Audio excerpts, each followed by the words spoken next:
diesel engine parts industry. And as an authorized dealer for over 20 years, we've been serving customers with those high-quality parts. Gasket kits, water and oil pumps, turbos, fuel injectors, heads, in-frame kits, and at a great price, too. Reach us at discountdiesel.ca and know that Discount Diesel's got the parts to get it done. Sports 1440, Stingray radio station. CKJR broadcasts from West Edmonton Mall and Wetaskiwin. Download the free Stingray music app and listen wherever you go. Have your sports curiosity cured. Brodeen and Middleton on the back end. You lose a lot of minutes, and the guys you mentioned, those are guys that are playing. Hughes in, he scores! Welcome to Minnesota. A veteran of the sports reporting game for over 25 years. Stroud well protected, and there's Nico Howard. And Nico Howard wide into the end zone. An opening drive takes a touchdown. How about that? Breaking down Edmonton's favorite teams. And that makes a difference. Pass for Nick Robertson, broken up, and look at the speed. But there it is. Connor David Beauty. And Edmonton streaks first. This is Sports 1440 and the Kevin Karius Show.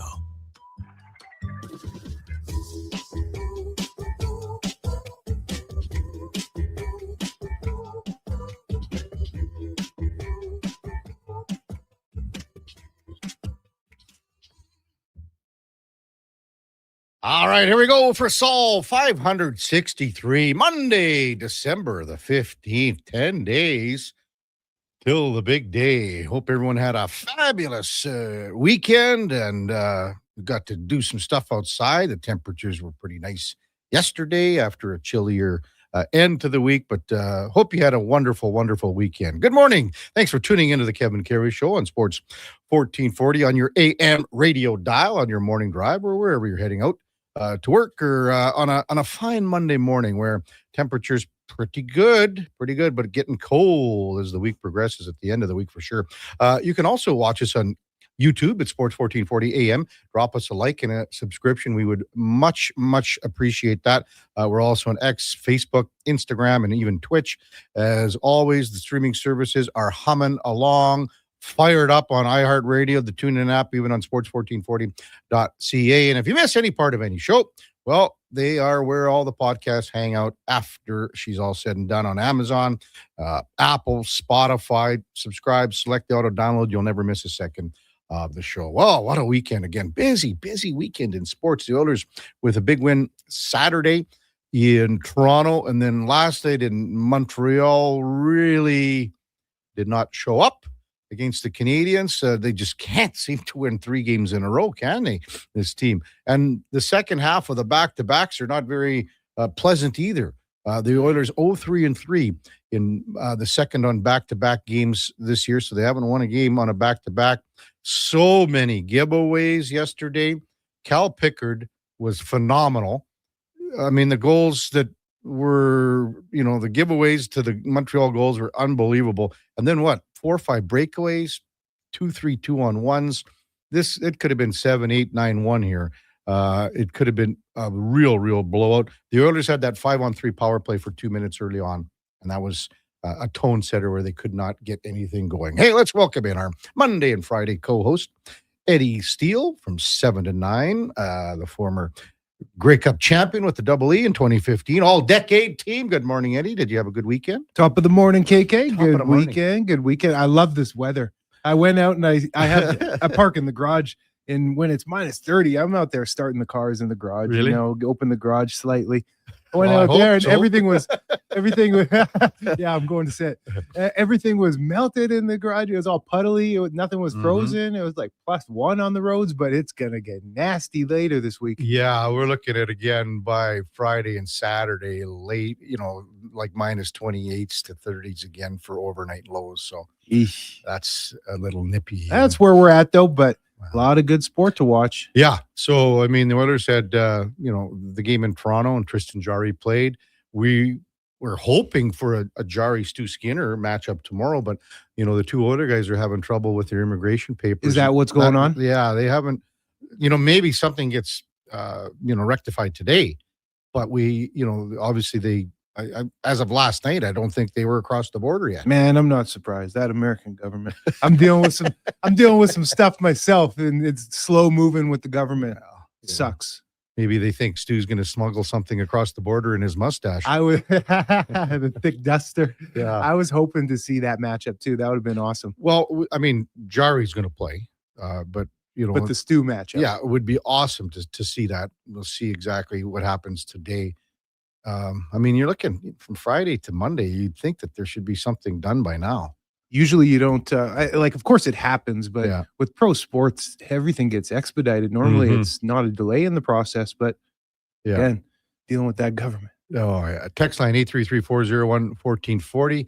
What did you think of the weekend for the Oilers?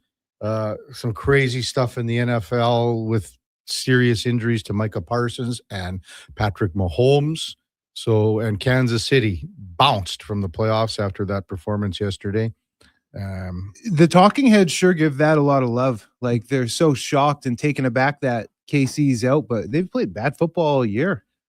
I look at it last year where they got extremely lucky. A lot of games. They won every favorable calls. 12 calls, but they won every close game. They're 12-0 very true. You can't sustain that. No, you can't. And age. Yeah. Can't sustain an aging roster without the turnover. That's just how. But to be shocked that Casey's not there, I get that they've.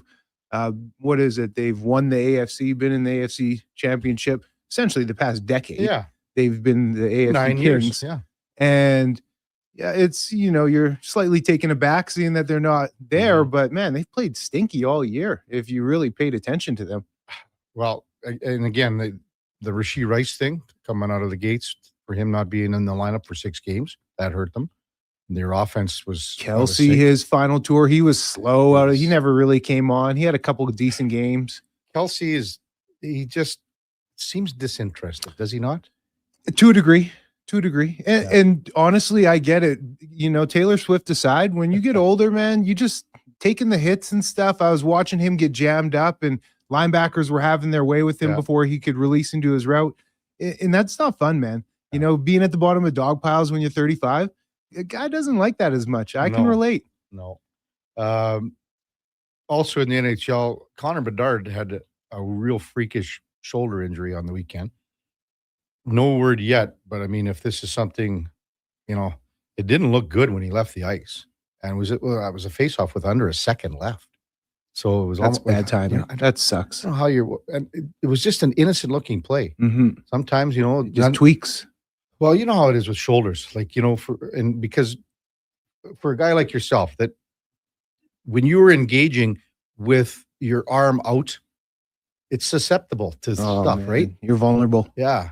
And with the chaos that's around. Yeah. You can have the strongest shoulders like yours or whatever, in the world. Thank you. Thank you, Kevin. But still, right, again, because that force and Bedard, think about how different it is for him because he's a smaller, slighter guy. And something just so stupid like on a face-off. And with those joints, the shoulder joints, and it's so easy to get something and you get something catches in there. Yeah. Have you ever seen images of it happens with a lot of football players, but where they'll have a shoulder or collarbone injury and they'll have a mountain where their trap is, where the bone is sticking up? If they break the collarbone, yeah. Yeah. I actually have one. Oh, you have one of those? Yeah. I have a small one, not a mountain, but I got a small one. It's funny how in a collarbone, it's like you can't put a cast on it. They basically put a brace on you and pull your kind of shoulder back to try to get it to heal. But there's nothing they can really do for you until the bone mends. Speaking of injuries, KK, and you've gone through the ringer of them, I would probably I have too, though. Seriously, the shoulders are probably the worst ones to go just because sleeping. You can't sleep with. I've torn knees, I've torn shoulders, broken bones. It's funny, football players, there's a common thing where guys will come in the next morning after a game and we'll talk about how bloody our mattress sheets were. Because you got all the turf burn and stuff, and it's all you leave all the scabs on your sheets. It's gross, but you can't help it, right? Yeah. You try and sleep in them. But shoulders for sleeping is probably the most difficult injury because you can't sleep. You have to sleep sitting up, essentially. It's tough, man. Yeah, I'm agreeing with you there for sure. 7:09 in Edmonton. Hey, let's welcome in the Duke of Delburne on a Monday morning. Duke pumped me again on the picks. Dallas. I mean, how do you lose to Minnesota? How do you lose to Minnesota? 9 was dealing. School. 9 is back. Brian Flores' defense had Dak Prescott under a lot of duress most of the evening. I didn't watch first half of the game. I had Tropics action last night. But the second half, when you kind of the game had picked up a little bit, you see the way that the Cowboys couldn't really move the ball very effectively. Took some gambles. Some of them paid off. Some of them didn't on some fourth downs and whatnot. But yeah, it was. I mean, hey, it was an interesting day because all of a sudden we were talking about how crowded the playoff picture was across both conferences and so many teams still alive. 1 week later, all of a sudden, a lot clearer on both sides of the ledger. So things are starting to shape up, and now it's a little, for the most part, jockeying for position within each respective playoff race. Outside of the wild card, there's only 2 or 3 teams in each conference that are, even in the fight. Yeah. You think, we talked about how disappointing Thursday night's game was for Tampa Bay. And then Carolina has the opportunity here, and they can't grab it by the horns. Just Speaking of opportunity, the Bills against the Pats, that was quite a game. I wanted New England to win that one, secure the division. Well, they're Drake a game made back. the baller. They're a game back. Bills 10-4, Patriots 11-3. So, the Ravens basically manhandle Cincinnati. Now the Steelers got to win tonight to keep pace. Ravens are 7-7. Steelers are 7-6. And a team that no one talks about. And I'll tell you what, Duke, I've been preaching your Texans because they got a hell of a team. But no one really gives Jacksonville any love, do they? No, they got to earn it. Trevor Lawrence has to earn that love. Well, I mean, they won 5 in a row. I know, and I'm high on Jacksonville. I like it, but even with me where I like them and I put them, Trevor Lawrence has been so far in his career somewhat of a letdown. He had one great season, 2022. Before and after that has been a letdown for the amount of hype around him. So he's on a prove it for me. He did, but he needs to do something in the playoffs. Go a little deeper than the first round. He's on a prove it for me. Yeah. But Liam Cohen, he's gone down there and he has changed things around as the head coach. It's pretty awesome to see. KK, I got to ask you this. Did you happen to watch that KC LA Chargers game at all? I did, yeah. And it was like one of the games we were going back and forth on. Yeah. Did you see when Buddy got ejected? The DB? No, I didn't. He got ejected later in the game. I don't know if Fenny or Duke, you guys saw it as well. Yes, so he was lighting people up all game. Clean hits, lighting people up. And then he had one helmet-to-helmet hit. Got flagged. That was that bad. Yeah, I didn't either because the receiver is small and he was going down. The DB, you could clearly tell he was not trying to go high. He was trying to go low, but both guys went super low. But he got ejected after one flag in the game. Now, I don't understand why the refs interjected and felt the need to eject him after one penalty. Yes, it was helmet to helmet. I understand that it was getting tense and heated because he had hurt a couple other Chiefs players on some big hits, and maybe the refs were wanting to control the temperatures. But you shouldn't throw a guy out for one penalty. It's hard for me to comprehend. And again, as you said, he was going down. Bigger guy and a smaller guy. I didn't think it was that bad. It wasn't. It wasn't this egregious hit, and I think it's because he had a couple other really big hits that injured some Chiefs players. Clean hits, didn't get flagged, but I don't understand why the refs thought that they needed to throw him out of maybe fear or safety of the game, that it could get out of hand. You don't see that too often. No. Again, we talked about Mahomes, the knee injury, Micah Parsons, and these are non-contact, huge, non-contact ACLs. injuries. A couple of the biggest names in the game, ACLs. I mean, it's probably good for the Chiefs are out of it anyway.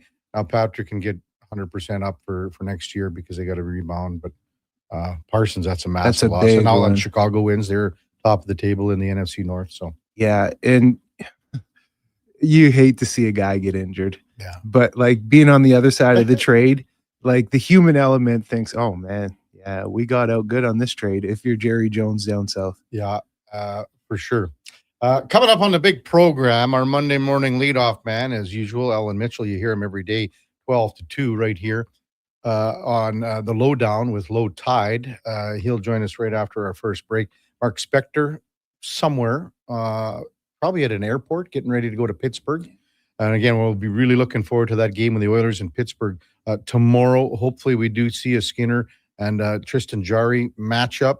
But the Oilers, they got 3 more games on this road trip. And then they got a back-to-back, actually, Eddie, on Saturday and Sunday, because they go to Minnesota Saturday afternoon. Then they're back here Sunday against Vegas. So this is going to be a tougher schedule here as well. Mark Spector will be with us at 8 o'clock. Greg Wyshynski from the NHL on ESPN checks in at 9:20. We've got Alan Saunders from Steelers Now, covers the Pittsburgh Steelers. Once again, that is the NFL Monday night game, Miami and the Pittsburgh Steelers. Miami's playing a lot better lately. I believe 5 wins in a row. Yeah, a lot better lately, but they're still 6-7. Pittsburgh comes in at 7-6. And then also at 10:20, Patrick Johnston from Post Media covers the Vancouver Canucks. Quinn Hughes, the big trade on Friday. He makes his debut yesterday with Minnesota, had a goal. Minnesota beats Boston 6-2.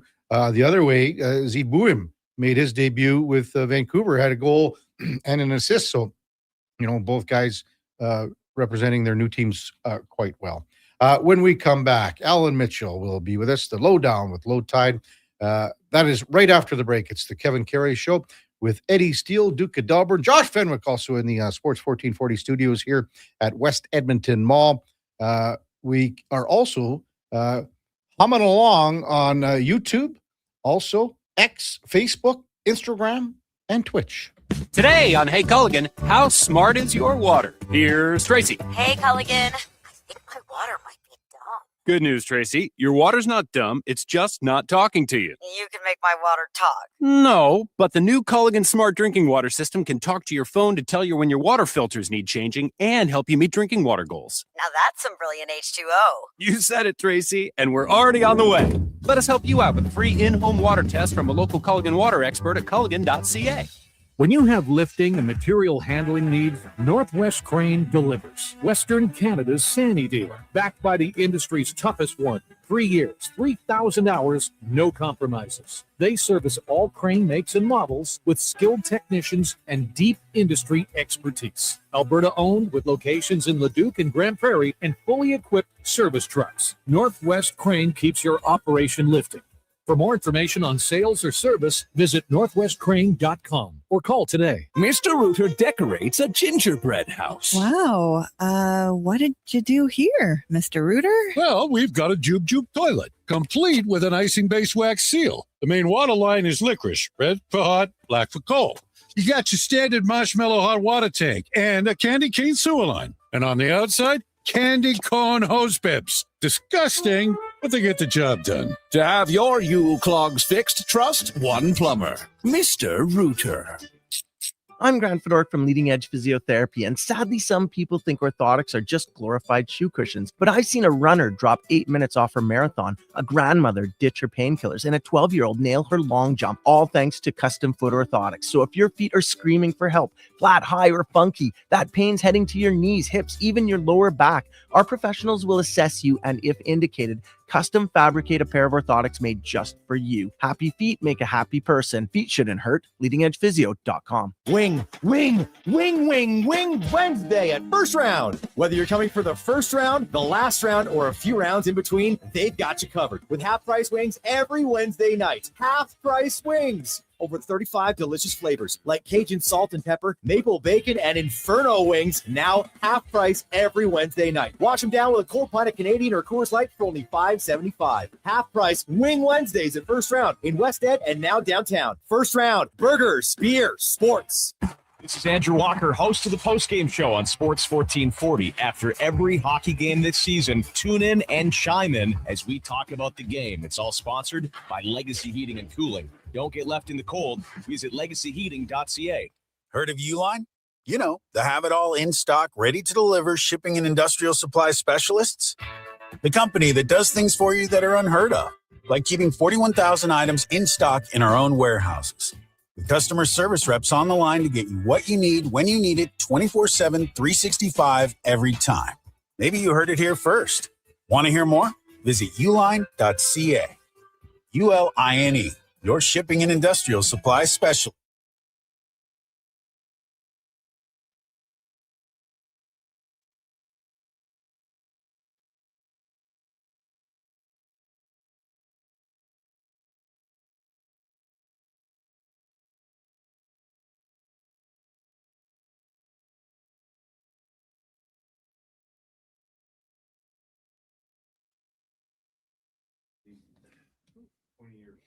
Portions of this hour brought to you by Nectar.io, transforming field data into boardroom insights. Nectar.io is the all-in-one solution for your fleet, safety, time tracking, and materials management needs. Nectar.io, your business made better. Have your sports curiosity cured with the Kevin Karius Show. This is Sports 1440.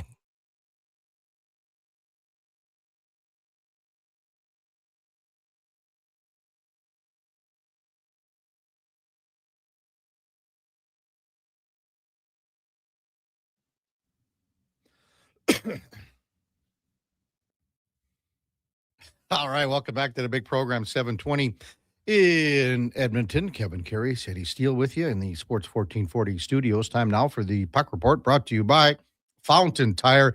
And at Fountain Tire, we focus on one thing, and it is your vehicle. From tires and wheels to oil changes, vehicle repairs, we have you covered. Visit fountaintire.com to book your appointment today as we welcome in the host of the Lowdown with Low Tide, Alan Mitchell. Good morning, Tide. How was the weekend, big shooter?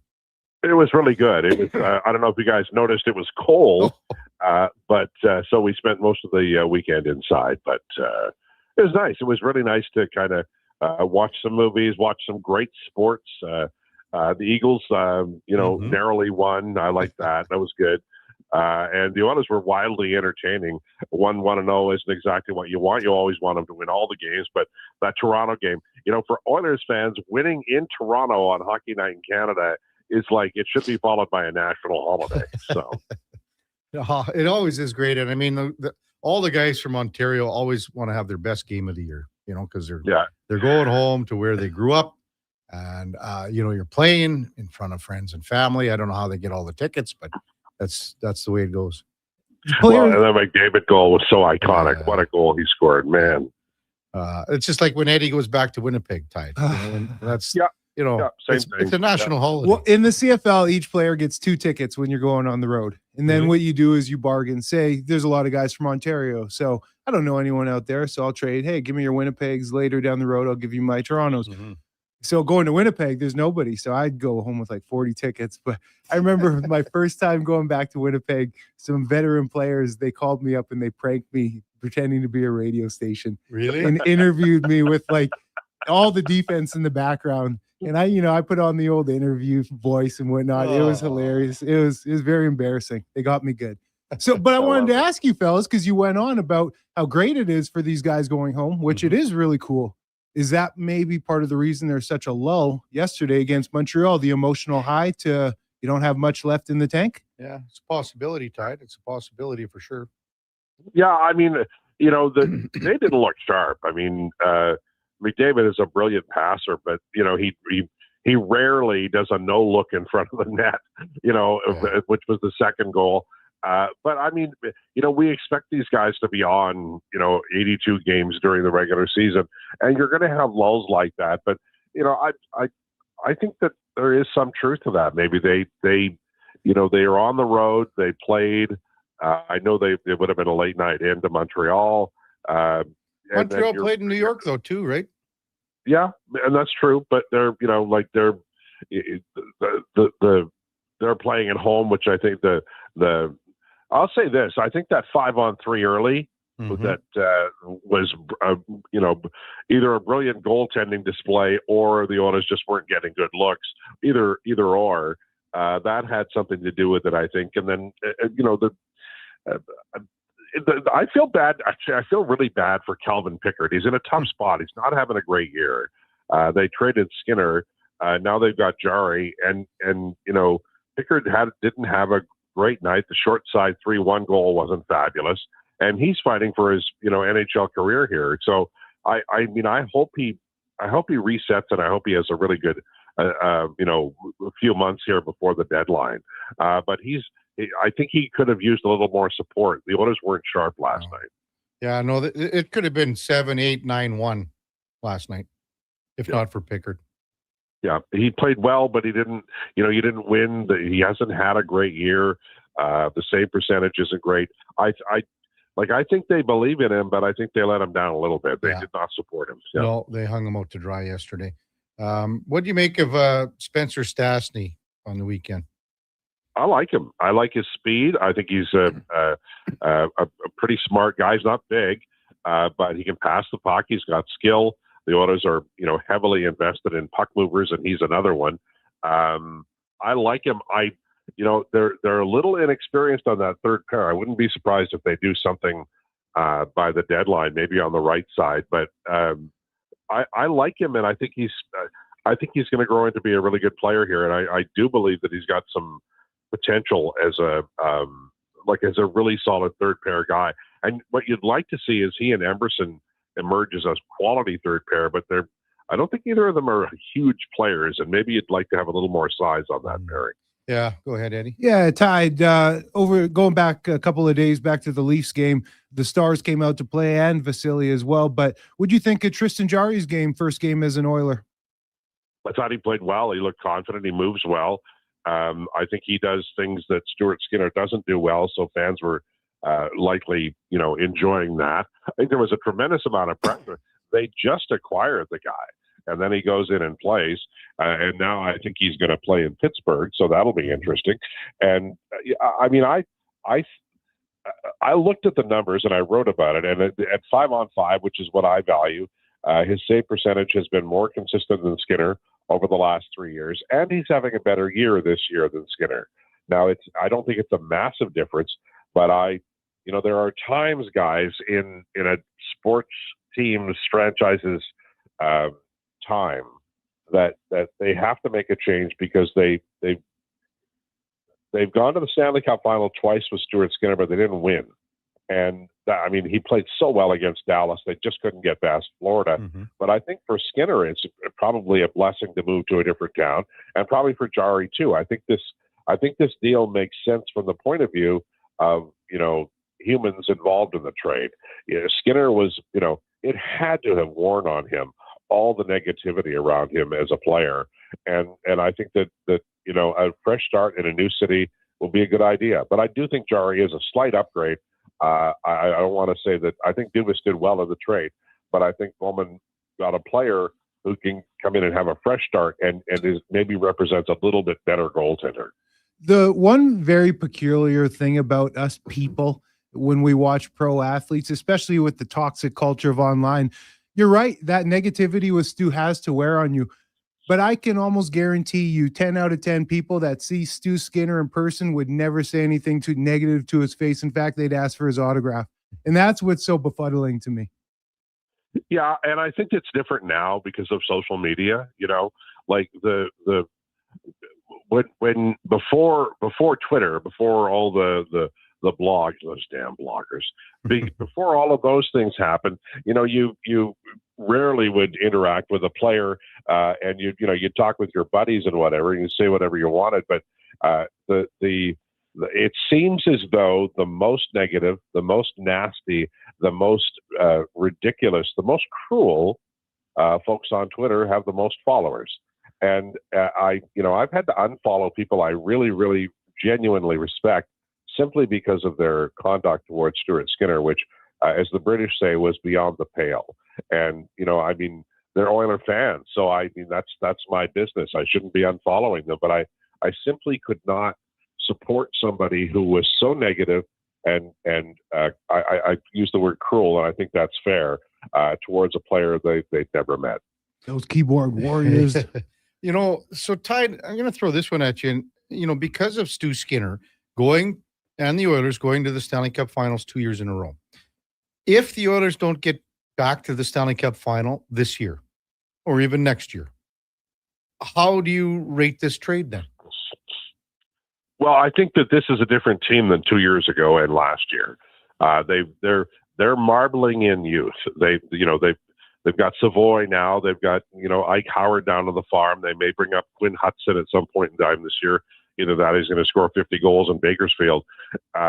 They're moving on from the veteran groups that they could get for $1 million like Corey Perry, and I get it. I understand why they did it, but it's going to take a while for Savoy to be the player that he's going to blossom into, although he's coming on really well. So I think that I don't think this is their year. I don't think they'll make the Stanley Cup final, but I don't think that's necessarily a lot to do with the Skinner deal. I think it's more to do with the fact that they're genuinely investing in young players like Savoy and even Alec Regula.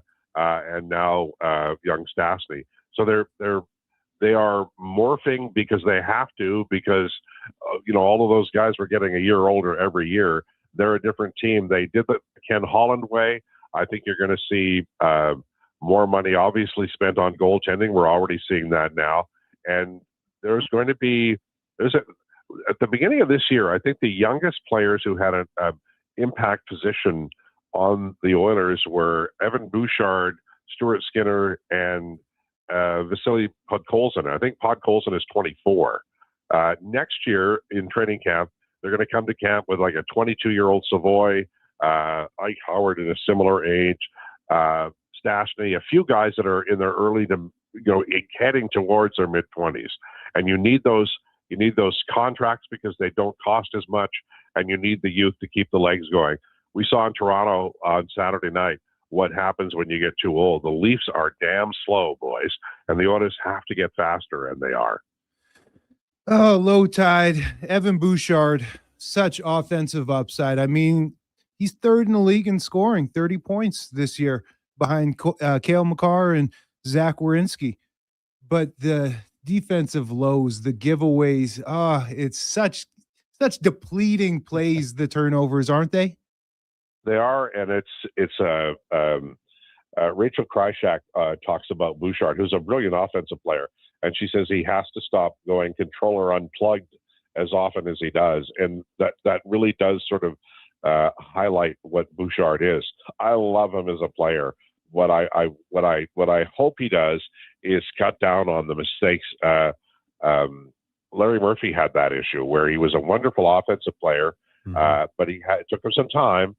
Like a long time, and I think the Leafs gave up on him just before he went to Detroit and won a bunch of Stanley Cups. Correct. But you really want him. Bouchard is like, it's one thing to make those mistakes as a rookie, even in your second year.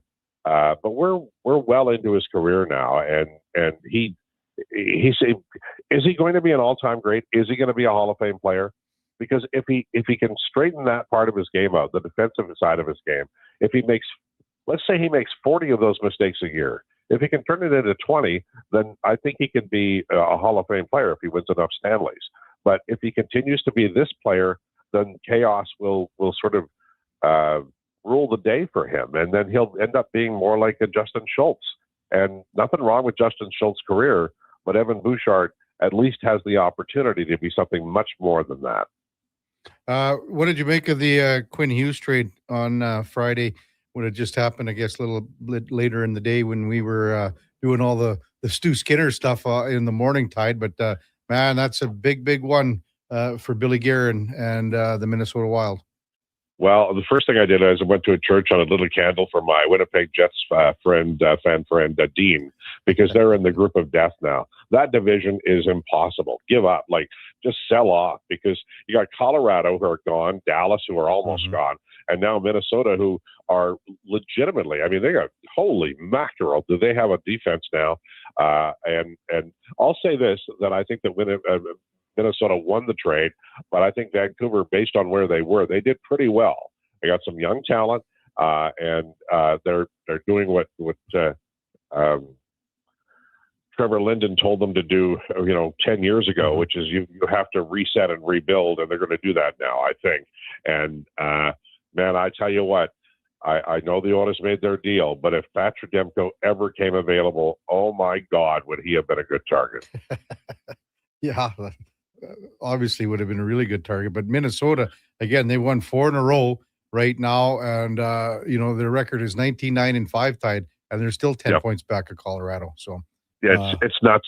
It's nuts. And the whoever, you can't finish 8th. You cannot be the wild card that finish 8th in the Western Conference. The Oilers have to get into the top 3, because if they are finish 8th, they'll play Colorado. And even if they beat Colorado, they stay in that bracket. So they have to play the winner of Dallas and Minnesota. And I mean, I don't like their chances. So definitely you got to finish 3rd, 2nd, or 1st in the Pacific if you're the Oilers. Yeah. Eddie, you got one more for Tide at all, or do you just? I was, I wrote down that question you asked Tide earlier. If they don't make it, being the Oilers, don't make it back this year or next year, how do you rate this trade? I would rate this as a positive for the contract perspective, because Stu Skinner is going to make what, at least $6 million next year? Yeah, he's going to be right in that 5.5, especially with the cap going up. Yeah. He's going to be making what you're paying Jari. Yeah, he'll probably make more than Jari. I'd say he'll make more with the cap going up. So for that alone, and the flexibility it brings you, I think this is a positive. Yeah, and the Oilers now have a goalie under contract for next year. They did not, and I don't think they were going to sign Skinner. So from that point of view, I mean, I know the initial reaction for Oilers fans is to be negative, and I get it. 15 years of mostly bad trades, you might as well, err on the side of caution and drag the trade. But I sincerely think Stan Bowman is a little better trader. I wrote about Pod Colson today in my article in The Athletic. It's up, boys, if you want to read it during the commercial break. And it's usually about a 5-minute read. But I think Stan Bowman made a trade he felt he had to, and I think it's good for all the people involved. I think that includes Stuart Skinner. Well, Stu and Kulak were both going to be UFAs as well, no? Mm-hmm. So you get assets. That's good management. Yeah, well, I mean, unless you're the Oilers GM, then you're going to get ripped on no matter what you do. But I think there is logic and reason to this trade from an Oilers point of view. Now, Jari has to play well, but I thought he did in Game 1 under difficult circumstances. Have you got Rachel Krychek coming up on the show today, Tide? I have Rachel coming up on Tuesday. She has an event she has to attend today. You're thrown off now. I don't know what I'll do. Well, I mean, with Gregor's coming up at 1:20. He's a wonderful broadcaster and a smart guy. Fine guest. I mean, just because Jason doesn't mean he's not brilliant and special. I'm working on another guest. Maybe talk a little bit about those Bakersfield Condors prospects too. So we're gonna have a fun time. We're gonna talk about the NFL, the Buffalo Bills. What a game! And then a guy Karius' age went and played football at quarterback for the Colts. Just a little younger than me, Tide. Just a tad bit younger. He looked good. He looked good. He looked like he was about 280 pounds out there. Yeah, well, I watched it thinking I was going to see another Joe Theismann. I will give him credit. He hung in there. Wow. Yeah, we'll discuss that too as well as the morning progresses here. Hey, Tide, as always, thanks for leading things off on a Monday morning. Have a great show today. Boys, enjoyed it. Thank you. Have a great day. That's Alan Mitchell. You hear him daily, 12 to 2 right here in Sports 1440, the Lowdown with Low Tide. And that was the Puck Report brought to you by Fountain Tire. And again, we just focus on one thing, and it is your vehicle.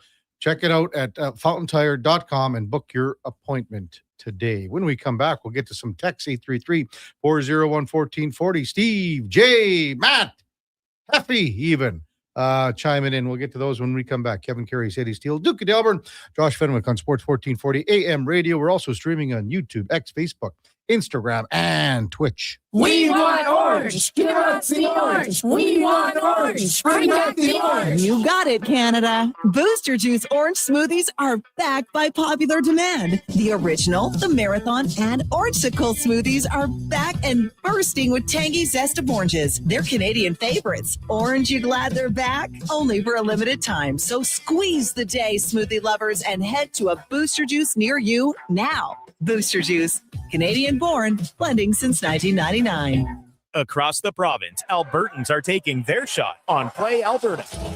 With casino winners every hour, jackpots worth millions, and revenue that stays in the province, there's never been a better time to sign up. Right now, our listeners can score a $50 free bet when they make a minimum $50 deposit with code Gregor50. That's code Gregor50 for a $50 free bet. Start playing with your game sense today to find out if you're Alberta's next winner. Looking for the perfect used ride? Now's the time. Drive away for as little as $25 bi-weekly. Go Auto has over 7,500 used vehicles in stock with something for everyone. From budget-friendly cars and road trip-ready SUVs to powerful work-ready trucks. With around 70 locations across Canada, your next vehicle is closer than you think. Whether you're upgrading, downsizing, or buying for the first time, we've got the right ride at the right price. But don't wait. These deals won't stick around forever. Start shopping today at goauto.ca. The job won't wait. Why should you? At AWS Welding Supplies and Repairs, conveniently located in Nisku, we've got everything you need to get it done. From product sales to servicing and calibrating machines, we're your one-stop shop. We're a proud, locally owned and operated business, committed to serving our community with a proven track record of customer service. Don't let a broken tool slow you down. We offer fast repairs and free same-day delivery of in-stock items to Leduc, Nisku, and South Edmonton. AWS Welding. We make it happen. A Saskatchewan boy who grew up loving and playing sports. At least we think he grew up. Listen to Kevin Karius weekday mornings from 7 to 11 on Edmonton's home for sports. Sports 1440. Diablo Boots sells only Canadian-made work and biker boots made by Canada West. No American or boots made in China, so no tariffs. All of Diablo's boots have replaceable soles and heels for longer life. Sizes 6 to 14 Triple E. Buy quality, buy Canadian. And support Canada West and Diablo, the two best names in the boot business. So save on boots by Save On Foods. That's Diablo Boots, 3340 Gateway Boulevard on the east side of Save On Foods. Buy Canadian. They're terrific. Hard to believe it's already that time of year again. Time to get your festive aluminum pole at Metal Supermarkets, where the staff will be completing feats of strength to get your metal ready without any grievances. When your project needs a festive miracle, Metal Supermarkets offers in-house bending, often by the next day, plus metal cut to your exact specifications, fast. The convenience stores for Southside, West End, metalsupermarkets.com.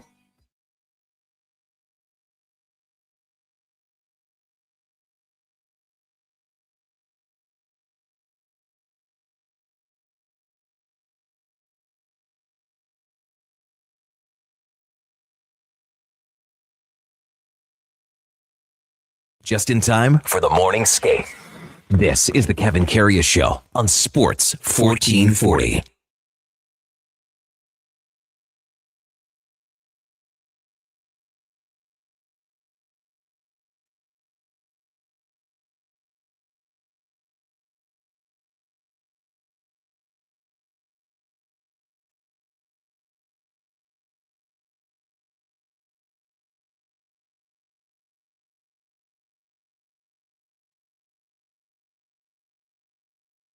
Hey, welcome back to the big program, 742 in Edmonton. Kevin Karius, Eddie Steele with you, Duke of Delburne.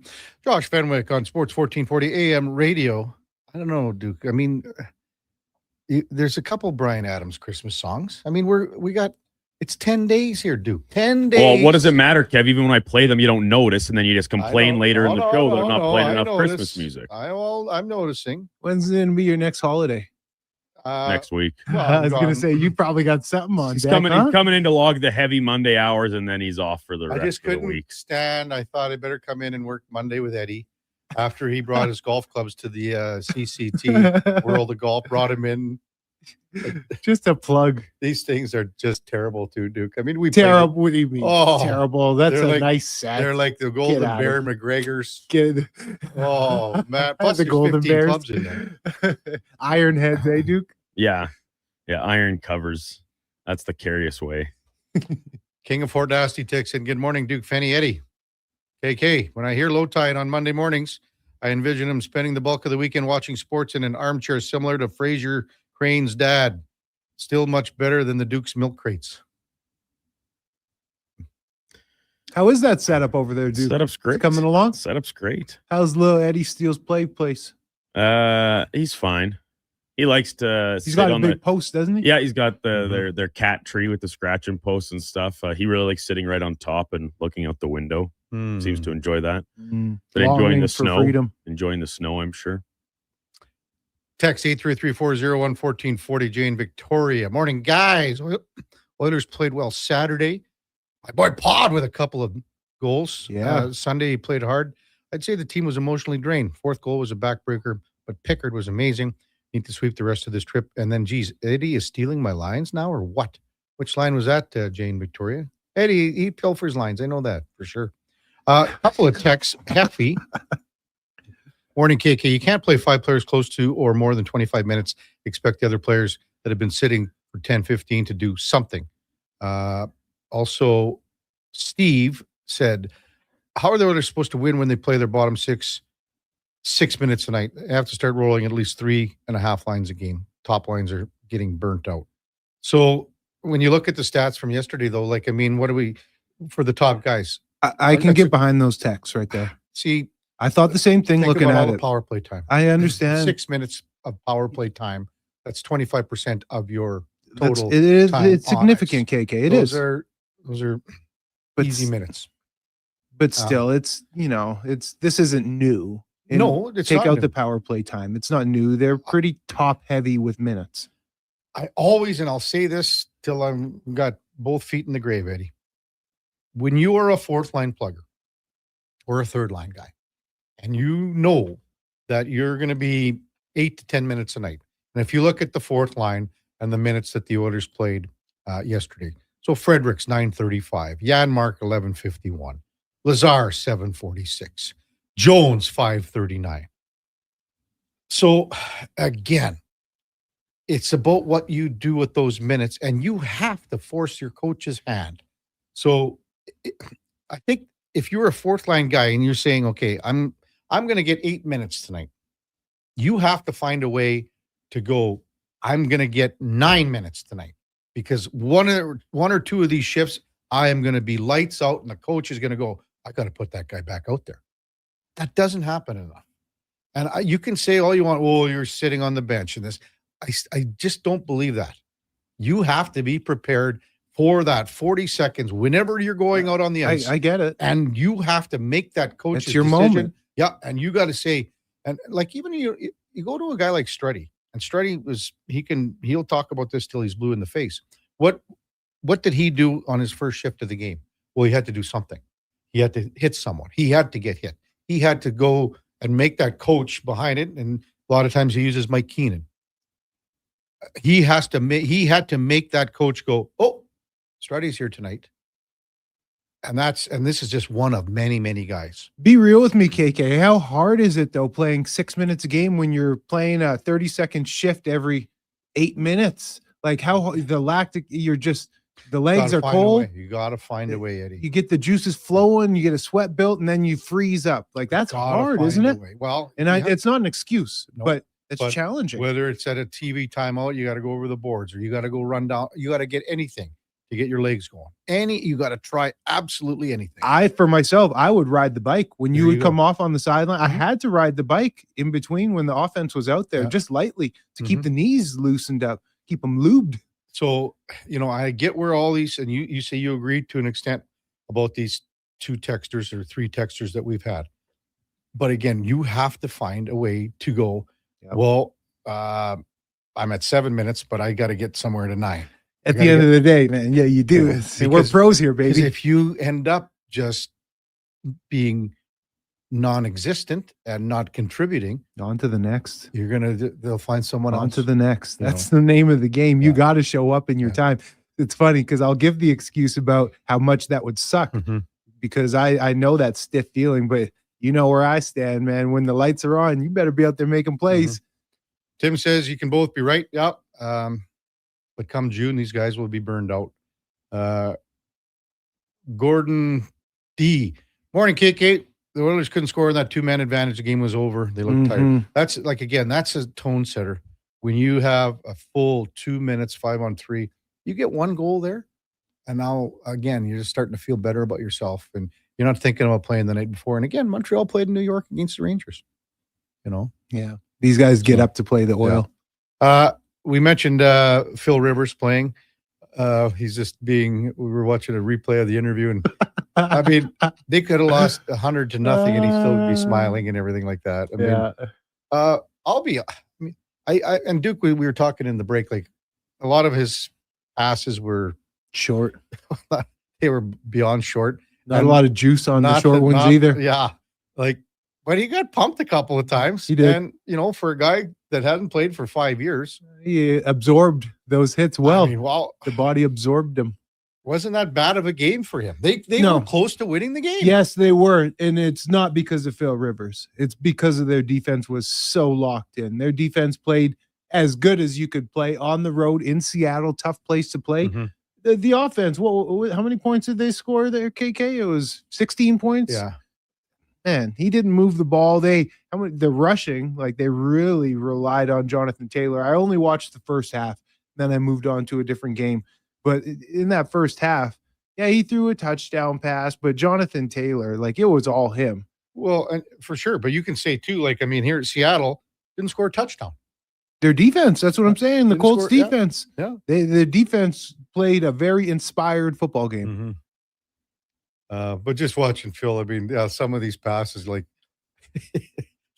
you could time them with a sundial. That's a good one. Yeah. I was trying to think of something. That's a good Yeah. one, KK. And then, like, you know, I mean, the kid, their groupie kicks a 60-yard Yeah, field yeah, goal, yeah. you know, and they He's look tiny. you're 45 seconds away from winning the game. I could floss with this kid. Look Yeah. at this kicker. He's tiny, man. He got those little Donnie P legs.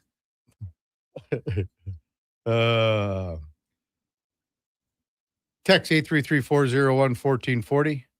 Tromsker says, yeah, Seattle's best defense.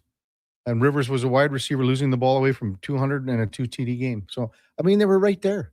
They were right there. And Yeah, it was a good game. It was close. It was tight. It was well managed. And I did a little bit of reading, and it's funny that I can read, KK. But I did some reading, and they were talking about their head coach, and they brought Phillip Rivers there not for the physical traits. It's for the knowledge of the offense, for where to process and get the ball out quickly to the right read to have success on any given play. he didn't turn the ball over till the last demonstrated, play of the game. yeah, no, take that out of it. yeah. That was desperation. Yeah. He demonstrated that he could do that. He got the ball out quickly.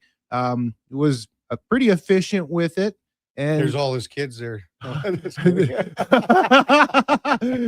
the kids he coaches. But I also heard this little rumor while we're talking about Phil, because he was like, this was 5 years out. He was on the Hall of Fame ballot, and now it resets that clock. So it's another 5. But the insurance runs out after 5 years. And I heard a little, conspiracy that he wanted to come back for the insurance because he's got 10 kids and grandkids, and you know what United States insurance is like. Out of pocket, it's expensive. So now it's covered again for 5 more years. So you never know, man. Seriously, it's a real thing. We're talking about millions of dollars. Yeah. Outside of the money he's getting paid. Yeah. I don't know. It's a real You thing. know what he's getting paid here? I have no idea what he got for this, but you want to add up all those heads on some insurance, a family insurance plan down in the States. That over 5 years, that's millions of bucks, man. Text 833-401-1440. Trade-in says, I feel like the bottom 6 usage wouldn't be big of an issue if the big boys were held accountable. Rarely see the big boys get benched for making mistakes. Like, what are you going to do? Are you going to bench Connor McDavid after the giveaway on the second goal? No, because he's the best chance that you got to get a goal back. So, and even like Chris Knobloch has said, and we brought Evan Bouchard's name up many times about egregious giveaways. Well, you talk about it after the game or in between periods because, and again, Evan Bouchard gives the Oilers a better chance to get a goal back than when he's not out there. He might cough the puck. He does, but he's still a very, for me, like what he brings offensively. Yeah, like I said, he's 3rd in the league, and in he has defense been scoring. benched. But the rub is with Bouchard. It's, McDavid, you're not going to bench him. Like and rarely does he have these egregious giveaways. We've seen it actually more out of Leon this season, but Bouch is the most consistent, and it's been the most consistent over the past 3 seasons. And he's the last line of defense. So it's going to hurt you that much more than if a forward turns it over like that. But nobody does it like Bouch. Nobody in the league does it like Bouch. We don't watch other markets, KK, but I would argue that there is no other D-man in the league that turns the puck over as much as egregiously the way he does. But then he's 3rd in the league in D-man scoring. So, that's how you counter all the terrible D-man, giveaways. But for me, I want my D-man to be a D-man first. I love the points and the offensive production. I love that. I'd rather you shave off some points and limit some of those bad turnovers. Trav M from Hardesty texts in, hey guys, maybe if the bottom 6 laid the body more, got in the odd fight and ran their mouth a little bit, they'd play some more. Fair point. Chomsker says McDavid isn't getting burned out with power play minutes. That's what I said. I mean, those are easy minutes. I don't think people watch him in practice. If he isn't playing, he's working and skating and playing. Again, the minutes to me. So last night, again, they were at 25 minutes or so. 6 of those were on the power play. 6, and then even at the end of the game, they were on the ice for a fair bit of time. And when it was, 6-on-5 and things like that. So coming up at the top of the hour, Mark Spector from Rogers Sportsnet will be with us. Spec is, I would imagine he's at the airport in Montreal, getting ready to go to Pittsburgh. Before all that, time now for a Sports 1440 update brought to you by Nectar.io, transforming field data into boardroom insights. Nectar.io is the all-in-one solution for your fleet safety, time tracking, and materials management needs. Nectar.io, your business made better. Here is the Duke. This is a Sports 1440 update.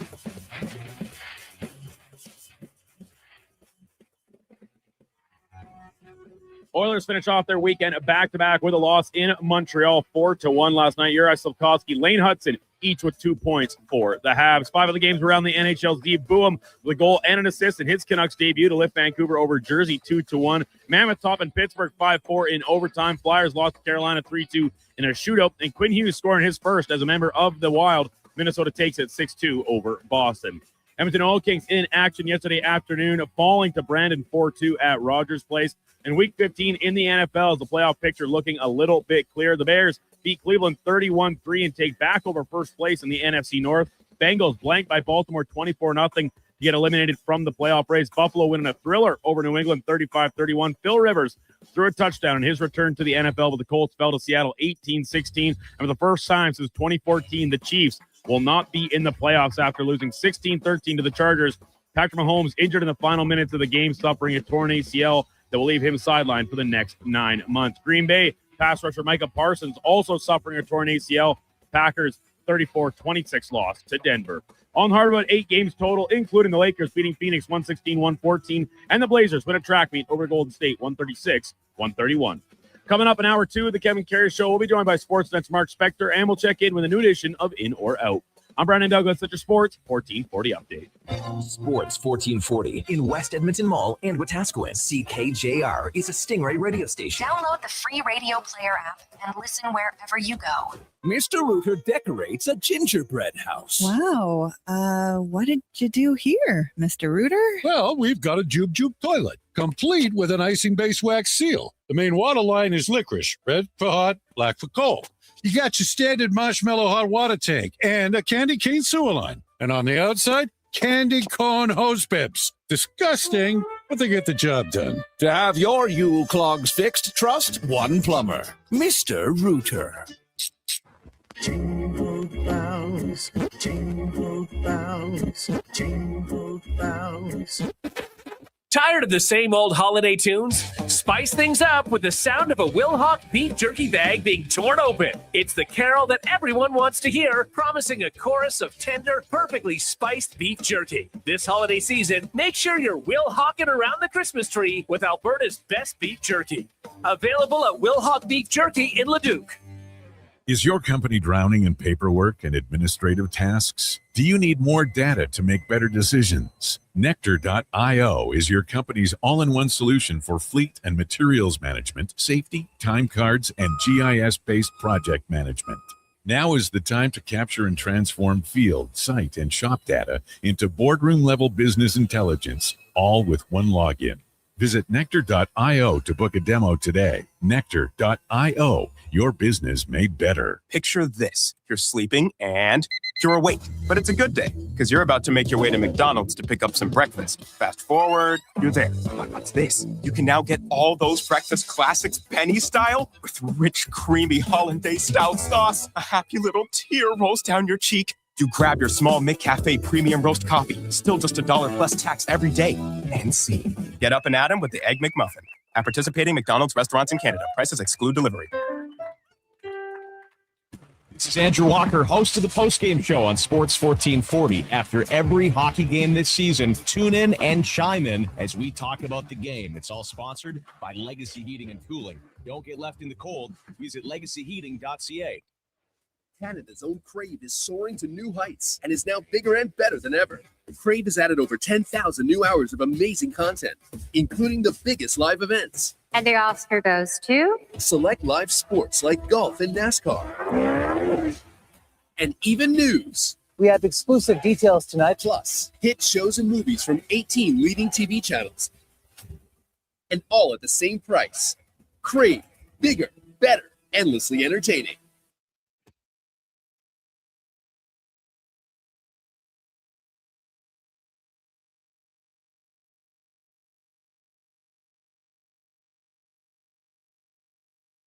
Have your sports curiosity cured with the Kevin Karius Show. This is Sports 1440.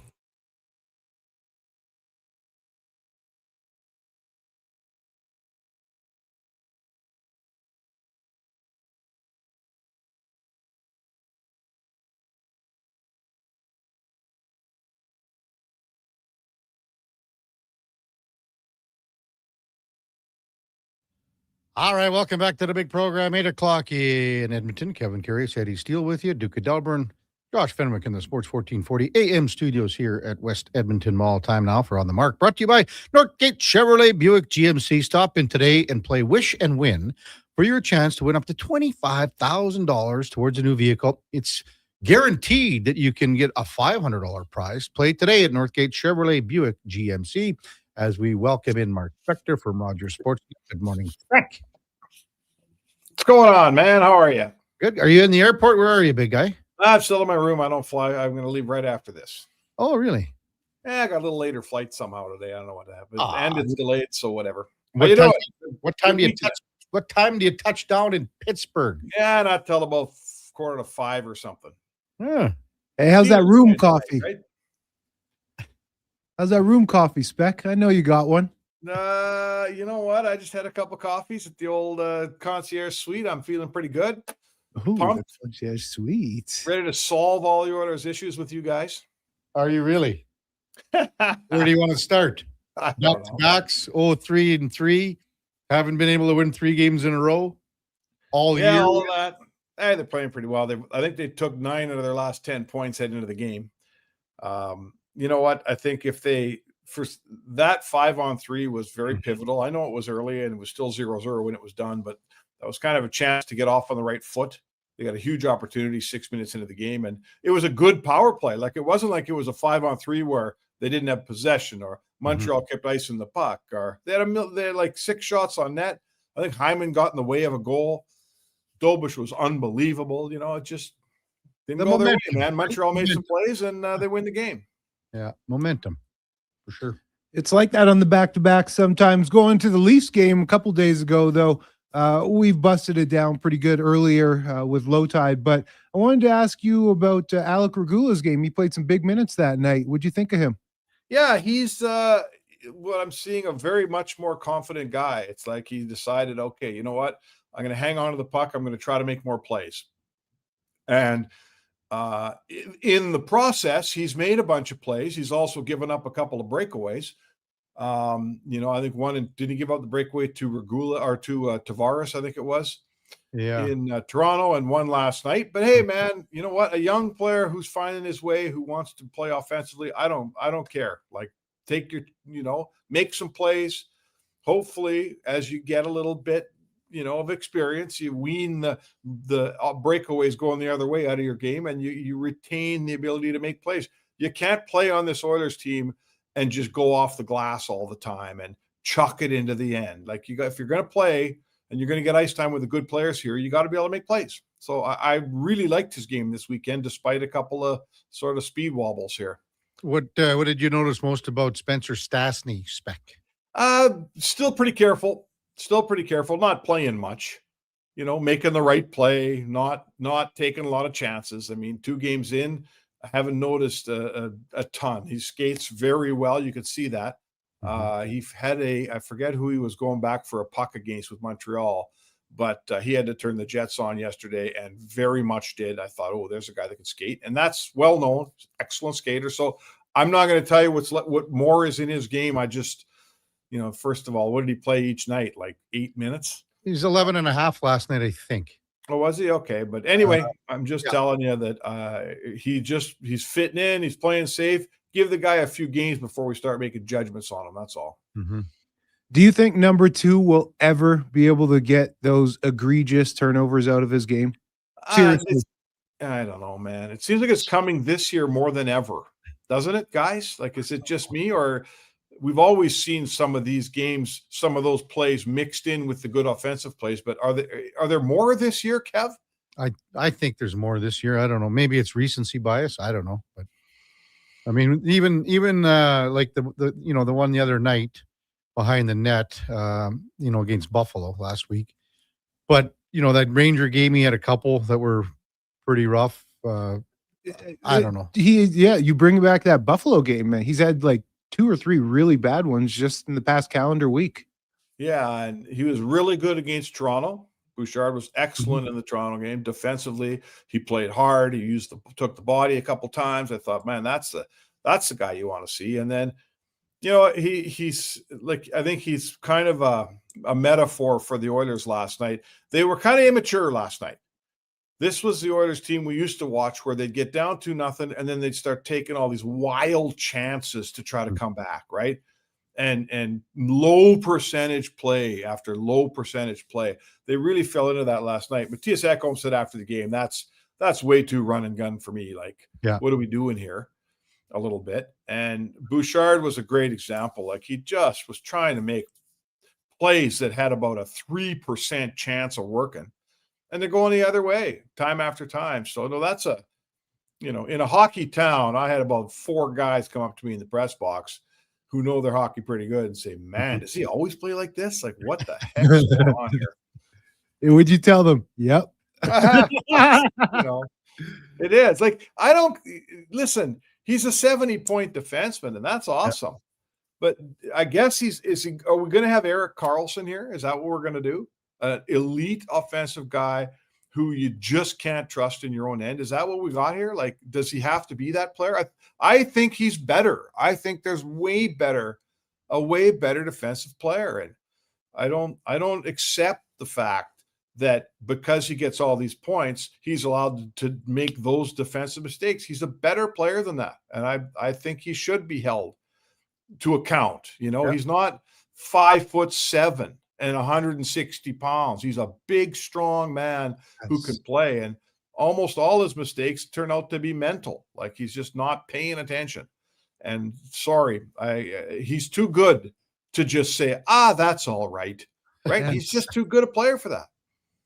And again, you think, as you said, you thought it was coming this year. I don't know if I've seen it yet.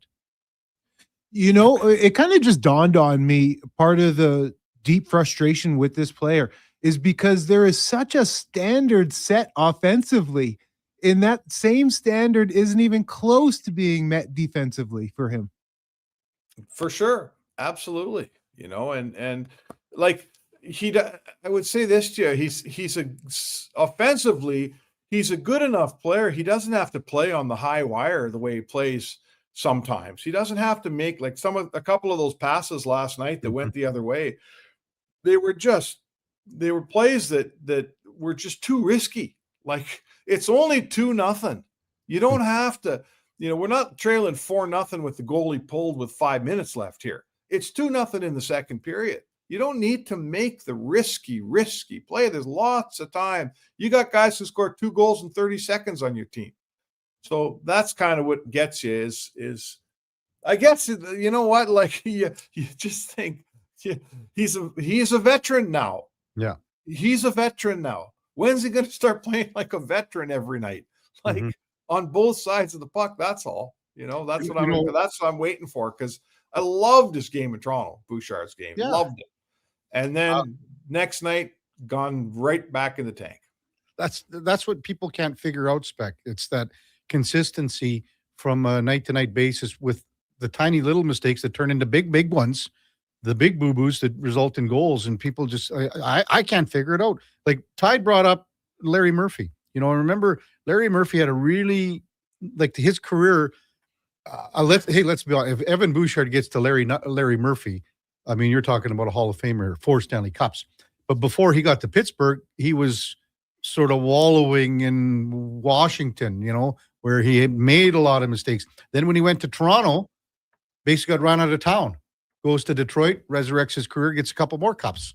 So, and I'm not saying that they're identical players, but you saw things with Larry Murphy's game that you see with Evan Bouchard, and it's the same thing. So, what do you think of Tristan Jarry on Saturday night, Spec? And we were hoping to see the Jarry Skinner head-to-head tomorrow in Pittsburgh. There's a couple of guys that can't get across the border here yet, so we'll see what happens. But what do you think of Jarry on Saturday? First of all, I don't know what's going on with immigration. I mean, it's immigration in the United States of America, so who knows, right? It's a toss-up, man. Imagine Trump was saying, "You guys aren't coming across here." No, not a chance. I'm not even going there because I got to cross the border in a couple hours. Yeah, right. you and Stu and Cooley, yeah, all three of you guys can't get across the two-way glass. Yeah. So we sure are hoping for that. We're sure hoping. I know Jarry's playing. Yeah. Jarry's playing for Edmonton. That's like confirmed. So hopefully Stu Skinner, I'm sure Pittsburgh's ready to start using those two new players they got. Neither guy played in either Pittsburgh game this weekend, and let's hope they can play Tuesday. That's all I got for you. I have no sources inside U.S. immigration here. So in terms of Saturday night, Jarry was excellent. He was excellent in the time of the game when it was in the balance, when it was 2-1 Leafs. He made a couple saves. Mm-hmm. I forget what the score was when he stopped the John Tavares breakaway, but that was a giant, huge save.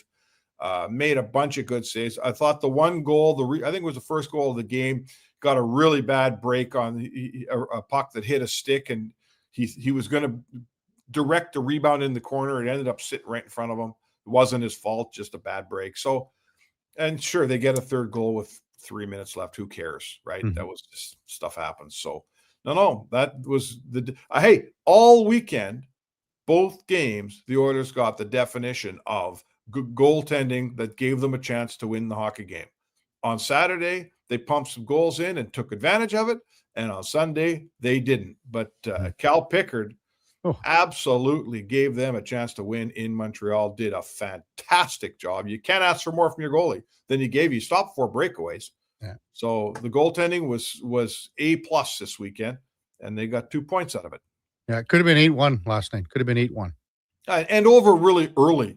Like, to me, the thing yesterday was, guys, it was still 2-0. Was it 2-0 in the third period? I think it was after 2. Right in the game. 2-0's no problem for the Oilers. So he gave them like 46 or 8 minutes to get the next goal and make something happen. Didn't work out, didn't happen, but the goalie gave him every chance for it to happen. Without a question, with a lot of power play opportunities sprinkled in there. Yeah. Spec, I wanted to, because we've been so busy focused on the trade that happened here in this market on Friday, but then there was another blockbuster around the league with Quinn Hughes leaving Vancouver, moving over to the Minnesota Wild. His first game with the Wild, 26 minutes, 55 seconds, time on ice, 1 goal. How impressive is that? Oh, how impressive is he? How impressive is Billy Guerin for making that deal? Yes. Like, how about the Central? Oh, boy. Like, that division is, Colorado's the best team in the league. Minnesota, possibly the second. We haven't even talked about Dallas. Colorado. And then there's a Dallas in there. Yeah. Dallas has been to 3 consecutive Western Conference finals.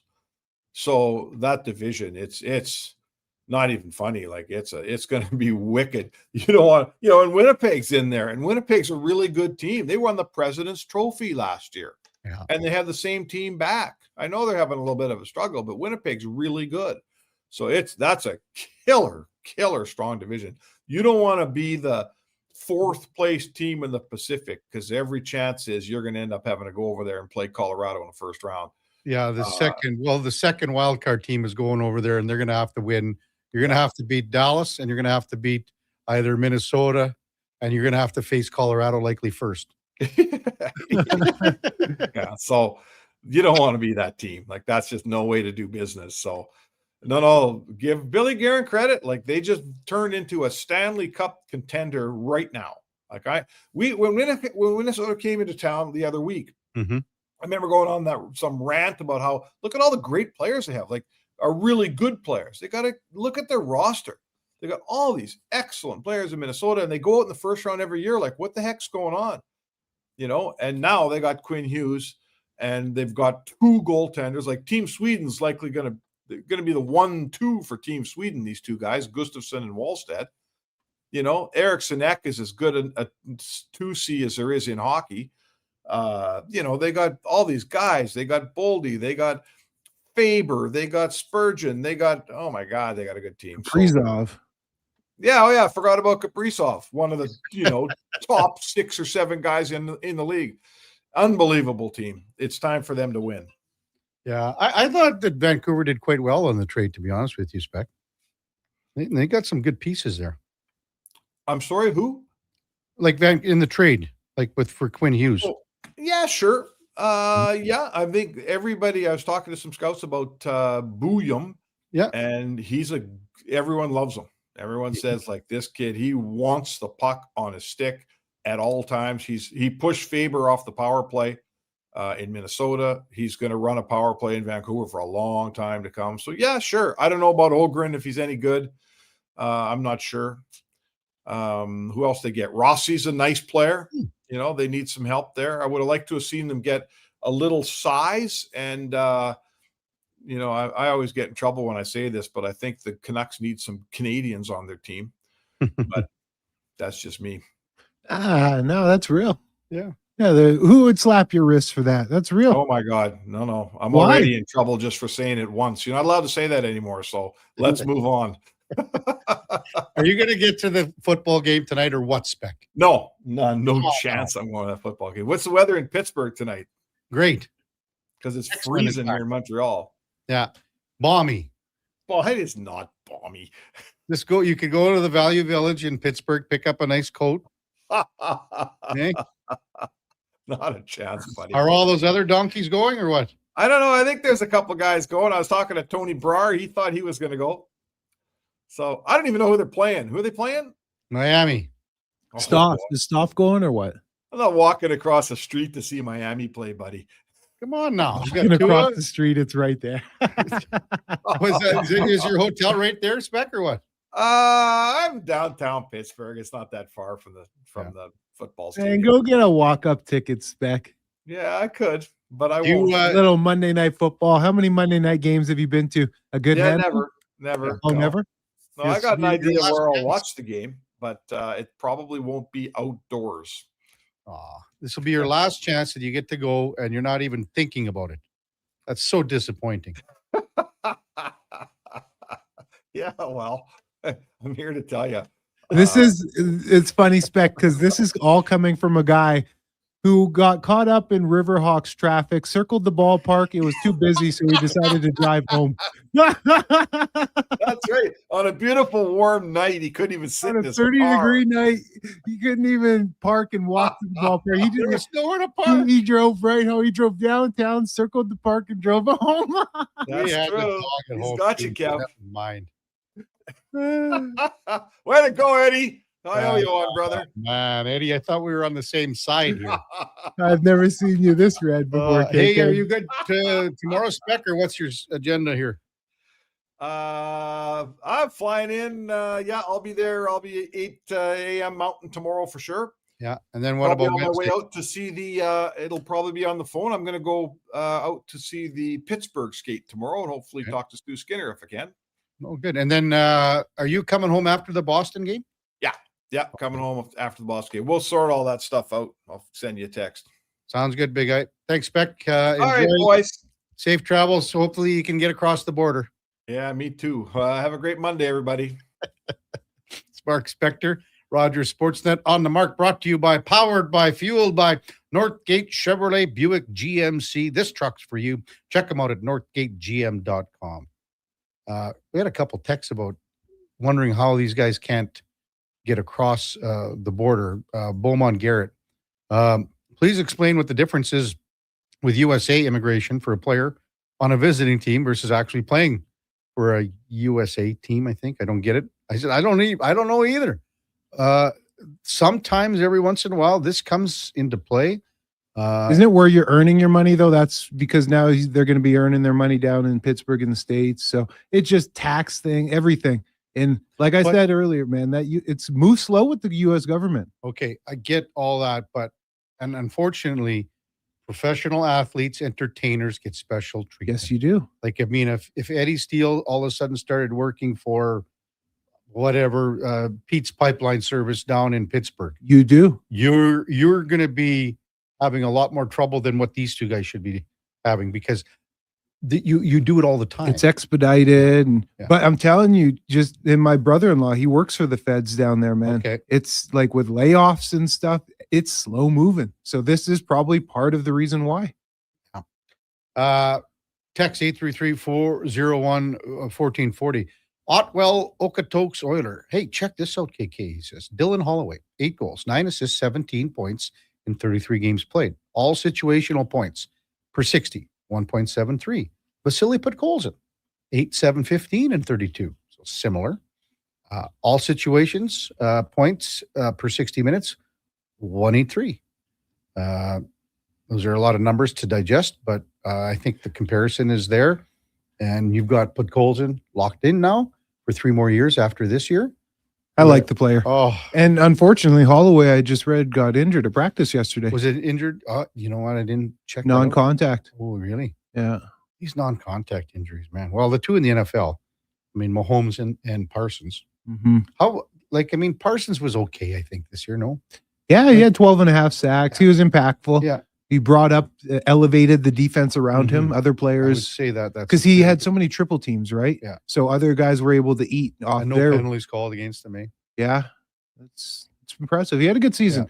It ain't no Myles Garrett, though, if we're talking about edge rushers. No. Holy smokes. But, that's a big, big blow here. It is. Massive blow for Green Bay. And again, Chicago wins. Now Chicago leads that division. It's huge. That's a tough loss for their defense. Yeah. And their defense had been playing really well. Mhm. We'll see. Time to rally. What do you think of Detroit Lions here? I watched that game. Yeah. I mean, the offense, the firepower is there. It's always a shootout with Detroit. Yeah. But I don't think that they're going to, they're in the fight just to make the playoffs right They're now. 8-6 right now. Right? Like they're in the fight. They're outside looking in. I don't know, man. And people are still saying that the Cowboys have a 1% chance to make the playoffs. Of course. Of course, right? When we come back, we'll get to some of your texts. We'll also go in or out with Eddie here coming up in the back half of the 8 o'clock hour. It's the Kevin Karius Show with Eddie Steele, Duke of Delburne, Josh Fenwick on Sports 1440 AM radio. We're streaming on YouTube, X, Facebook, Instagram, and Twitch. He's a winner. Sweet. She's a winner too. Right. Everyone's a winner during Wish and Win at Wolf GMC Buick. Every single customer is guaranteed at least a $500 bonus with a chance to save up to $25,000 towards a new GMC or Buick. At Wolf GMC Buick, we also have 0% financing up to 84 months on most of our popular SUVs and trucks. And we're clearing out remaining 25s, including cash discounts up to $10,000 on a great selection of Sierra HDs. 90 seconds east of the Henday. Wolf GMC Buick, where everyone wins. Hold up. Are you pulling my beard? Booster Juice has 2 new booster balls for the holidays this year. That's right, Santa. The Eggnog Booster Ball and Caramel Pecan Pie Booster Ball are 2 new flavors to put some extra jingle in your step. So are you a pie guy, Santa, or a nog guy? Both! Good call. That's extra jolly. Happy holidays from your friends at Booster Juice. Canadian born, blending since 1999. Boxing Week blowout starts early at the Brick.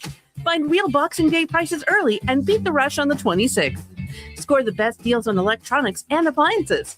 Plus, save up to $1,000 off sectionals. Buy more, save more. Up to 25% off bedroom and dining. Up to 40% off mattresses, and up to $500 off big screen TVs. Don't wait for the crowds. Shop the Brick's Boxing Week Early Access event. Some exclusions apply. The Brick, saving you more. He's a legend in the booth and a master on the mic. Low Tide brings the banter weekdays from noon to 2. Sports 1440 is where Edmonton talks sports. Get in the game. Text 833-401-1440. Summit Restaurant. Located in the heart of the Silent Ice Center and just minutes from South Edmonton Common, Summit is your destination for exceptional house-made pizza, delicious entrees, and expertly crafted cocktails. Experience the perfect blend of flavor and ambiance in a modern setting. Join us for a straightforward yet elevated dining experience where our commitment to quality speaks to every bite and sip. Make Summit Restaurant your next night on the town. Reason number 59 why Nissan is built for our winter.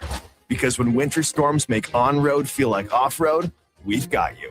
Rogue comes standard with intelligent all-wheel drive and remote engine start to conquer even the harshest winter conditions. Now, lease a 2026 Rogue S for 0.9% for 36 months, or get $4,000 cash purchase bonus on remaining 2025 models. Visit your local Nissan dealer today or nissan.ca for more details. Conditions apply. Visit your local Edmonton and area Nissan dealer for more information. Measles outbreaks are occurring in Canada, including Alberta. These outbreaks are highly preventable. Measles is an extremely contagious disease that is spread easily through the air. The best way to protect yourself, your family, and your community is to ensure you are up to date with your immunizations. Don't get measles. Get immunized. Visit alberta.ca/measles to find out if you're up to date and what to do if you're not. A message from the Government of Alberta.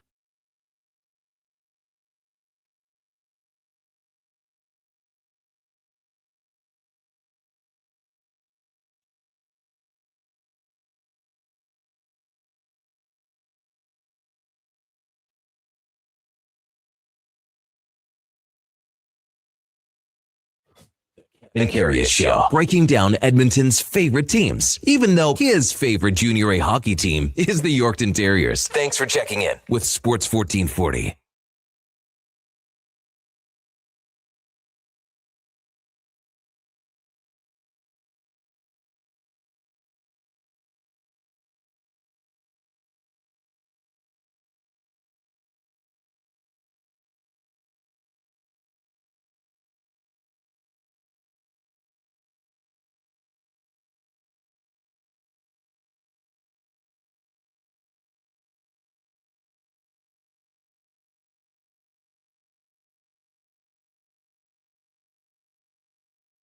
Oh no, Duke! Come on now.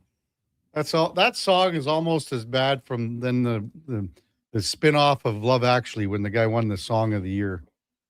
Hey? You know. That's a good one. Oh, what was that? How did it go again? That's a good one. How did that song go, Fanny? You know what, Fanny? Talk about a heck of a movie, though. Love Actually. Yeah. I just watched this last night, actually. No way, I'm really? dead serious. Do it, Fanny. Do it. How does it go? Just do it. Come on. Do it. Do it. Oh, God. So instead of love is all around me, it's Christmas is all around me. And Bill Knight, he's like, I feel it in my fingers. Oh, yes. I feel it in my toes. Christmas is around And me. it takes him several takes to get Yeah, it right. because he keeps saying love because that's his original hit. Yeah. And he's just like, he gets Christmas the first time and he gets the second verse and he looks at his manager. He goes, this is pure BS, isn't it? He goes, pure solid BS. Yeah. It's a good movie. Really good one. Oh man, yeah. Yeah. You know, they took some parts out of the movie too, I think. Like that you know, the one storyline of the two actors that's sort of taken out. 'Cause Uh-huh. It really made no sense to be in the movie. Yeah, I don't even I'm know. talking about? No, I don't remember. Well, there was two actors that were Okay. Yeah. stand-ins for a movie. Okay. That's Yeah. not so tasteful. How's Yeah. that sound? Yeah. Anyway, like when you think about the storylines in the movie, like how much did that have a bearing on the entire movie? Right. Like it made no sense really to be even There. Serve no You know, purpose. I guess. I mean, they did go out after did they date or whatever? They got married. I guess so, but I mean, I don't know. The actor. What kind of actors? You know what I'm talking about, Eddie Which one? Spaghetti. 833-401-1440. Brad says, I know Luke Parsons was good, but that guy's unreal. What the heck was Dallas doing for not giving him the money and then trading him? Micah Parsons, I think. So that's what Brad is saying. Well, I mean, Jerry Jones didn't want to give him the cash. Hey, man, Jerry did good on the trade. Yeah. They got some good defensive tackles, man. They got Kenny Clark and they got Quinnen Williams out of this all. Yeah. So, I mean, and Quinnen Williams has had a pretty good year. He went down too.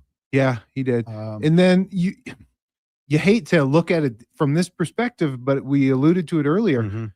Jerry Jones won the trade. Look at the injury. And you never can forecast injuries, but injuries are part of football.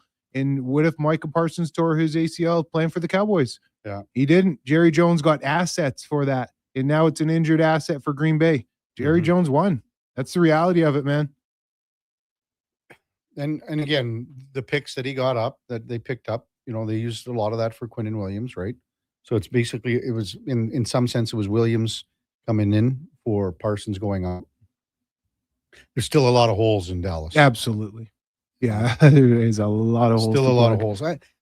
They're close. And so, just watching them last night, but you can't lose to Minnesota at home. Whoa, why can't you? And I mean, again, I know what you mean. Justin Jefferson, 2 catches. Well, he had a bad drop too. Bad drop. Bad right through the hands. Touchdown. Do you think J.J. McCarthy can be the quarterback in Minnesota for, barring injury, let's just call it for the next 5 years? Let's go 10. 10. You think 10? Hey, based off how Kevin O'Connell sounds in his post-game media avail, he's really high on him still. And Kevin O'Connell he's a very intelligent coach. You hear him. He's a young, bright offensive mind, but he's a commander of the locker room as well. It's pretty cool to see. But he was talking about J.J. McCarthy, and he's been hurt. He's missed a lot of time, and he's still only had, 9 starts, a handful of starts in the NFL. So, of course, you're going to have rookie moments. You're not a seasoned vet yet. But if you look at his game over the past couple of games, Kevin O'Connell says some of the throws that he can make, the arm strength he has, he says he can touch every blade of grass on the field, meaning you can make every throw. So you see the talent is there, the raw talent. Give this kid some time, some reps, learning an offense under this coach who has proven to take quarterbacks, rise them out from the ashes to be successful. I think that there is a lot there. It was ugly at times this season, but it's ugly for every rookie quarterback who hasn't started a full season at times during their season. So I'm really high on him still. You're high on him? I believe the Duke of Delburne is not high on J.J. McCarthy. Is that correct, Duke? Certainly looked a lot more promising the last 2 times out, but we got to take the entirety of the film on aggregate. And based on what we saw earlier this year, and he's had a couple different injuries, I'm still split. And even when he was bad, before these last couple games, I wasn't totally ready to write the guy off, but I do think that it was just a little ambitious by Minnesota taking him at the spot they did in the circumstance. It was he won a national championship. It's yeah, but that Michigan team was absolutely unreal. He wasn't asked to do a lot as the quarterback, and it's always a tough gamble because there can be a good quarterback that doesn't have to do a lot inside an offense, kind of what we've seen from Brock Purdy a lot of the time in San Francisco, right? But Brock Purdy is actually a really good quarterback. As a passer, he's athletic. So is it Brock Purdy where he's just doing what he's asked to and not getting to showcase his full talent abilities? Or is it more of an Anthony Richardson situation where you see a guy that has the tools and a lot of intangibles that you like, but then when it comes to actually putting the product on the field, maybe not quite as much results driven? Brad texts in 833-401-1440. Why didn't Minnesota just sign Sam Darnold? He's showing that it wasn't a fluke last year. Well, because money, the amount of money that $30 million versus a rookie contract, it's way different, and they put their money in other places, and now they're hoping that that McCarthy's the guy. They expected McCarthy to be the guy last year. JJ's entire contract over 4 or 5 years is probably $12 million versus Darnold making $30 this one season. Big difference. I don't know if I have recency bias, but I'm just buying whatever Kevin O'Connell's selling because, man, he is such a good coach. And the way he spoke about JJ, man, it's awesome. I think he's going to be it.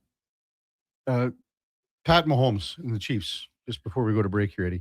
Oh, I mean, this is a team that has dominated the division for the better part of a decade, but on the outside looking in here, Now, when it comes to the Chiefs, KK, I saw their losses posted yesterday on a board. They lost to all playoff teams, and they were tight games. So this team isn't completely done yet. They had a tough season, but it's not like they were just getting beat by everybody. They were losing to the good teams this year.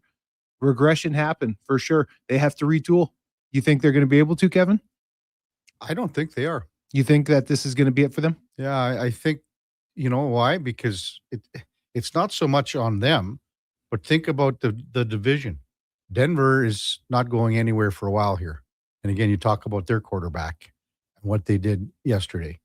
I mean, the Chargers, you know, as long as Justin Herbert keeps plugging along here, they got some decent pieces. And think about the health of the Chargers. If they were totally healthy, where they would be. Yeah. I mean, but I'm just like, when you say, I'm looking at the losses for the Chiefs, as you said, you know, they lost to the last 3 games. They've lost to the Chargers, Texans, and Cowboys. Before that, they beat the Colts and lost to the Bills and Broncos. That Cowboys is a bad loss. Yeah, that's right. So 5 out of 6 games there against teams that are going to make the playoffs, you know. So they got the Titans, Broncos, and Raiders just to close out the season. Gardner Minshew is going to be the quarterback. Yeah, it's a write-off. It'll be interesting to see how they treat the remaining games, like for a guy with like Kelsey, for example. You're going to ride out on your horse, or are you going to sit him because you got a backup playing to get some young guys reps? It'll be interesting. The teams that they've beaten,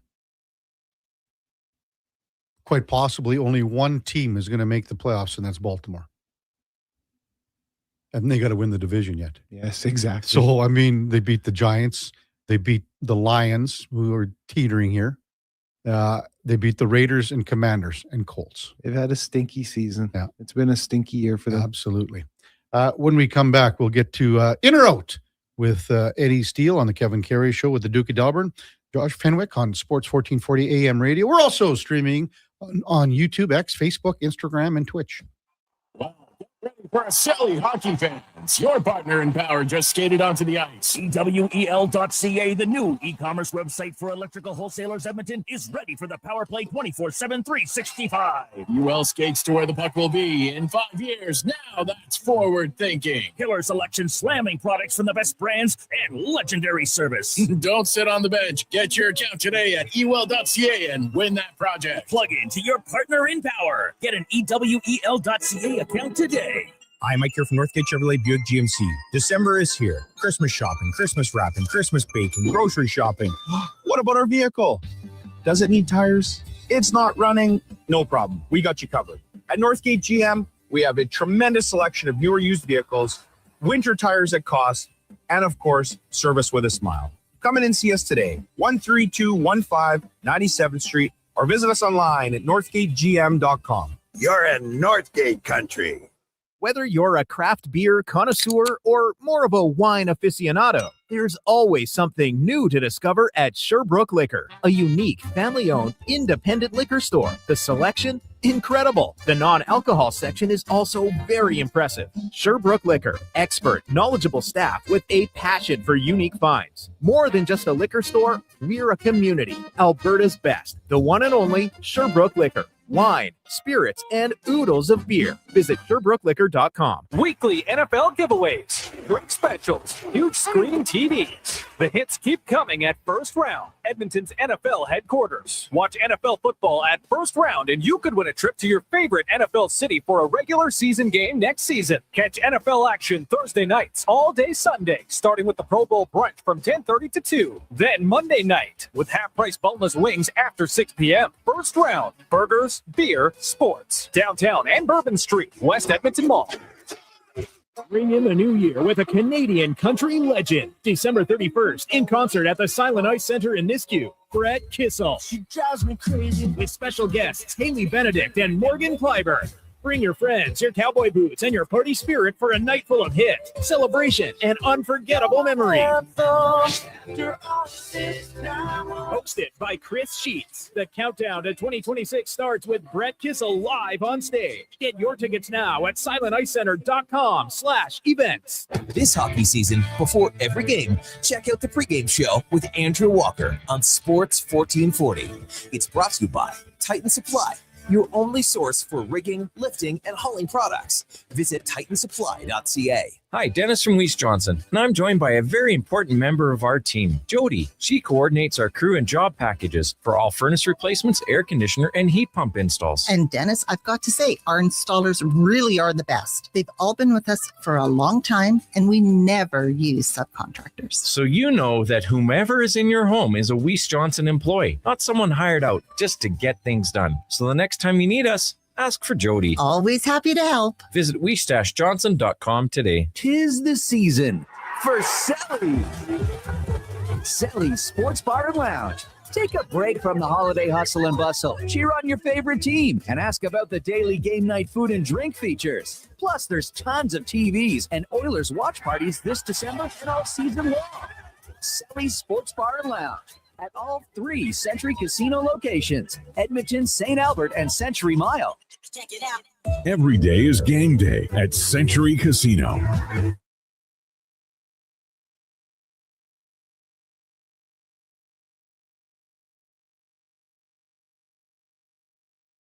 Have your sports curiosity cured with the Kevin Karius Show. This is Sports 1440.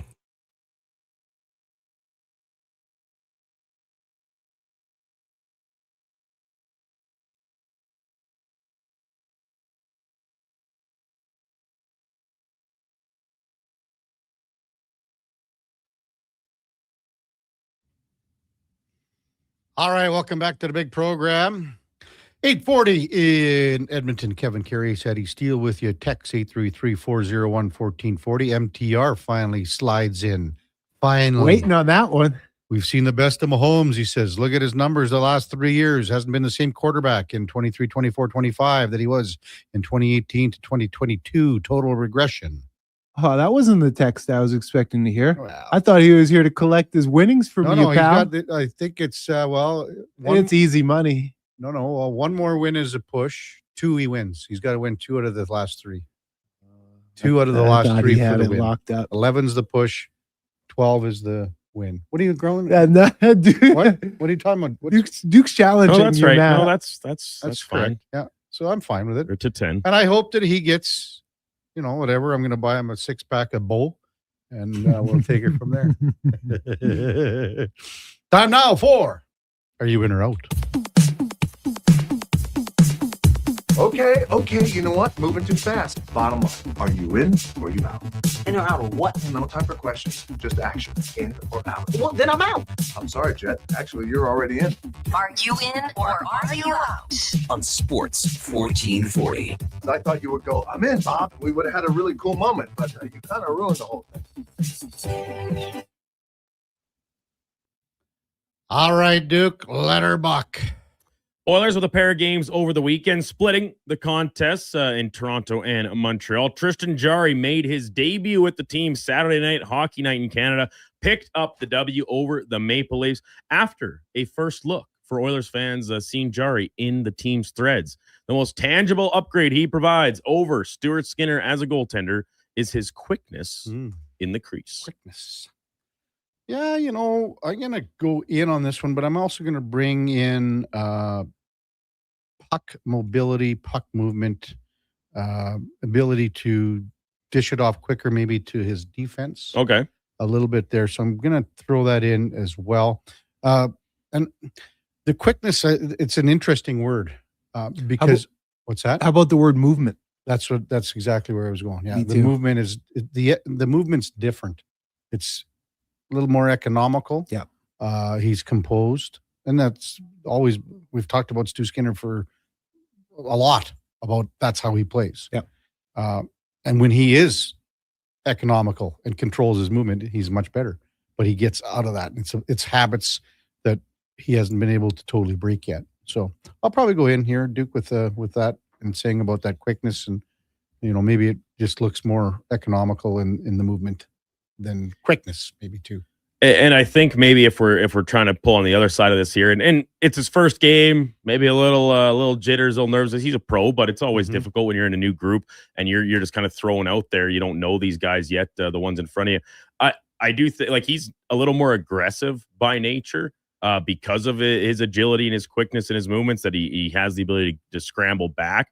But I do think that aggressiveness can sometimes cost you, right? When you're getting a little too, ahead over your skis and moving out to take down angles, or, getting caught on backdoor plays and stuff. And I get it. The first goal that he gave up, it was, like we talked about with Speck, kind of a tough play on the partially deflected, but it's off his pad, and it's like right to the ensuing Toronto forward to cash it in. Like, if that was Stu Skinner that did that, what would the text line be saying? Bananas. It's terrible rebound control, right? Yeah, So bananas. I do think Jari's going to get a little bit of the new toy treatment. We touched on that on Friday, but it's Edmonton. The goaltending is always as hot a topic as anything.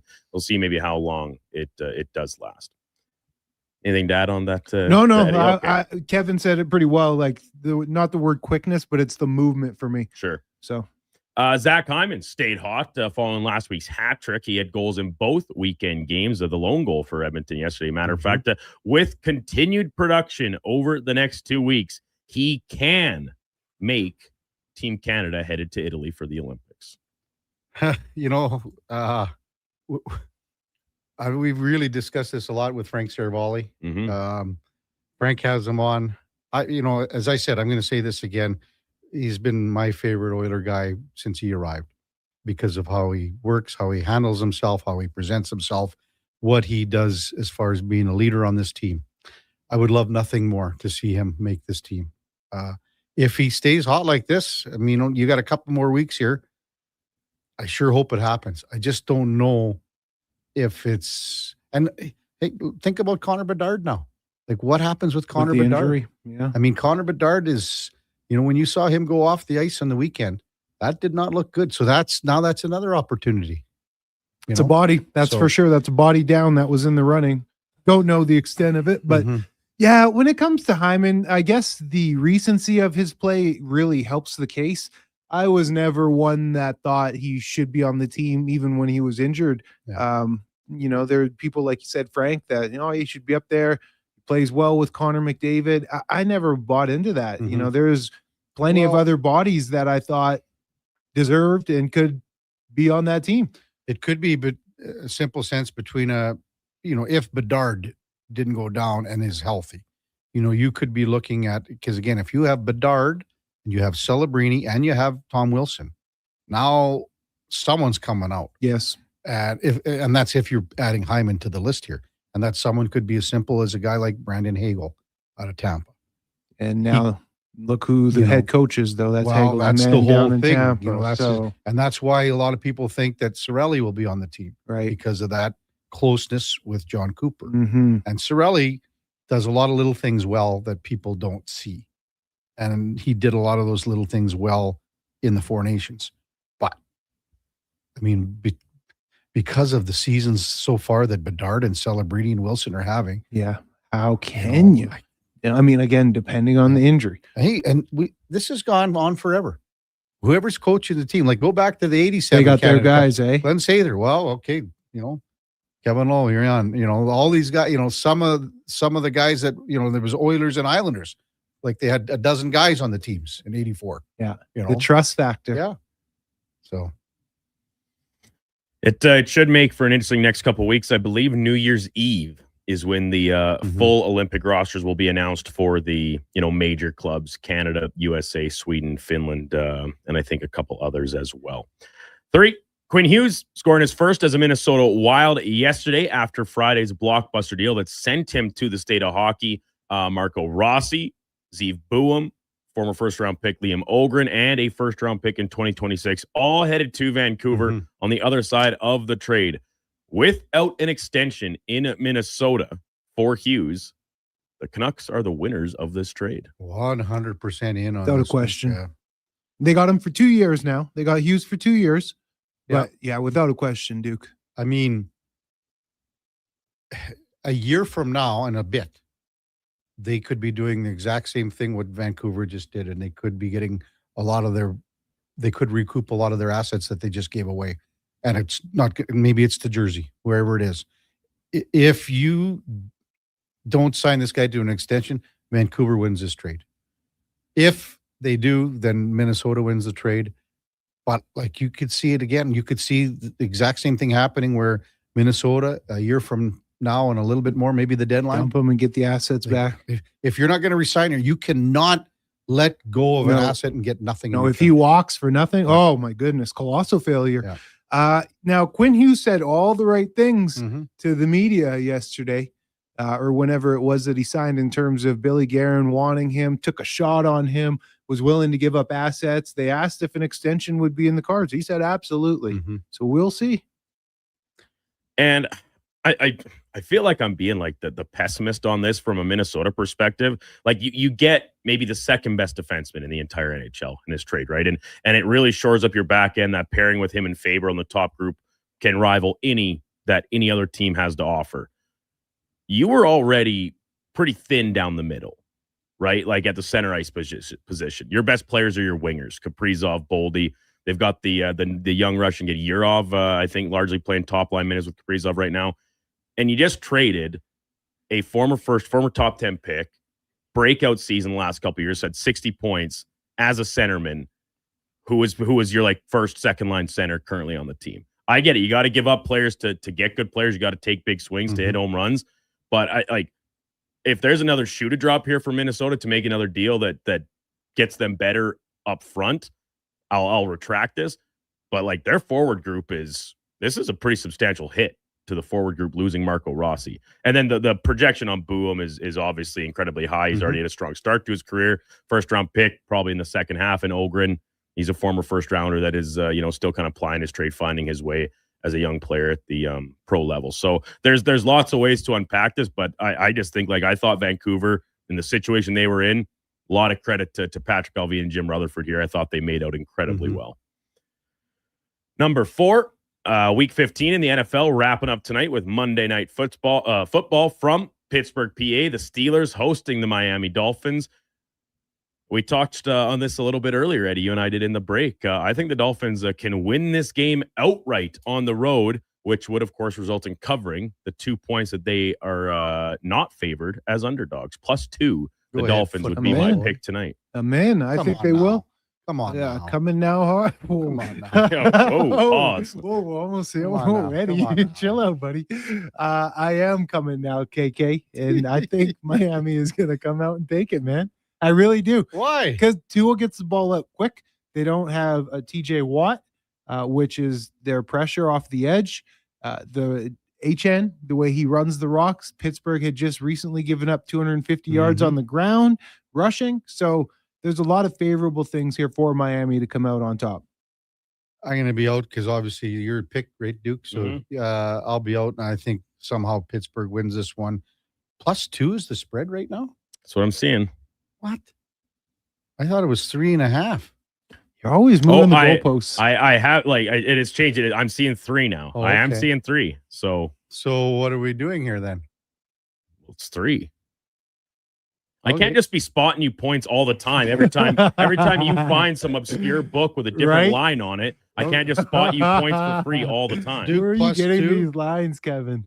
Like +2. No, we'll go 3. It's 3 right now, Okay, so that's +3. fine. But I do want to remind anybody that maybe is keeping track at home. 2 more wins for me yesterday. My pick being correct on the Bills, being the Patriots, and then Kevin took the Cowboys to cover 5.5 points last night as favorites. Overall, and they lost. It is now 37-29 in my favor, Okay. and then one push. That's all right. My personal I need record: this one 15 and tonight. 13. Kevin is 12-19-1. That's terrible. It really is. Really is. Finally, wrapping it up. Today is National Cupcake Day. More often than not, cupcakes, it's overdone with icing and the decorating on top of the pastry itself. Yeah, I'm definitely in. They can be a little over the top, a little too thick of the icing. What you have to do to counter that when you do have one of those cupcakes that's too much icing on top, you got to take the bottom stump off.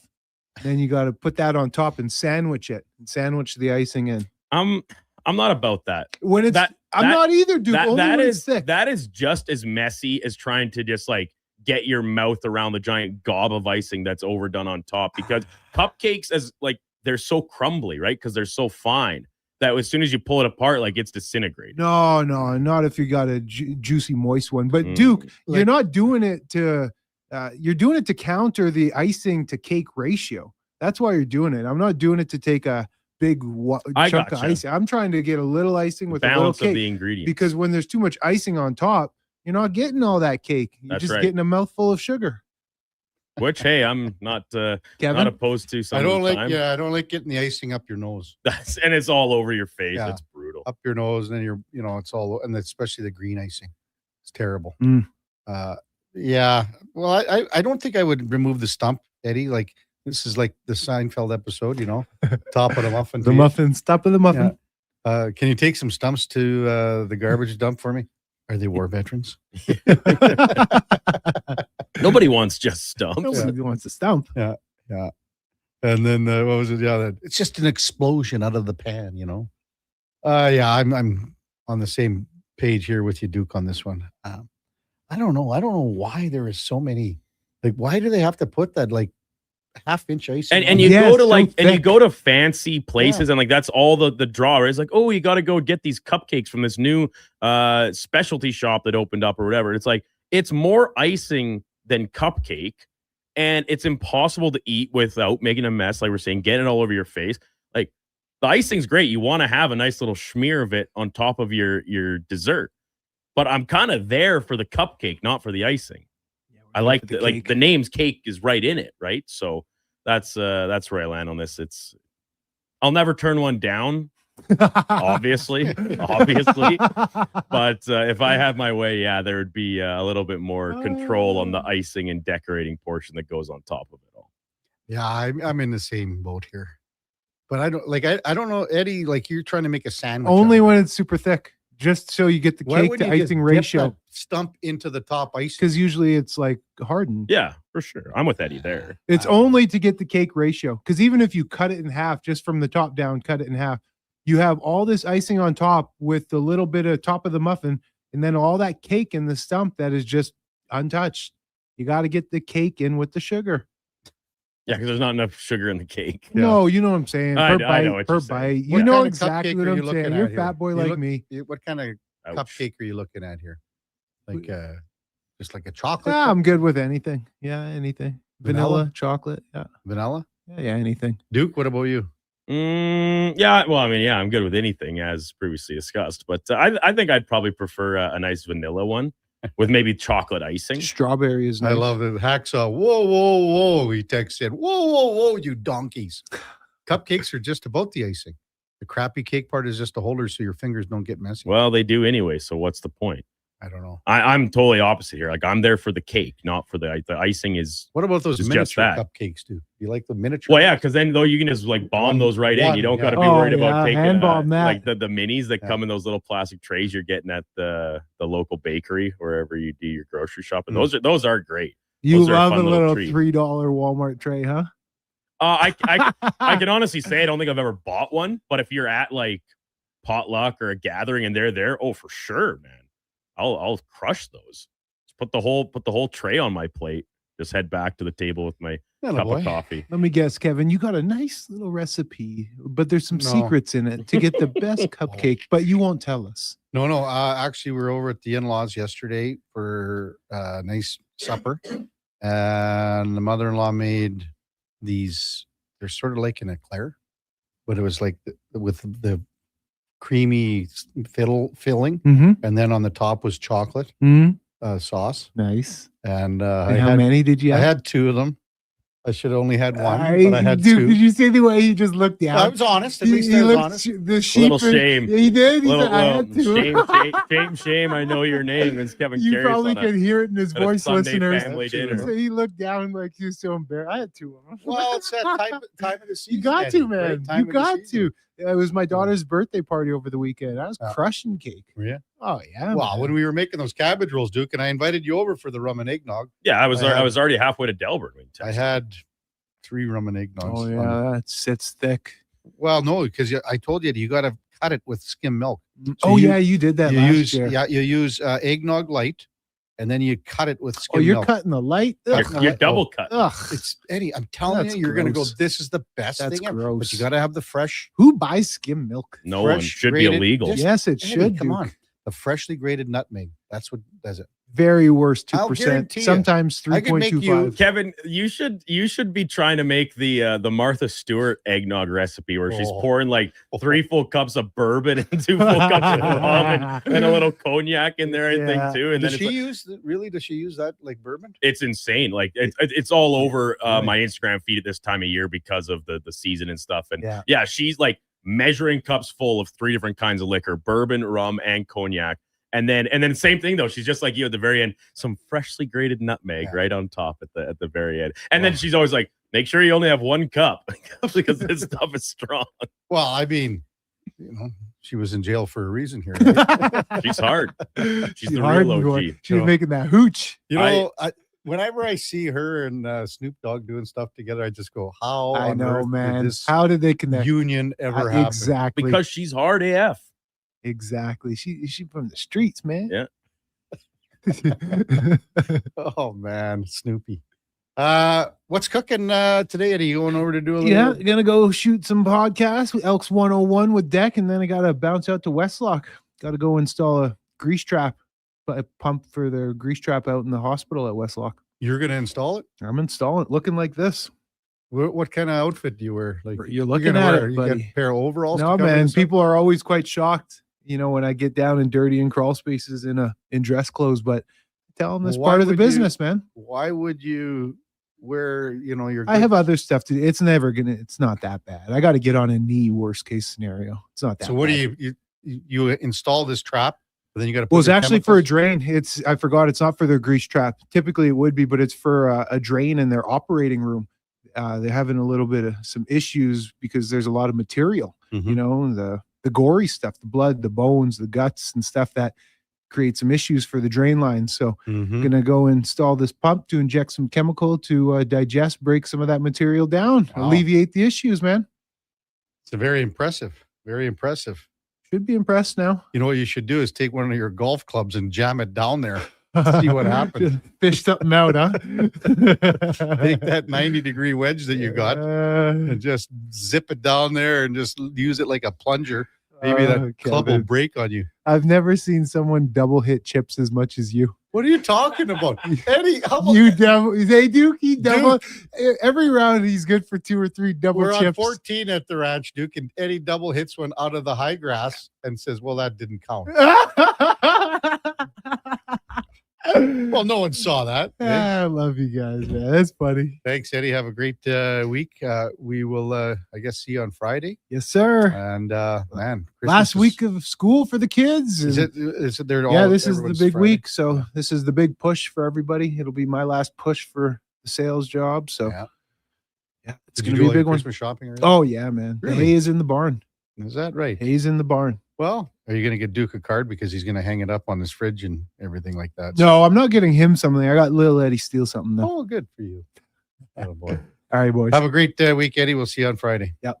That's our co-host on Mondays and Fridays from 7 to 9. Eddie Steele, Grey Cup champion from 2015, all-decade team with the green and gold. Coming up in the 9 o'clock hour, we'll check in with Greg Wyshynski from ESPN, the NHL on ESPN.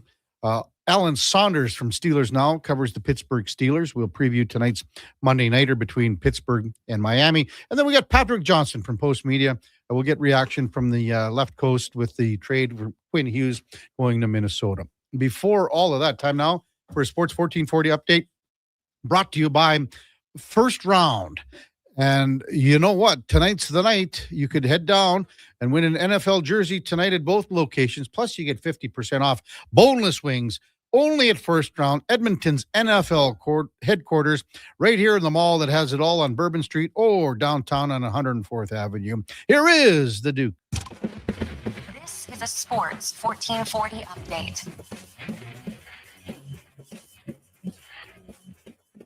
Edmonton Oilers finishing off their weekend back-to-back with a loss last night in Montreal. 4-1 the final. Uri Slafkovsky, Lane Hutkin, each with 2 points for The Habs, 5 of the games around the NHL's eve. Boom with a goal and an assist in his Canucks debut. Lifts Vancouver over Jersey 2-1. The Mammoth top Pittsburgh 5-4 in a shootout, or overtime, Flyers losing to Carolina 3-2 in a shootout. And Quinn Hughes scoring his first as a member of the Wild. Minnesota takes it 6-2 over Boston. Edmonton Oil Kings were at home yesterday afternoon, falling to Brandon 4-2 from Rogers Place. And week 15 in the NFL, playoff picture looking a little bit clear. The Bears beat Cleveland 31-3, take back over first place in the NFC North. Bengals blanked by Baltimore 24-0 to get eliminated from the race. But Buffalo winning a thriller over New England 35-31. Phil Rivers throwing a touchdown in his return to the NFL. But the Colts lose to Seattle 18-16. And for the first time since 2014, the Chiefs will not be in the playoffs after losing 16-13 to the Chargers. Pat Mahomes injured in the final minutes of the game, suffering a torn ACL that will leave him sidelined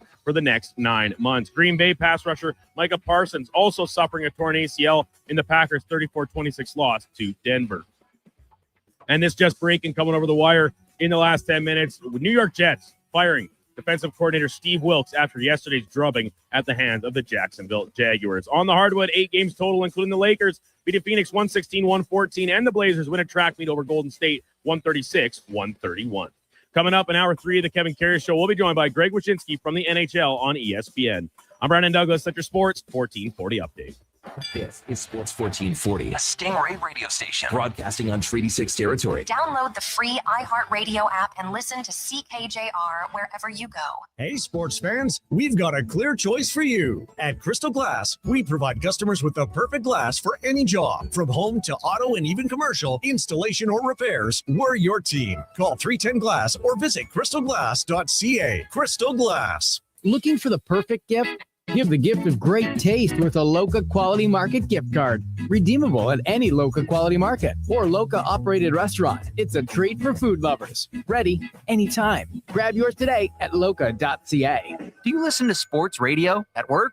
Like right now? Well, do you? Who, me? No way. I swear. Okay, friend, we won't tell. Tens of thousands of sports fans listen to Sports 1440 each and every day. On the radio, on the listening apps, on YouTube, and on social media. If you listen to Sports 1440 at work, well, maybe it's time to advertise on Sports 1440 at work. Grow your business. Get your name out there. Shoot our ad team an email. Gregor@sports1440.ca. Let's get to work for you. After 20 years, Canada's most prestigious international hockey tournament returns. The Camrose Viking Cup, December 28th to January 4th at Encana Arena. Tickets at vikingcup.ca. Brought to you by Sports 1440.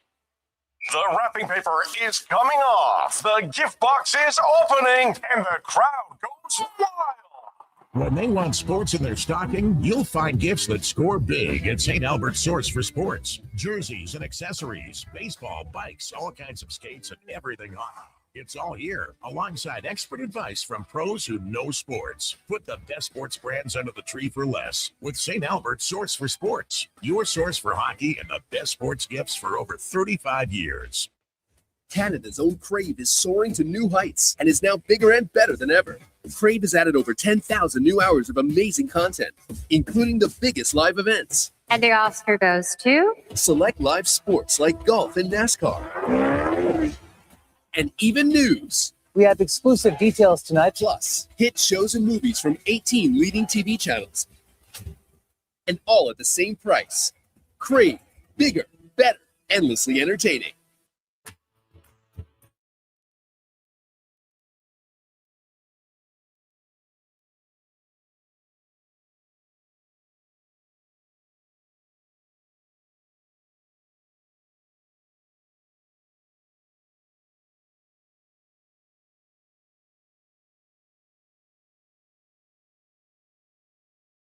Have your sports curiosity cured with the Kevin Karius Show. This is Sports 1440.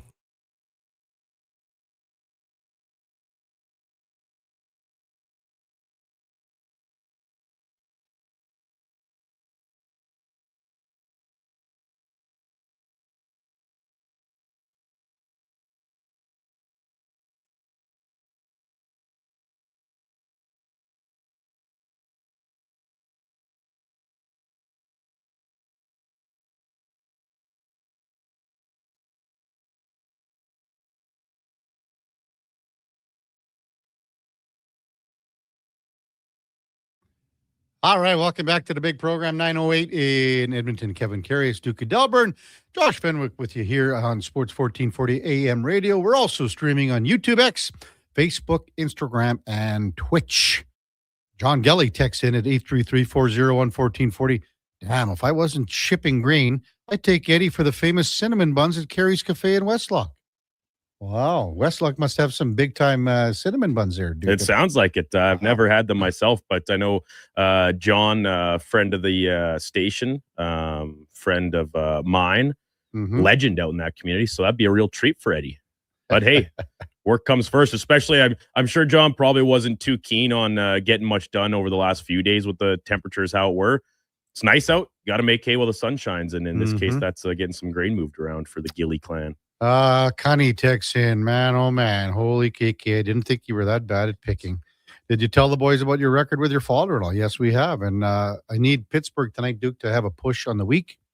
Also, MTR texted in and said, pathetic effort from Kevin this year picking. It has been pathetic.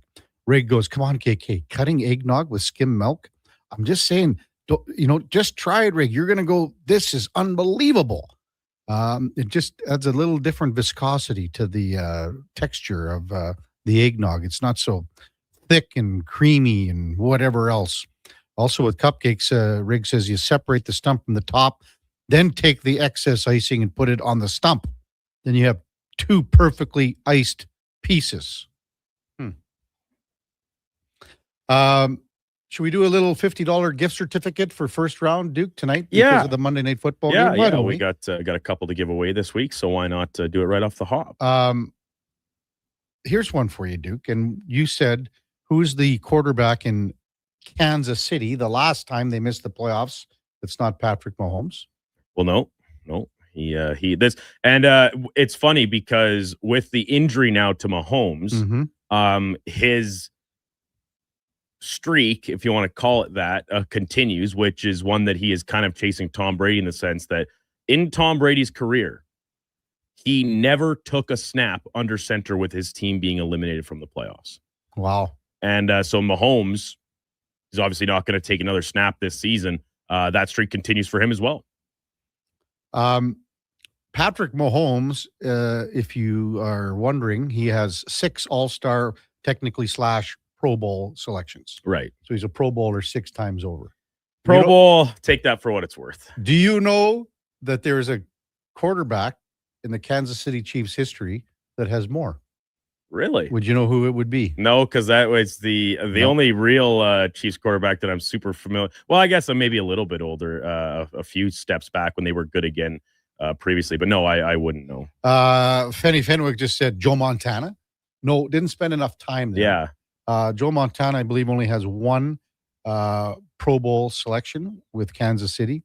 It is a guy by the name of Len Dawson, Duke. Wow. And Len played with, we're talking a long time ago. He was born in 35, so he died 3 years ago, I see. But he had 7 Pro Bowl selections. But the question today will be, who was the last quarterback in Chiefs history to not make the playoffs like Patrick Mahomes right now? So we're going back to what, 2014 was the last season. 2014. And I believe, well, you know what, Duke? It could be 2 guys. I'm just looking. Yeah. So maybe did you look at it too? I did, yeah. Because I just looked at the actual stats on the season. Me too. That's what I'm looking at. So. You know who I forgot that played there? Brady Quinn. Yeah. He played with Matt Castle back in 2012. But you think about it, they had Trent Green for 5-6 years. Another guy that was a quarterback there for a long time that was Elvis Grbac. I kind of forgot about him. But man, oh man, you go back. Len Dawson was from 62 to 73, 74, 75, somewhere in there. All right, so the question, we'll accept either one, I guess. I mean, the one guy played very little. Very little. Yeah. But. So the last quarterback to miss the playoffs back in 11 years ago that was not Patrick Mahomes. Mahomes came in 2017. And actually sat behind this same guy. So it's a little, which they made the playoffs that year still, obviously. Yeah. And then it was kind of history she wrote after that for the Mahomes era of Chiefs football. So get him in. We've got quite a few already with the correct answer. 833-401-1440. J-Dog says, Len Dawson. And thanks to J-Dog again. He came out on Friday and visited us at the CCT World of Golf. Gave Eddie some unhammered beers from Brant Myers, and J-Dog are getting this thing rolling, and it's a very tasty beer. And then he also slid me a few of the real beers, Oh, nice. Yeah. So thanks, J-Dog, for that. Really appreciate it. Text 833-401-1440. And again, tons of them coming in. And even MTR even got it right, which is quite surprising. So there's one correct answer on the other one. Yeah. Just came in the and I wonder if this was the first time texter send us your name as well so we can get you saved into the system. I wonder if this was just out of like with us saying that we would accept both answers because both guys did play or started games for them that season. And this is just like to be different from the obvious answer. Well, the guy Reed just texted in with that correct answer. The other guy played mostly in Detroit. Am I correct? His career, he was the career backup there, made a ton of money. Like he's a lifer backup in the NFL. And I think I'm going to actually maybe see if I can quickly check this because his total number of like passes thrown, games started, all this stuff is very minimalistic. And I'm seeing that his career earnings approximately between $41 and $44 million. Adam Schefter posting, this is the first postseason without Peyton Manning, Tom Brady, or Patrick Mahomes since 1998. It's kind of funny when you look at the playoff picture, and I wonder, like, do we like that? Do we like that it's going to be a different look this year? We've talked all season about how wide open the league seems like it is in the 2025 season. I'm kind of here for it. I like it. And would it be better if we had, like, Lamar might not be in, right? If we have a playoff without Lamar Jackson, without Patrick Mahomes, is that a good thing? Maybe even without the Detroit Lions, who it's a little more recent, just the last few years, but still they've been one of the powerhouses. And all of a sudden we're looking at a world where it might not be any of those teams in the mix. Chicago Blackhawks announced that they have put Connor Bedard on injured reserve, not LTIR, injured reserve. So he's out for a week for sure. When we come back, Greg Wyshynski, that'll be something we discuss with Greg from the NHL on ESPN on the Kevin Karius Show on Sports 1440 AM radio. We're also streaming on YouTube, X, Facebook, Instagram, and Twitch. GS Construction. We focus on building a culture of collaboration, innovation, and respect. Our teams work together, supporting one another and striving towards shared goals. We're committed to creating a work environment that empowers individuals, values teamwork, and ensures everyone feels respected and safe. With decades of experience in the field, GS Construction prioritizes our people, our culture, and safety. This is what makes us unique. To find out more, go to gsconstruction.ca. Picture this. You're sleeping and you're awake, but it's a good day because you're about to make your way to McDonald's to pick up some breakfast. Fast forward, you're there. What's this? You can now get all those breakfast classics penny style with rich, creamy hollandaise style sauce. A happy little tear rolls down your cheek. You grab your small McCafe premium roast coffee, still just $1 plus tax every day. And see. Get up and at 'em with the Egg McMuffin. At participating McDonald's restaurants in Canada. Prices exclude delivery. When it comes to sports in Edmonton, Jason Greger is a must listen. He brings you the inside scoop with guests from across North America. If it matters in sports, you'll hear it here first. Greger rolls out weekdays from 2 to 6 on Sports 1440. You matter. Your mental health matters, and you're braver than you think. Not Alone is an organization focused on creating a space of acceptance and support through tough, meaningful conversation. My name is Tyler Smith, and you are never alone. NotAloneCo.com. It's okay to not be okay. Come for Canada's largest trade shows, the biggest names in entertainment, exhilarating sporting events, and more. And stay for the experience at the Edmonton Expo Centre. Looking for the perfect place to host your next big event? From trade shows to galas, meetings, and concerts, the Edmonton Expo Centre has the space, event expertise, and service to make your next event unforgettable. With over 522,000 square feet of flexible event space, in-house catering, and operational expertise, they bring your biggest vision to life. Learn more at edmontonexpocentre.com today. Subaru is built for winter. Symmetrical all-wheel drive delivers power with incredible control, stability, and grip. Add 220 millimeters of ground clearance, and you're not getting stuck in snowbanks. You'll drive right through them. And inside, luxurious heated seats and a heated steering wheel. Plus, for 19 years in a row, Subaru vehicles have earned top safety pick status, giving you unmatched peace of mind. Subaru is engineered for Canadian winters, built for real-life confidence. Welcome to Uncommon Standards.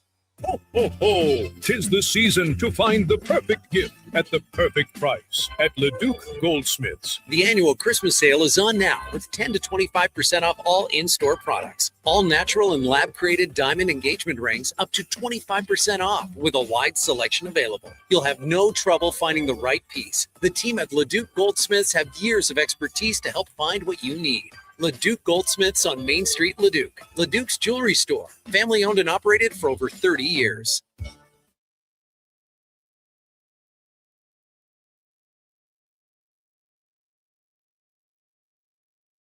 Just in time for the morning skate.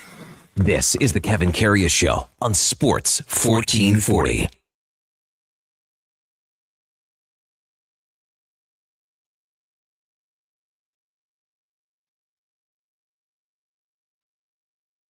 Big program, 9:20 in Edmonton, and time now for the headliner of the day, brought to you by Mr. Rooter Plumbing. The plumber to call when the toilet mysteriously breaks after your jalapeno pepper popper fueled game night with the fellas. That's mrrooter.ca. As we welcome back Greg Wyshynski, NHL on ESPN. Morning, Greg. You're with Kevin Karius. Thanks for jumping on Sports 1440 this morning. Really appreciate it. Hey, my pleasure. Anything going on in hockey these days, or is it been quiet? What a weekend. I mean, on Friday, wasn't that bizarro world? And, just maybe it's because we're, 10 days before Christmas. Everyone thinks it's going to be nice and calm. But, man, those were some big trades on Friday. Let's start with Quinn Hughes. What did you make of the deal sending Hughes to Minnesota, Greg?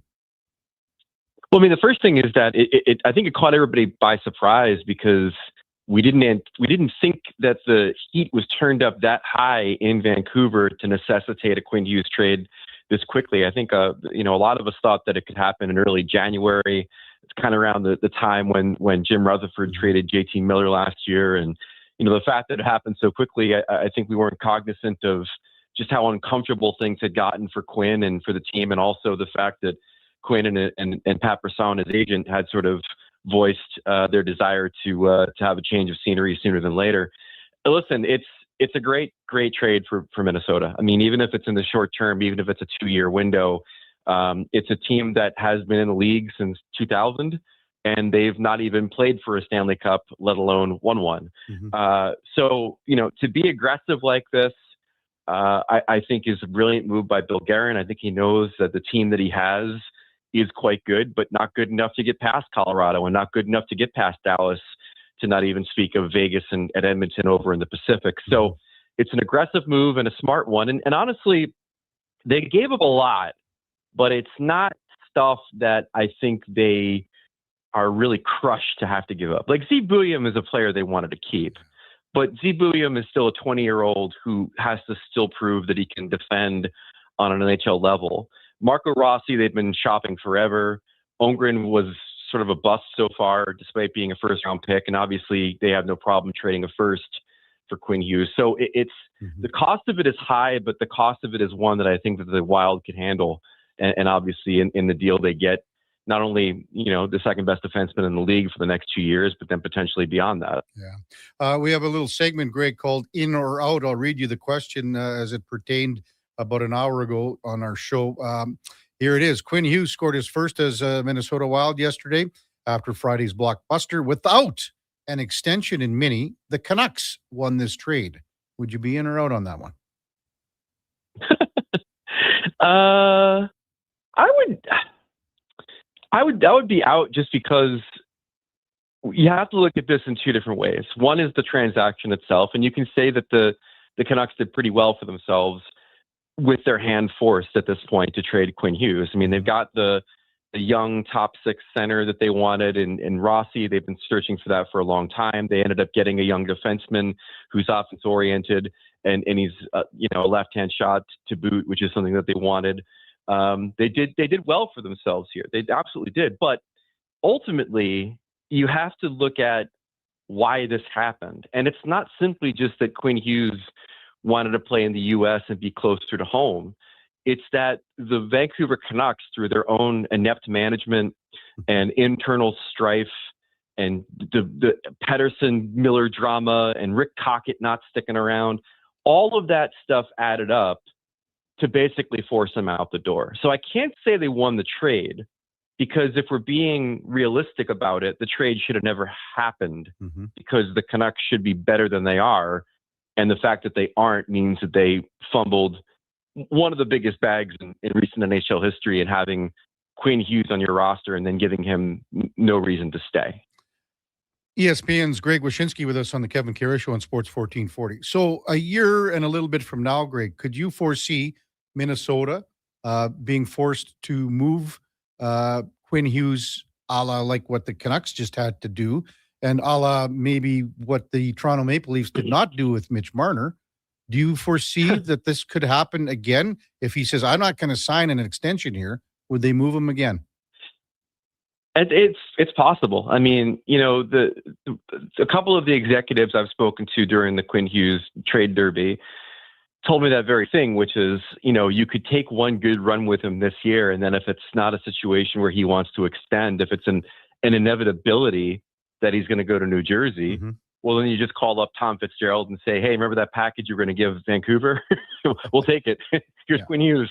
It's entirely possible that that's what Minnesota ends up doing. Or it's entirely possible that they have an inkling that he would be open and receptive to playing there. And I think what Quinn Hughes said after his debut game yesterday kind of validates that thought, which is, he praised Bill Guerin, their general manager, up and down. He got to know Guerin at Four Nations when he was injured, and the way that Guerin treated him and worked with him, I think really impressed him. He talked about Minnesota being in close proximity to Michigan, where his family is and where he has deep ties. And so, it's a hockey crazed market. They gave him several standing ovations. No matter what he was doing, it seemed like he was getting cheered yesterday. And so I think there's definitely a possibility that he will extend there. They're also the only team that can give him an 8-year front loaded contract before the new CBA kicks in at this point. So there's a lot to say that the Wild could get him.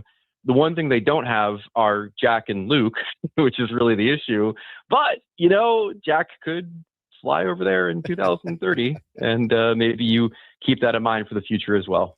Greg Wyshynski with us on Sports 1440. So earlier in the day on Friday, the big trade here, the swap of goaltenders and Brett Kulak with Tristan Jarry and Stu Skinner.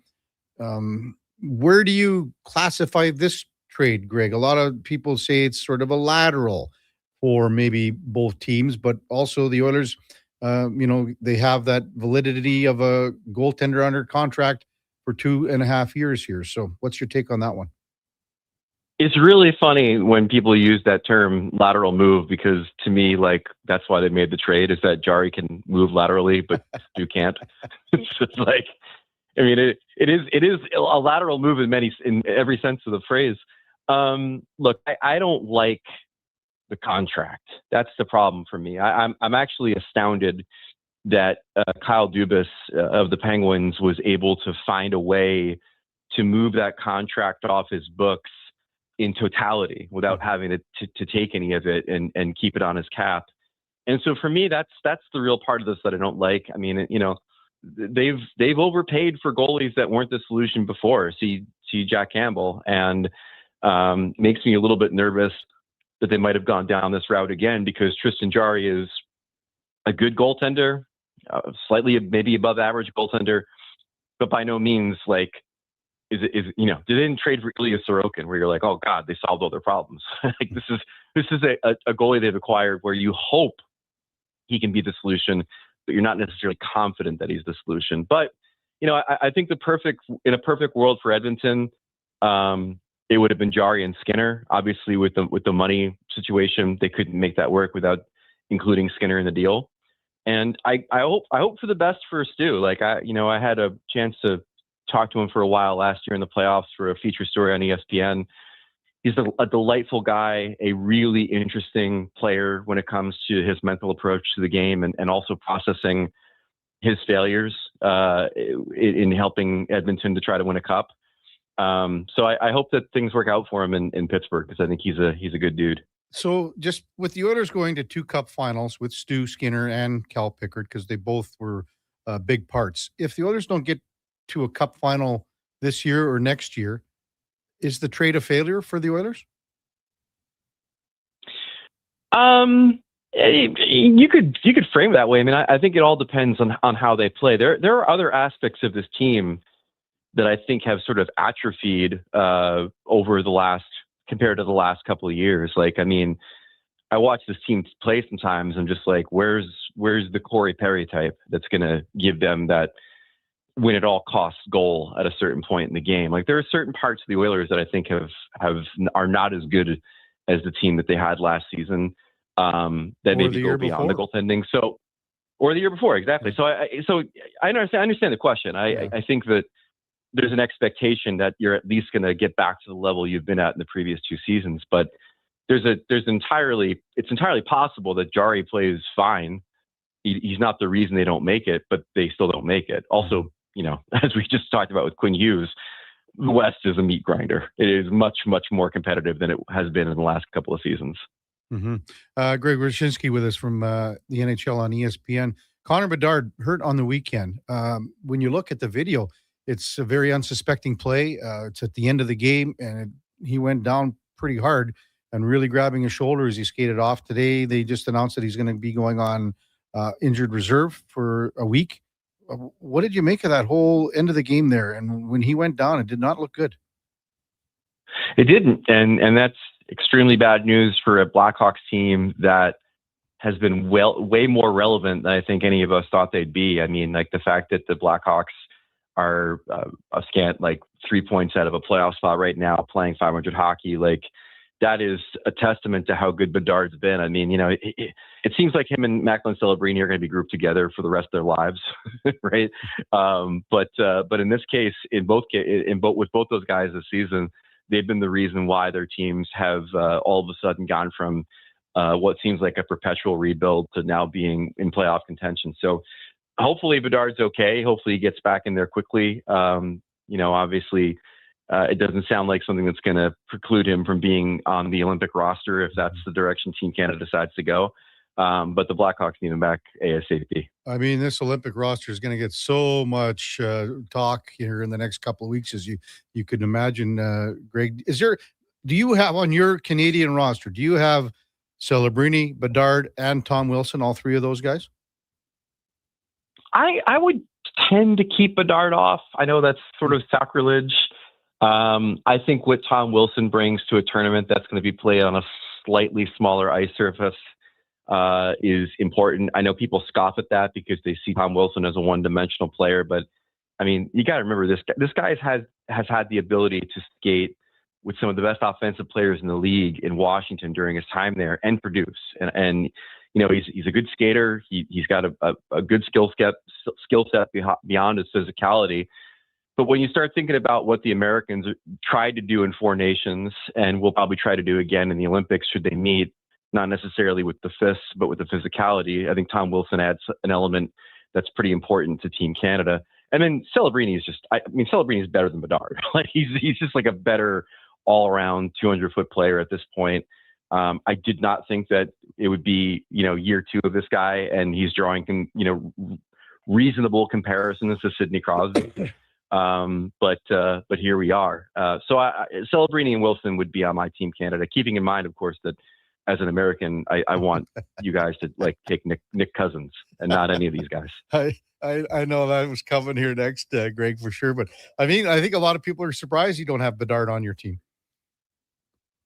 No, I mean, look, when I've watched him this year, he has played incredibly well. He's controlling pace and making decisions with the puck that is, to me, on a different level than what I witnessed last year from him. I think he's got every reason to expect to be there. But again, like when you're building out a roster for a short track tournament, there are other considerations, I think, beyond the offensive ability of the player. Mm-hmm. And, he's great. It wouldn't shock me to see him on the team, but he wouldn't be on my roster necessarily. On the American side of things, Greg, is there a player that you think is, I'm not saying coming out of nowhere, but maybe is a bubble guy that you have on your list that might not be on some others? Well, for the Americans, it's much more about the overall philosophy of the team. I mean, you got to remember the way that the Four Nations roster was built. They had your Brock Nelsons and your Vincent Trocheks and your Chris Kreiders. They had a bunch of veteran guys that, are considered more two-way players than put the pedal down and score offensively. And then, that was also the mindset in not playing a player, for example, like Kyle Connor in the gold medal game. So there's two guys on the bubble that I'm really intrigued in because I think it's going to tell us what they're thinking. One is obviously Jason Robertson, who I'm pretty sure is going to be on the team with 40 points in 33 games. And then the other guy that was sort of in that same mold as Kyle Connor, in that consideration last time around was Cole Caulfield of the Canadiens. And he's lit up the lamp a bunch this year as per usual. But we all know his size, his perceived lack of defense, like all this stuff plays into their decision-making process. So again, I'm someone who says embrace the skill, like eschew the team building aspect, load up with the best offensive players that you can, because quite frankly, in the past, the Americans haven't had that ability. The pool wasn't deep enough to be able to say, hey, we're putting all these goal scoring guys and these offensive oriented guys on our roster to just steamroll everybody. So that's what I would do, but I'm sure Billy Garrett and the Team USA brain trust will probably err on the side of 200-foot players versus putting some of these more one-dimensional guys in the roster. Can you send one of your goalies our way, Greg? Oh, I'm all for a trade. I mean, like easily. I've been banging the drum for a Connor versus Connor trade, and I'm not talking about Bedard. I'm talking about we'll give you Hellebuck, you give us McDavid. Who's your starter right now for Game 1 of the Olympics for the USA? I still think it's going to be Hellebuck. I mean, I still think the reason that he went out and had that surgery is to prepare himself for the Olympics, if we're being honest. He wasn't the reason they lost the gold medal game, and he acquitted himself quite well in Four Nations. I think of the three, you could make the argument that Swayman's had the best year so far. So if nothing else, he's sort of like locked the door behind him with all of these other great young American goaltenders all trying to maybe jump over him to get on that roster. The tricky part is Jake Ottinger, who is a tremendously talented goaltender with tremendously great numbers, but for me has been feasting on a postseason reputation that he forged a few years ago in that series against Calgary. Like you can count on one hand the number of series that you could point to and say that, well, he won that for Dallas. And so that's the part of the hesitation that I have with him. But obviously, it's a good problem to have when you have three incredible options for the Americans. Mm-hmm. Greg, as always, great stuff. Really appreciate it. Thanks for coming on. Have a wonderful rest of the holiday season. I'm sure we'll chat in the new year. Thanks for coming on, as always. Much appreciated. Anytime. Thanks for having me. That's Greg Wyshynski, the NHL on ESPN. And our headliner of the day brought to you by Mr. Rooter, the true goat of local plumbing. That's mrrooter.ca.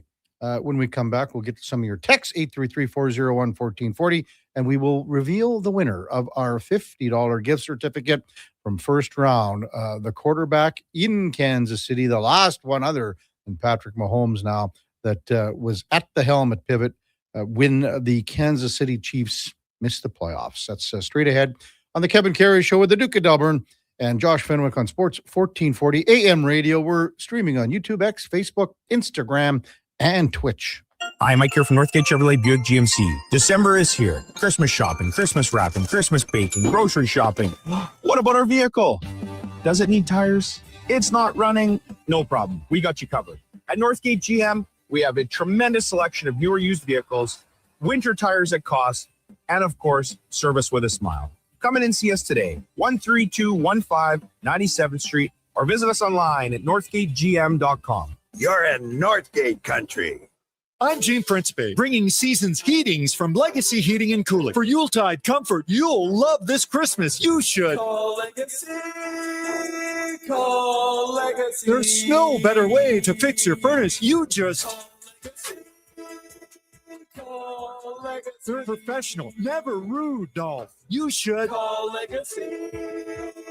Call Legacy. Plus, no interest and no prints of payments for 1 year when you buy with Legacy Heating and Cooling. Get ready, Edmonton. Glow Christmas Festival returns to light up the Edmonton Expo Center from December 4th to 31st with dazzling activities for the entire family.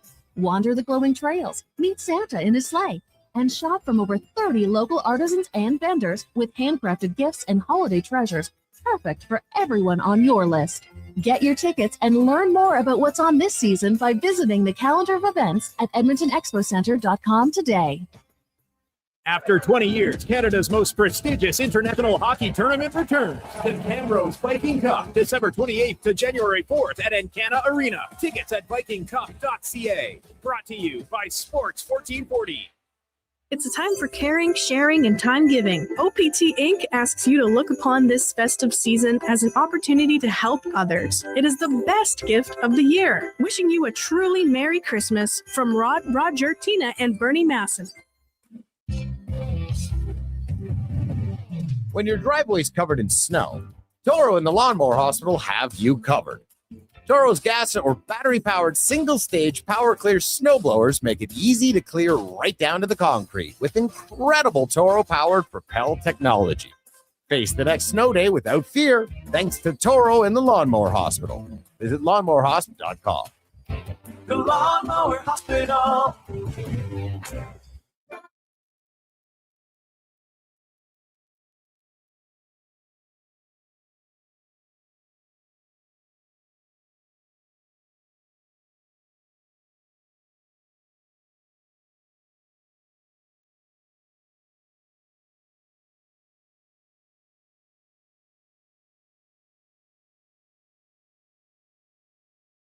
Have your sports curiosity cured with the Kevin Karius Show. This is Sports 1440.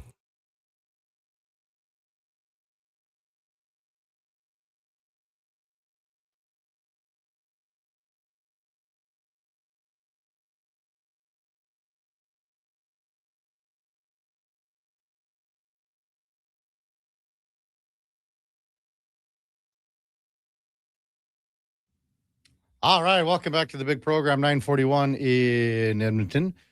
Duke, you're probably, 3 or 4 Christmas songs so far this morning? That's the third, yeah. I'm looking at one an hour here this week, I think. Okay, so that's not bad. And next week, on Monday, it's all Christmas songs? No. Why not? Still 2 days out, 3 days out. No. Come on. Just because it's your last day before Christmas. Oh. Probably be 5 or 6, maybe. We had quite a few correct answers for our $50 gift certificate. We sure did. For first round, did we pick a winner in your Wheel of Fortune yeah, spin? lots of correct answers, and I stuck them all in the wheel and spun it. We got I hope I'm pronouncing this right. Rehan Shaglani. Rahan, my man. So I'm just in the process of sending them a text to get the rest of their info and get them set up for a $50 first round gift card.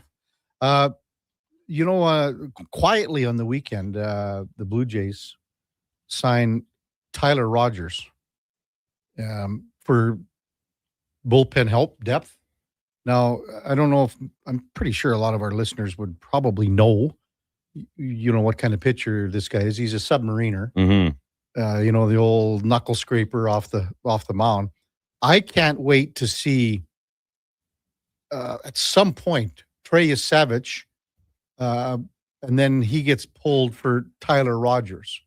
Now, Trey Savage, his average, the vertical release point for Trey Savage, 7 feet, 11 inches. I shouldn't say it's not 11 inches. It's 7.11 feet. So that's his release point on average. Any idea where Tyler Rogers would be, fellas?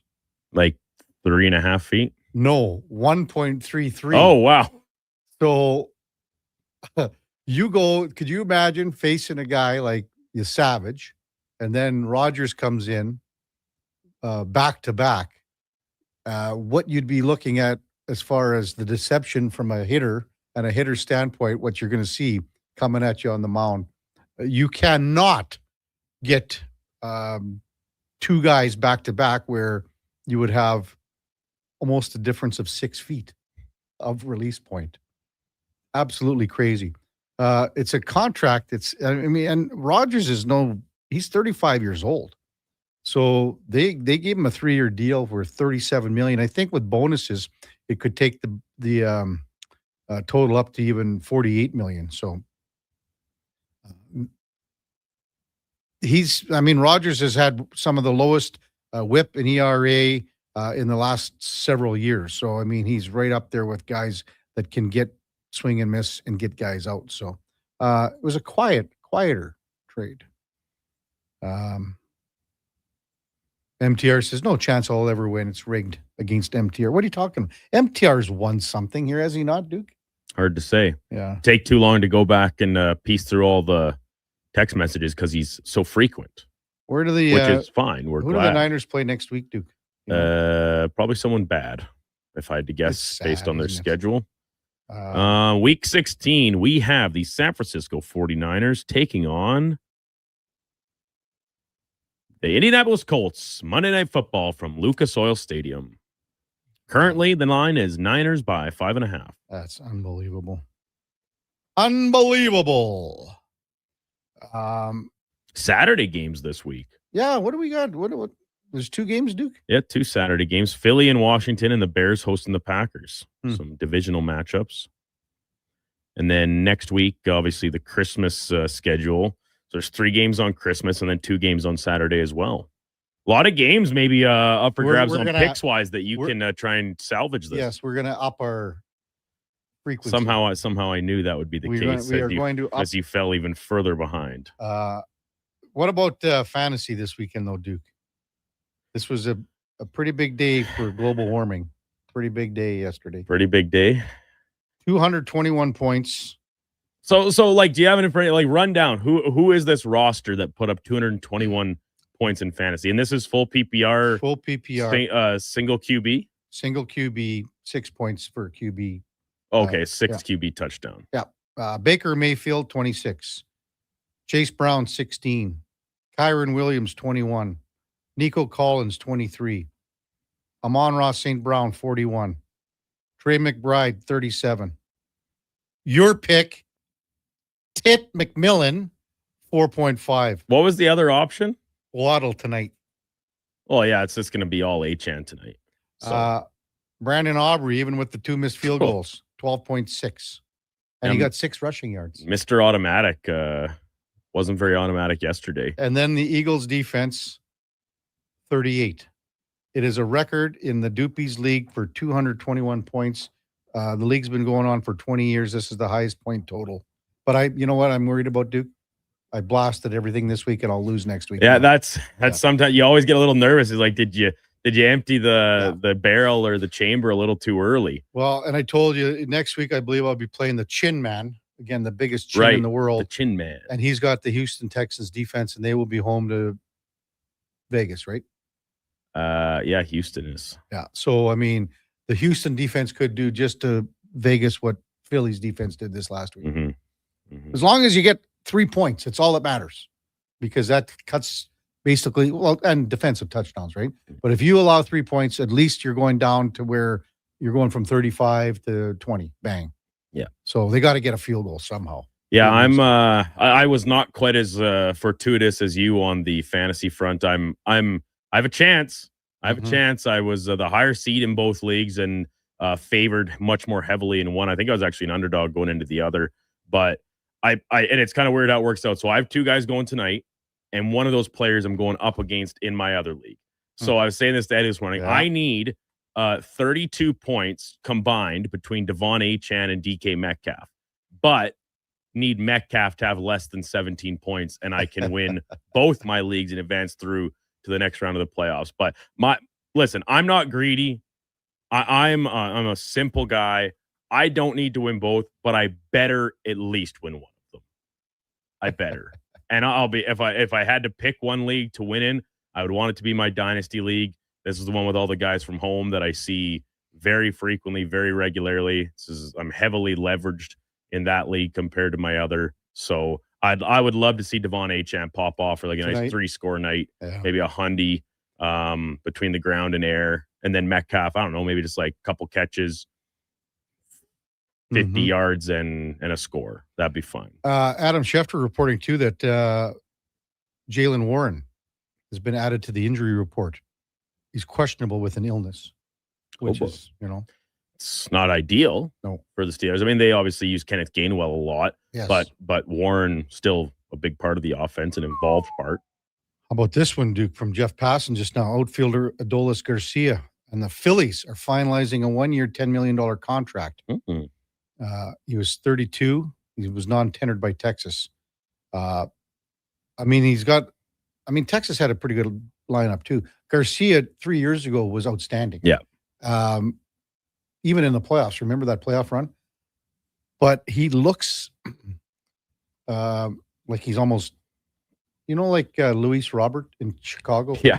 Like too muscle bound. Just too much jam. Yeah.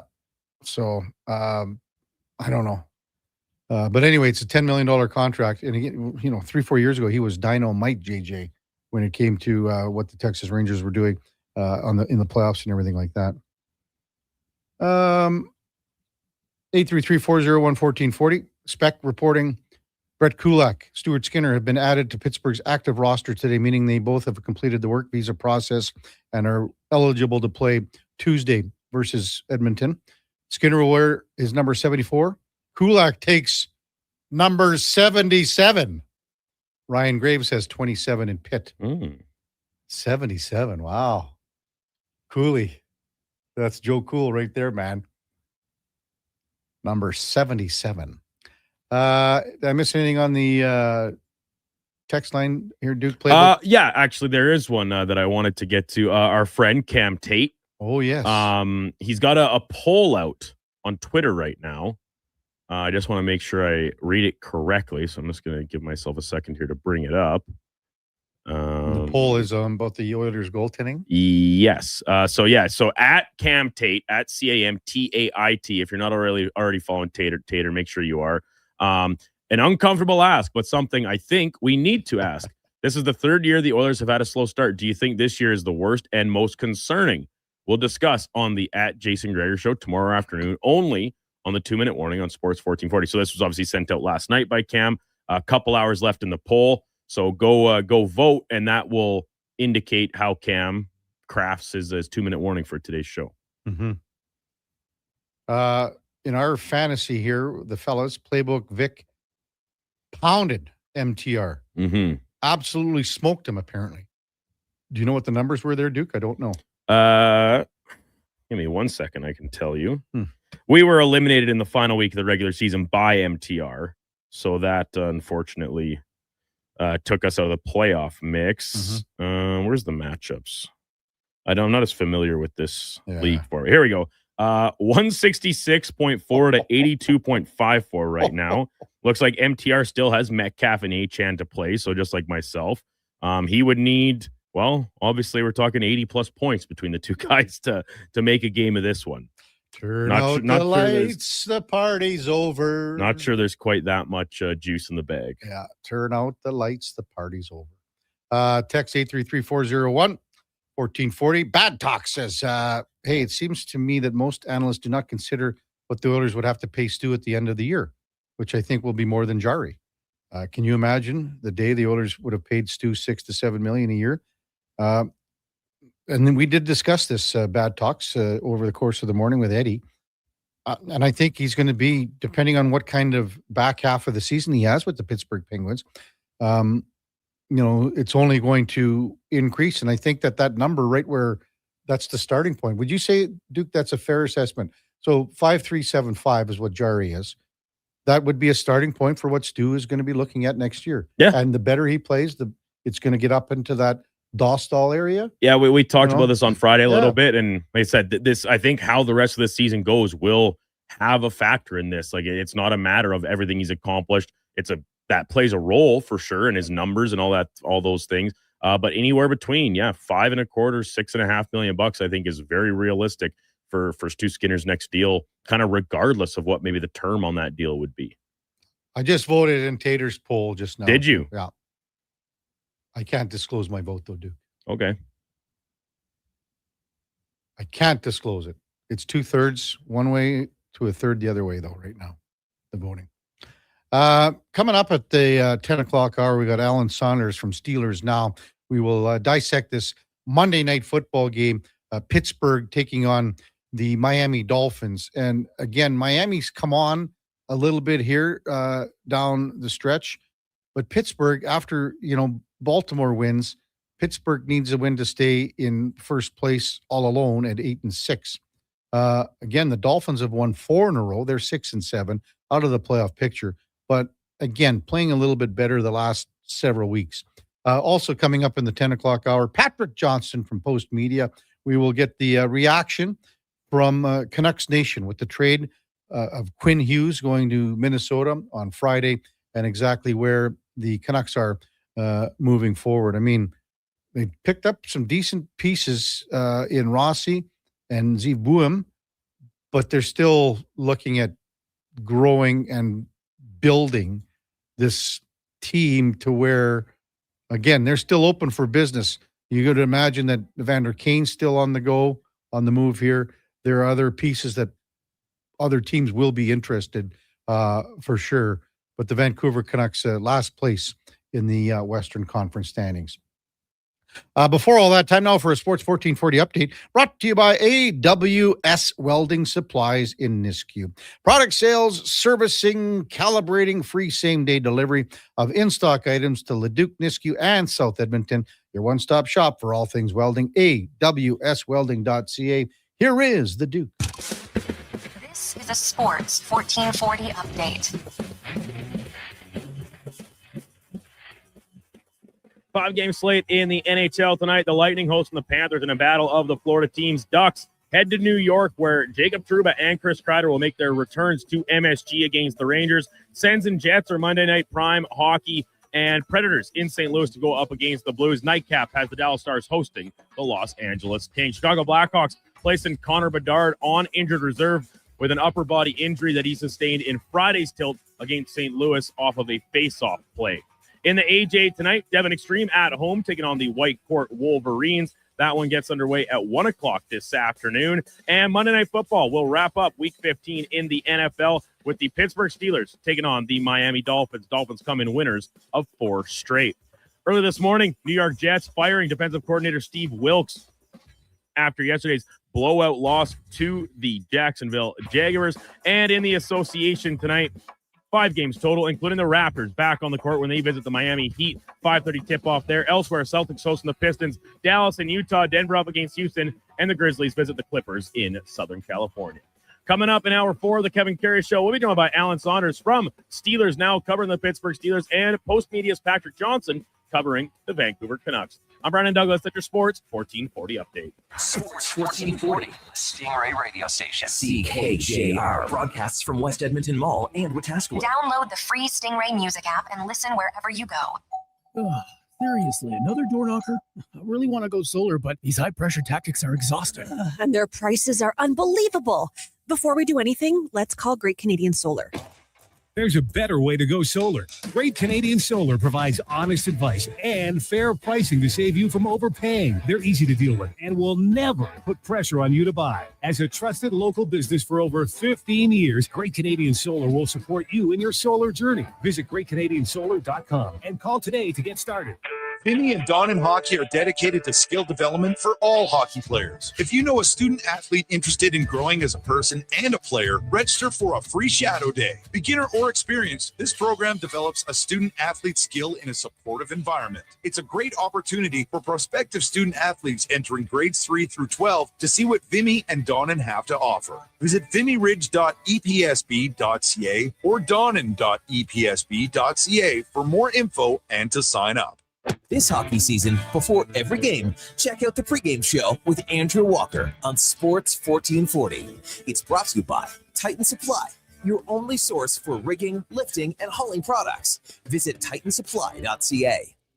Measles is very dangerous during pregnancy, increasing the risk of many severe health-related complications. If you're planning to become pregnant, make sure you have received 2 doses of the vaccine at least 1 month before conception.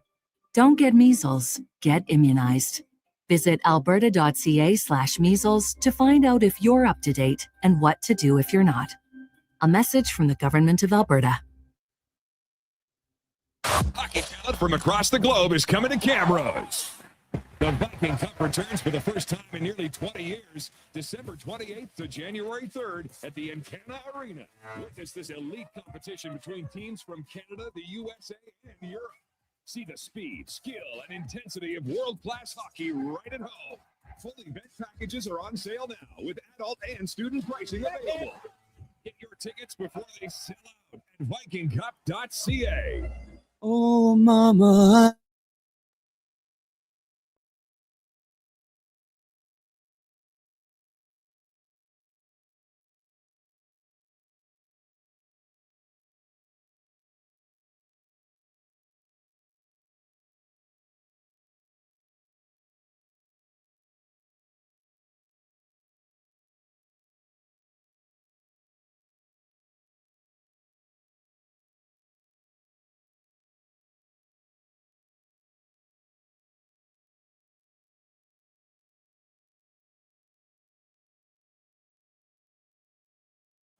Stories, guests, and insights. This is Sports 1440 and the Kevin Karius Show.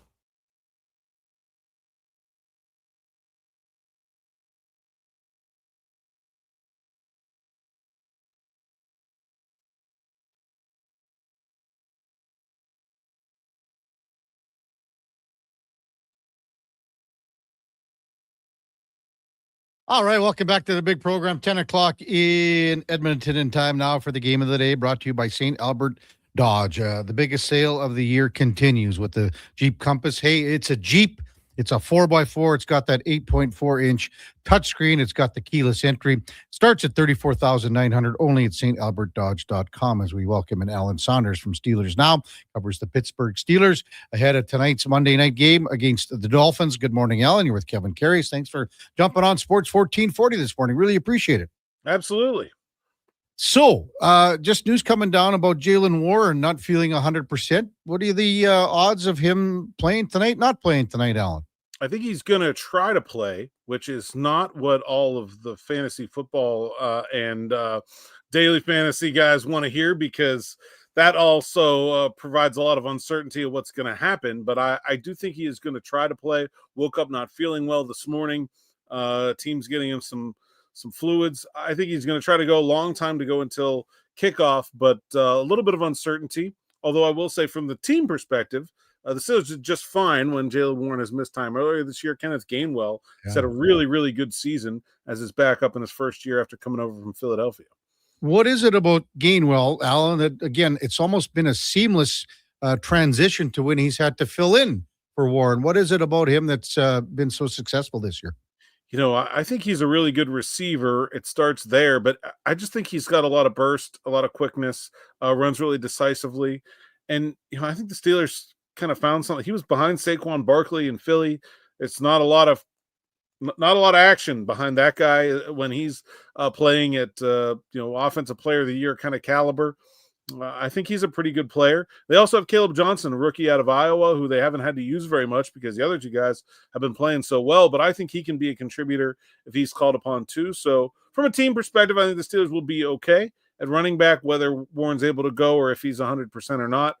Definitely those of you in your fantasy football playoffs counting on some points from number 30 in Pittsburgh may be dicey for you tonight. Yeah, for sure. Alan Saunders from Steelers Now, our guest on the Kevin Carey Show on Sports 1440. Can you give us an update on TJ Watt? He's out tonight, as everyone knows, but sort of a scarier, weirder incident when he went down at practice last week. Just an update there if you can, Alan. Yeah, he was in the facility on Wednesday. The team was off. He was working out and undergoing a procedure called dry needling, which is sort of similar to acupuncture, and it's for a muscle soreness. And apparently suffered a partially collapsed lung and was taken to the hospital, had some minor procedure to repair it, and is resting now, not playing this week. We've seen something similar to this in the NFL before. Tyrod Taylor had a similar injury in 2020 when a team personnel member was attempting to administer a pain-killing shot. This is a little bit different. Doesn't sound like it's quite as severe, but Taylor missed 4 weeks. Then it seems like the Steelers are hopeful that Watt will not have to miss that much time. They are expecting him to be back by the end of the season. We'll see about next week's trip to Detroit, but I've been told that's still on the table at this point. So it could even be longer than just tonight's game? It definitely could be longer than tonight's game. We'll see. They haven't ruled him out for next week yet. But like I said, the sort of only reference we have to this injury, Taylor missed 4 weeks in 2020. So that would be the rest of the regular season if Watt misses that much time. So whoever was administrating this dry needle, Alan, I mean, obviously made a pretty big error, mistake. Has there been talk about what happened there with, this employee of the team? Yeah, I don't have a lot of details about how it happened, whether it was a team employee. Sometimes with these all sort of alternative physical therapy procedures, it's actually like an external person that's brought in. So I don't have a lot of details about that, or if there will be any kind of, consequences for this. I do know that the NFLPA has been involved and is investigating the situation. Mm-hmm. Alan Saunders with us on Sports 1440. If you were to kind of analyze and depict how the season's gone for Aaron Rodgers, Alan, what would you say? How would you put it all in a neat little package here with just a few games left in the regular season? I don't think he's been great, but I think he's shown some flashes of greatness. And I think if you're the Steelers, who have had really just very mediocre quarterback play over the last really 4 or 5 years, I think the whole idea of signing Aaron Rodgers was just to get those flashes, just to get a quarterback that could go out and once or twice a year win him a game. I really feel like he did that on the road against the Baltimore Ravens last week. Threw for 284 yards and a touchdown, but it was very clear from the first play of that game that the deep passing game was a difference maker for the Steelers. It opened up a whole bunch of other stuff. And I think if you'd have told the Steelers at the beginning of the year, look, Rodgers isn't going to be an MVP player again. He's going to struggle at times, but there's going to be 2 or 3 times this year where he puts the team on his back. Oh, and by the way, one of them's on the road in Baltimore in a must-win game for your team. I think they would have taken that. And I think when you look at the way this team has struggled in the postseason specifically, they don't have a playoff win in 8 seasons. The idea of going into the playoffs and getting a victory with this team, which is probably going to finish, I don't know, with 9 or 10 wins, somewhere in that realm, you feel a little better about your chances of doing it with a guy like Aaron Rodgers, who's been there, done that many times, and is also still, maybe if not consistently, shown those flashes over the course of the season that he still has what it takes on occasion to will a team to victory. Yeah. As for tonight's game, what was it, 2 weeks ago when Buffalo came in there and put up 249 or 250 on the ground? Devon Achane is as good as it gets for explosive runs in the league. How's this Pittsburgh run defense shaping up for that challenge tonight, Alan? Not well. I mean, they haven't played well against the run all year. But I also think it really has been interesting that they've had some good performances against some pretty good running backs. They really shut down Jonathan Taylor. They shut down Josh Jacobs. And I think if you look at the games where they've struggled the most against the run, it was Buffalo, it was Baltimore, it was the New York Jets early in the season when they were playing Justin Fields. It was teams with a quarterback that can also contribute. That's really what's given them a tough time. And I don't think Tua's never really was a rusher on that level, and certainly recently hasn't done much of any of that. And so I think the Steelers' run defense, while statistically is not very good, has actually been okay at the problem that's being presented by Achane and the Dolphins, where it's just the running back. You don't have to worry about the quarterback. And without Tyreek Hill, I think the idea of just saying, okay, stop Achane and make him throw against us feels a little bit more realistic. There was times previously with Mike McDaniel when that would have been the last thing you wanted this offense to do was sit back there and throw the ball. But right now, I think that's a pretty viable alternative. Defensively, when you look at again, it's going to be such a key part of this game. How have you thought that Nick Herbig has played? TJ Watt's got the 7 sacks. Herbig's just a half sack behind him. How good has he been this year? Herbig's been really good in small stretches. He doesn't get a lot of playing time when everybody's healthy. He's filled in. He's got 4 starts on the right side when Alex Highsmith missed some time. This will be his first start this year on the left side for Watt. Actually, maybe his first ever start on the left side. Now that I think about it, Watt. I started a playoff game at the end of 2023 for Watt, but he's probably not quite as good against the run. He's a smaller guy. He's about 15 pounds lighter than Watt. A little bit easier for one blocker to handle him in the rushing attack. But I think in terms of pass rush, I mean, they don't lose a ton 1-to-1. Where they really lose is and why Herbig's stats are so gaudy for the number of snaps he plays is that it's really devastating for an offensive line when you're blocking Watt all day or you're blocking Highsmith all day, and those are tough guys. And then those guys go get a break, and then you get a fresh Nick Herbig on the field. And that old tired offensive lineman has still been out there the entire time. And now he's got to deal with the younger, quicker, faster version of those other guys. And it's really something. And so you lose that aspect of it. The sort of the overwhelm of the depth isn't there anymore. And it's just one-on-one. And I think Herbig can still win his fair share of those, but it's definitely not the same as when they have all 3 of those guys. Yeah, and Tua, for tonight and really for the most part this season, he gets the ball away quite quickly when you compare him to other quarterbacks around the league. Will that Steelers front be able to get some pressure on him tonight, do you think? I think so. The Steelers have done a better job covering over the last few weeks. They did have when they played the first game against the Bengals, Flacco was getting rid of the ball really quickly, and it seemed like there was always somebody open.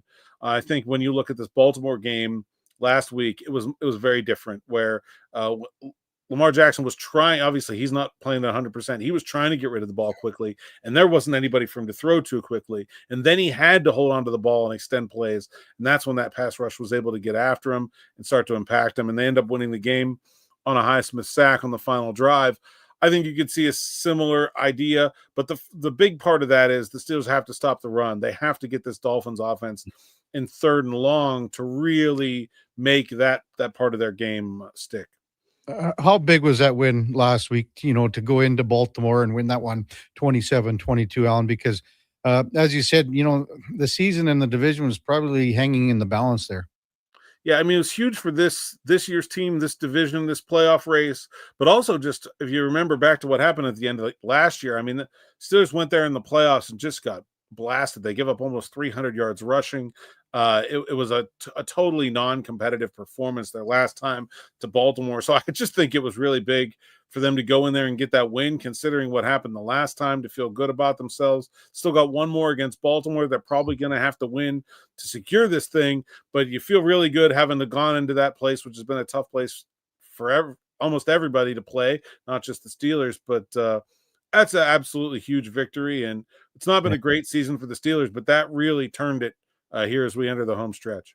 Yeah, that home stretch, you can't get ahead of ourselves after, looking at tonight's game, but you got to go into Detroit next week too. That's a tough place to play, and the Lions can put some points up too. That's going to be a tough one. It's tough, but the Ravens have the Packers. And so that was why winning that game felt so big for the Steelers, is that the schedule down the stretch for both of these teams is pretty even. And so having that advantage is big. But yeah, a tough trip to the Lions. The Browns, no matter what the records are, the Browns will try to play the Steelers tough. And then that Week 18 game against the Ravens in Pittsburgh is looking like that'll be for the division title. Where are you at with Mike Tomlin here, Alan? Such a long-serving coach, and everyone knows about the three coaches that the Steelers have had going back 50 years or whatever it is. But what do you think the future holds for Tomlin here? I think the Steelers are very happy to have him as their head coach. I do wonder how long he's going to want to continue to do this. It's been a frustrating several years, really, since Ben Roethlisberger retired, and even at the end of his career after his elbow injury, he clearly wasn't the same player. They haven't had great quarterback play in a long time. It seems like their defense, which has been dominant for the last 4 or 5 years, is starting to get a little bit older. You're not seeing the impact from TJ Watt, Cam Hayward that you once did. I don't know. I don't know how long he's going to want to stay after it, but I think the Steelers are very happy to have him as long as he does. His contract runs through the end of 27, and I think that part of it, they don't want to upset the boat. They love their consistency. It's been a franchise hallmark for several generations now, and I don't see them getting away from that anytime soon. And the relationship between Rodgers and Tomlin has been pretty good this year. Rodgers has been a really phenomenal teammate, great with the coaches. There was a lot said about him in his time in New York, and obviously I wasn't there. I can't speak for what happened or how it went, but he's been everything you could have asked a veteran quarterback to be, and then some, in terms of his relationships with the people in the building and being a teammate. And Steelers have a young guy, Will Howard, was a 6th round pick out of Ohio State. He's really taken him under his wing. The Steelers are getting way more than they're paying for in terms of Aaron Rodgers this year on and off the field. Yeah, and what's the fan base? When you think about 2 weeks ago when they get booed off, when Renegades playing to start the 4th, and that hasn't happened. So how's the fan base with everything here, Alan? Yeah, they're frustrated. They're feeling the effects of a long time between playoff success and I think a real, just mostly frustration with the way the quarterback position has gone. I don't think there's a lot of personal dislike for Aaron Rodgers at this point, but I think it's easy to look over your fence at your neighbors and see Joe Burrow and Lamar Jackson and say, boy, I don't know if our guy can stack up. And when you feel that even before the season, year after year, I think that takes its toll. And I think they just want to feel like they're competing with their rivals on an even footing. Alan, thanks so much for your time this morning. Really appreciate it. Great insight on the Monday Nighter. And have a wonderful rest of the holiday season, and maybe we'll chat in the new year. Thanks for coming Sounds good. Appreciate you. That's Alan Saunders. Steelers now. It's the Monday Nighter in Pittsburgh. Steelers taking on the Miami Dolphins, and it's our game of the day for St. Albert Dodge. And again, the biggest sale continues on the Jeep Compass. It's a Jeep. It's starting at $34,900. What more could you ask for? Only at stalbertdodge.com. When we come back, Patrick Johnston from Post Media will bust down this Quinn Hughes trade. What Canucks Nation thinks about the big deal that was done on Friday. It's all straight ahead on the Kevin Karius Show with the Duke of Delburne, Josh Fenwick on Sports 1440 AM radio. We're also streaming on YouTube, X, Facebook, Instagram, and Twitch. Top quality flooring, locally owned, and Canadian products from Beaulieu. Yeah, that's CFI. CFI what? No, CFI, Custom Floors Inc. From free estimate to professional installation, contact Custom Floors Inc. at customfloorsinc.ca. Come for Canada's largest trade shows, the biggest names in entertainment, exhilarating sporting events, and more. And stay for the experience at the Edmonton Expo Centre. Looking for the perfect place to host your next big event? From trade shows to galas, meetings, and concerts, the Edmonton Expo Centre has the space, event expertise, and service to make your next event unforgettable. With over 522,000 square feet of flexible event space, in-house catering, and operational expertise, they bring your biggest vision to life. Learn more at edmontonexpocentre.com today. 24 hours a day, 7 days a week. Edmonton sports fans stay informed with Sports 1440. Stream us. Listen to us on the AM dial. However you consume this radio station, thanks for listening.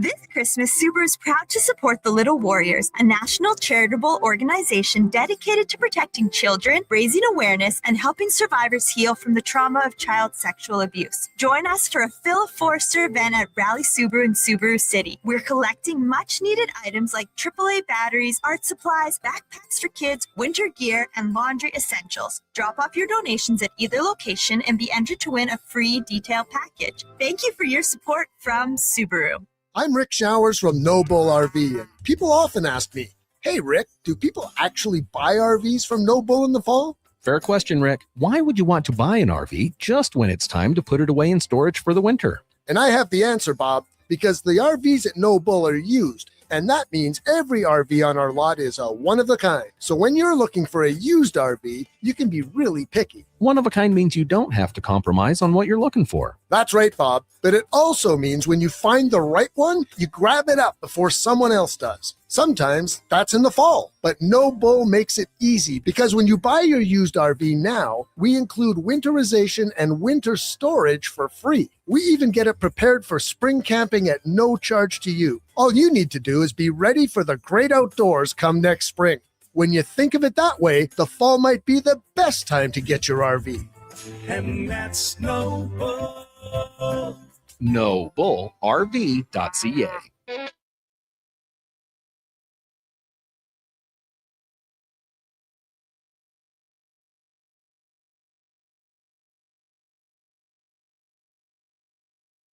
Stories, guests, and insights. This is Sports 1440 and the Kevin Karius Show.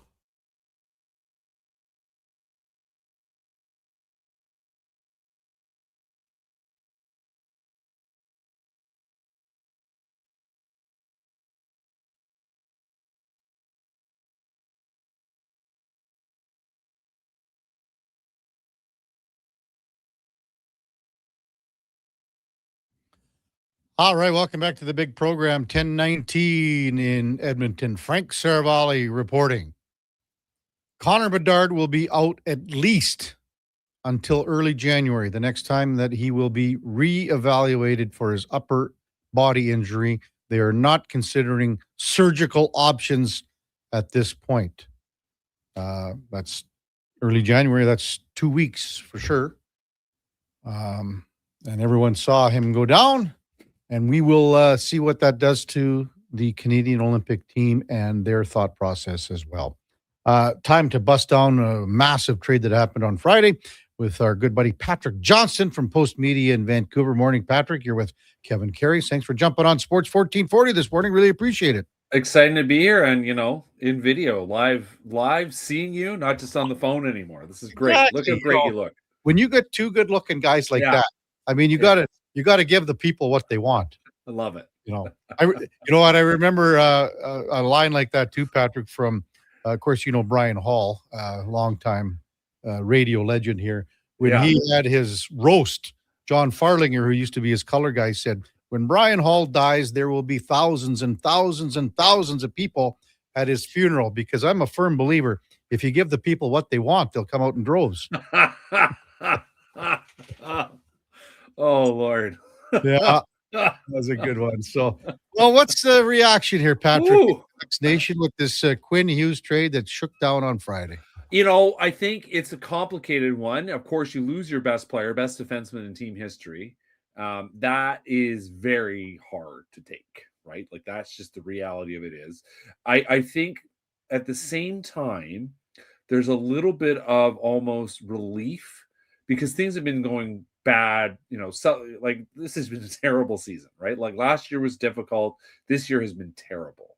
And there's sort of that feeling that, okay, what's been here hasn't been working.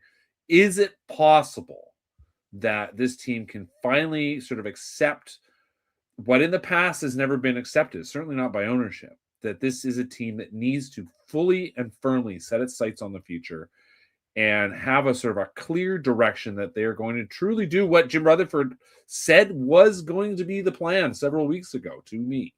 But they need to get younger. They need to focus on it. And he said, whatever word you want to use, right? Whether it's rebuild, whatever. The truth is we need to get younger. Now, in this trade, they got a great return. I think everybody understands that if you are going to lose a trade, because you inevitably are losing your best player, you want to see at least some promise and some hope coming back the other way. And that is what they've got in Zeb Boom and Liam Ogren and Marco Rossi, and that first round pick that they insist they're going to use. I mean, it will be probably a late first rounder, but like there is okay. Yes, we are going to turn into a properly mostly young team. Obviously, there's still some veterans here, but there is a new concept, a new focus, because in the end, losing sucks and nobody wants to watch losing, even if you have a great defenseman. I'm going to read a question. We have a segment in or out, Patrick. And here was the question. Quinn Hughes scored his first as a Minnesota Wild. Without an extension in Mini, the Canucks won this trade. What's your take on that? Yeah, I guess. I mean, Mini, listen, this is a move by Billy Guerin to make his team not just a good team, but a great team. And obviously, they still got some work to do to get there. That division's really tough. You got to make moves like this if you're going to win. They still have them for another season and a half. Obviously, they won't know until the summer if there's any hope. Really, I mean, the question, as I understand it, and I'm hopefully speaking with Pat Brisson again later today, but as I understand it, was basically said, no, we're not going to commit to anyone, but we're going to be honest, everyone. We want to sort of have a sense of where we're at and see what's going on. We're not going to pre-commit to somebody saying, yeah, we will re-sign there. And Minnesota's taking that risk, and sure, they could turn around and flip him again. They could recoup value. I think the truth is that you're never going to win this trade. You're going to lose the trade because you lost the best player. Mm-hmm. That's the simple truth. However, in the long run, maybe it can help you out, and the Canucks at least have a new focus. So whatever happens with him in Minnesota to me is immaterial. The Canucks do not have this great defenseman anymore, but they do have some young guys. And that is, like I said, that's what fans, I think, are keying on. As much as they're sad to see their star lose, their star leave, their captain leave, they do see that hope. Now it's about what happens next. Post Media's Patrick Johnson with us on Sports 1440. How do you think the three new guys played yesterday in the 2-1 win over the Devils? Well, I mean, Zeb Boom was the guy that when I saw the Canucks were getting him back, I'm like, okay, there's something. Like, this is not a disaster trade, right? Like, we have seen, in this town, big trades before. You want to go back, say, Ryan Kessler a decade ago. That was not a very good return even at the time. We knew that. You go back 25 years to the Pavel Bure trade. There was lots of stuff that came back in that. They got Ed Jovanovski, which was a fantastic part of that trade. But they lost this elite scorer. But in the long run, it became a good move. Zeb Boom he showed already that he can play in a way that he wasn't, I think, being allowed to play very much in Minnesota. Mm-hmm. Talking to people there, that John Hines is very much focused on veteran players, has a hard time trusting young players, and we now have a coach. Adam Foote is a rookie head coach, but is a guy who has been certainly in the way he's talked, has been, I want to help these young players get better. And I think is the kind of guy that is willing to let his players make mistakes. He and I talked about this a couple of weeks ago, just sort of looking at the young defense core, and like a guy like Tom Villander, who they already had on the blue line, who's a raw rookie, just straight out of college. Guys that can play, but you let them make some mistakes. And Boom was amazing. And Ogren's an interesting player. Certainly when his draft year, I mean, I was there for his draft year in Montreal in 2022. Canucks won with Jonathan Lecker-Mackey, but he was a guy that was on their list. Like, he was another option. Right? There were a lot of people at the time saying that was the guy to take, not Lecker-Mackey. It's Ogren to take. So now they got both. And Marco Rossi is the second line center they'd long been talking about wanting to get. Like, as last spring, this was Jim Rutherford said it. We know we need to get another center. We need to find a way to sort of replace certainly the minutes that JT Miller ate up. In long-term sense, they need to find a guy that eats up the minutes. I mean, Philip Hedl was there, but nobody believed Philip Hedl was going to be able to survive the day in, day outs of an NHL season, because unfortunately he's got concussion problems. So, the Rossi is going to be, I think, a great fit for this team. We saw him play really well yesterday, and nice win for them with the three new guys. And it's a new shape for the team. Whether they'll be any better, it's hard to say. But certainly they filled in some gaps in terms of young players, whether it's on the blue line up front. That was the other problem this team had, was they did not have a lot coming up. Like the prospect list is actually kind of short. And now they've kind of restocked that a little bit. Patrick Johnson with us on Sports 1440, the Kevin Karius Show, 1027 in Edmonton. Who do you think is going to be the next captain of the Vancouver Canucks, Patrick? Is it a Brock Besser? Who is it? It's a great question. I mean, I'm glad you mentioned Besser. He's a guy who, as much as there's someone who is a heart and soul guy for this club, Brock Besser is that guy. Like, this is where he's always wanted to be. He has quietly been, I think, all the way through all of last year's drama, quietly been a bit of a rock for this team, even as he was having issues with management, because management kind of said, well, nobody wants to trade for him, and kind of ripped him a little bit, which was really unfair to the player, because this is a guy that has been a consistent scorer. He's a really quality two-way player. Yeah, he's not fast, right? If you could be a half step quicker, he would be a real star in this league. Besser certainly, I think, has the possibility of being that guy. He's always been, friendly with the media, gets along well with us. And that's such a huge role, especially in a Canadian market, is, being the face of it. A guy, I think a lot of people sort of say, well, what about Tyler Myers? He's the old veteran here, and Myers certainly has a lot of captain qualities. But, you're looking at, where is he at in his career? Like, is he has the push towards more and more young guys, might start finding himself being on maybe the seventh defenseman. He's not right now, but that's the old lesson. Your guy has got to play, and he's got to be able to do it. So the list of candidates right now is not obvious and not long. I mean, Connor Garland, I suppose, could be one of those guys. Or Marcus Pettersson, I suppose. Like, I don't think they're going to be in any rush to name a captain. I think it's more likely we're going to go out with a bunch of assistants through the rest of the year and see how things shake out. But, I think your first instinct, Besser, certainly has been my first instinct, but we'll see. Well, Jim Rutherford, Patrick Alvin still say they're open for business. So, I mean, the usual suspects are popping up, the names like Evander Kane and Kiefer Sherwood. Let's start with Kiefer Sherwood. What kind of a return do you think you get for him? Well, I think they've been looking for a pretty big return. I think they've been looking for a first-round pick, right? And they would love to get another one. I mean, this is a thing it's not a new concept, getting a whole bunch of firsts in one draft to really kind of set yourself a new crop of young guys coming forward, because you've got, right now they do have that sort of tier of veterans, the Elias Petterssons, the Connor Garlands, the Kiefer Sherwoods, Myers, Marcus Pettersson, the defenseman. There's a clear sort of set of senior players. Then you've got a bunch of young guys, and then you're still going to need more guys coming behind them. Like, that's the thing. If you're building this properly, and the management believes they can get this moving in like a year or two, right? Like, they're not going to have to sit back and wait the way maybe Anaheim's had to, or Buffalo always seems to be. So Sherwood could bring back. They would love him to bring back a high draft pick.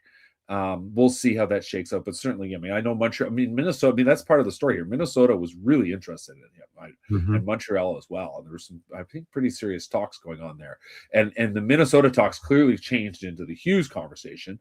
So we'll see what happens. I mean, there's still certainly teams that called when they first made their announcement. Yeah, we're looking to move on from a bunch of our free agent veterans. And I think more than anything, obviously we got a week here till Christmas, so the trade freeze will come in. I don't know if he'll get moved this week, but I would not be surprised if he is playing for a new team in the new year. Vander Kane, I mean, listen, you guys know exactly what he's about, and a guy that had, he was a useful enough depth winger for the Oilers last spring. But he plays the way he plays. He's aggressive. He takes penalties, draws penalties. I've been really, maybe I shouldn't be surprised given he was off for a whole year, and, he's in his 30s now. It's been surprising seeing how sort of slow his hands have become. And I think that's a big concern given what his game is supposed to be, that wrecking ball kind of guy who could pop the odd goal for you. He just has not scored enough. Adam Foote plays him a ton. He gets tons of ice time. He's actually not on the first power play unit, but still gets tons of ice time.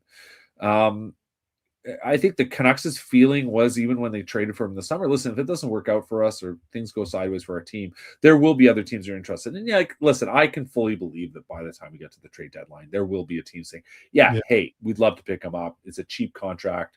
You know, the Canucks can retain half and it becomes a cheap guy to throw on your third or fourth line, makes a bit of a mess. Become a bit of a role depth guy. I mean, he's been a pretty good citizen here, I think, by all regards. I know that, you know, he's loud and boisterous personality, but in the end, he's played a regular shift and he's been not terrible, but he's not a guy that's going to bring back anything exciting. There's a reason why he was traded for a late round draft pick in the summer. Exactly. Every team wants a big right shot defenseman. Yeah. Would Tyler Myers waive his no movement clause, Patrick? That's a tough question. I mean, Myers really he loves living. His family's very comfortable here. You know, certainly I think he's a guy that I think a team would be interested. There's no doubt. Like he was playing really well even as late as last year. He's had some struggles this year, partly because they've changed a little bit of what they're asking their defensemen to do and their forwards to do. But yeah, he's a handy physical defenseman, great sort of character player. I don't know. I think it would be certainly one of those ones where it's like, hey, here's a big opportunity for you to win a Stanley Cup.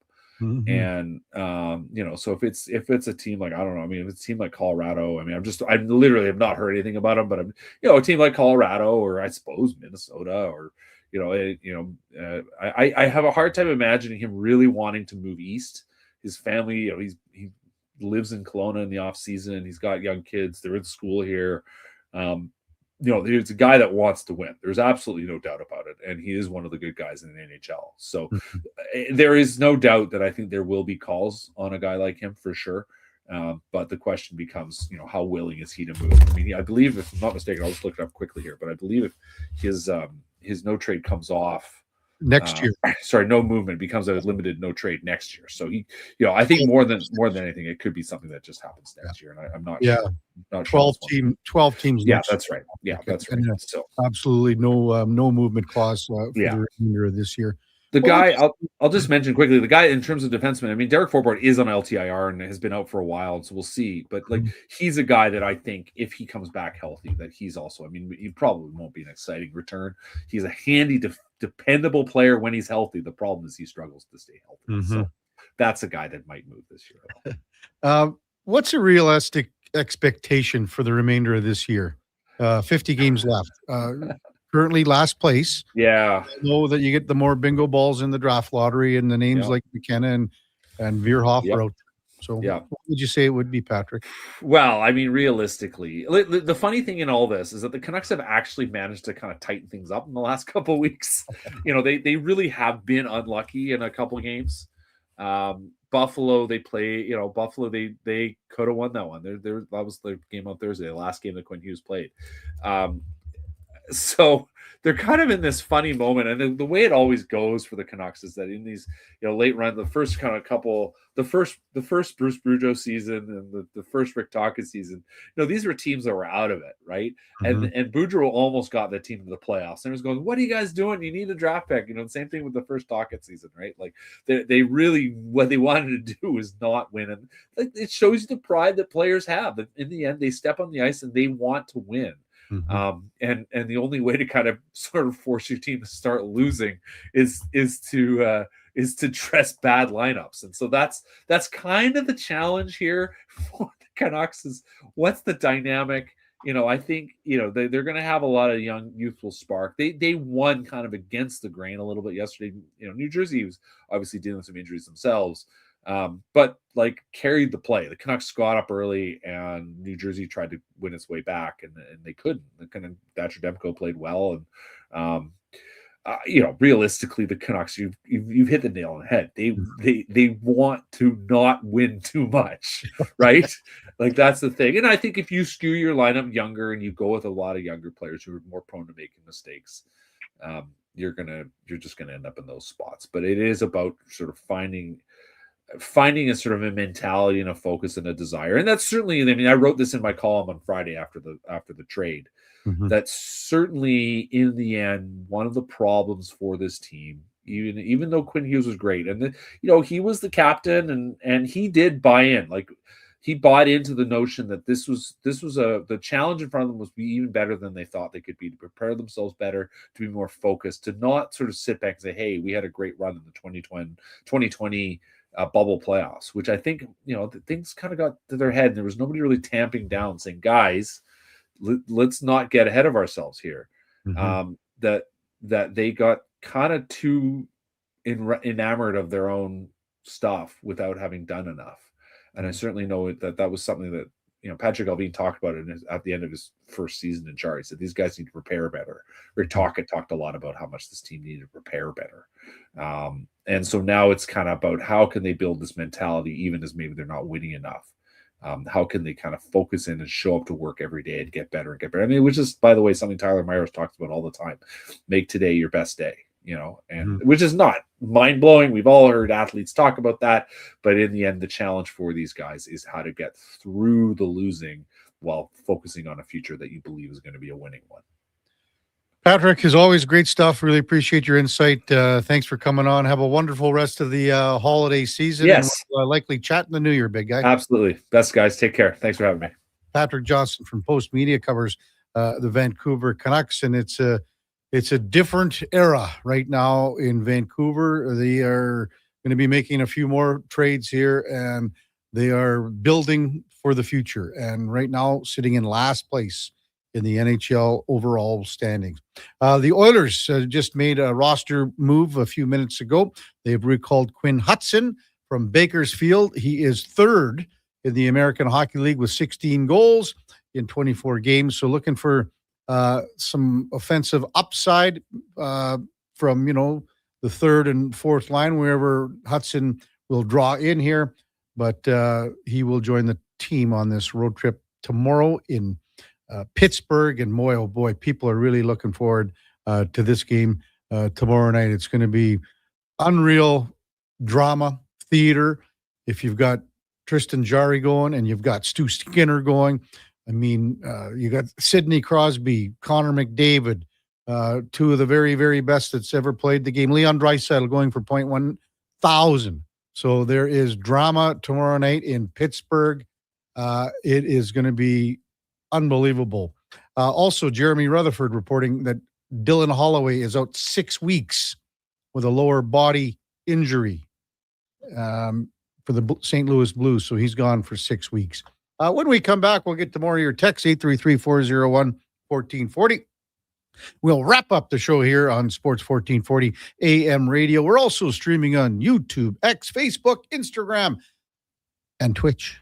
As 2025 comes to a close, GS Construction would like to take the time and thank our crews, our partners, and our communities for another successful year of teamwork and growth. Together, we've helped keep Edmonton and the surrounding area moving by building and maintaining the underground infrastructure that keeps everything running smoothly. It's been another year of dedication, pride, and hard work the team has put in to make it all possible. To learn more about our people and our projects, visit gsconstruction.ca. Hi, Mike here from Northgate Chevrolet Buick GMC. December is here. Christmas shopping, Christmas wrapping, Christmas baking, grocery shopping. What about our vehicle? Does it need tires? It's not running? No problem. We got you covered. At Northgate GM, we have a tremendous selection of newer used vehicles, winter tires at cost, and of course, service with a smile. Come in and see us today, 13215 97th Street, or visit us online at northgategm.com. You're in Northgate country. The future of female hockey is here. It's season 2 of the Female Super League, the first ever female-only independent hockey division in Western Canada, with teams from British Columbia, Alberta, Saskatchewan, and Manitoba. Featuring 16U, 14U, and 12U divisions, the FSL brings showcase weekends packed with thrilling games, and our 14U and 16U have been pioneering the advanced body checking rule, empowering young players. The Female Super League, where the best in female hockey takes center ice. Details at femalesuperleague.com. This hockey season, before every game, check out the pregame show with Andrew Walker on Sports 1440. It's brought to you by Titan Supply, your only source for rigging, lifting, and hauling products. Visit titansupply.ca. Across rural Alberta, volunteers and community groups work hard to make life better for their neighbors, creating new playgrounds, better rinks, and gathering places that bring us together.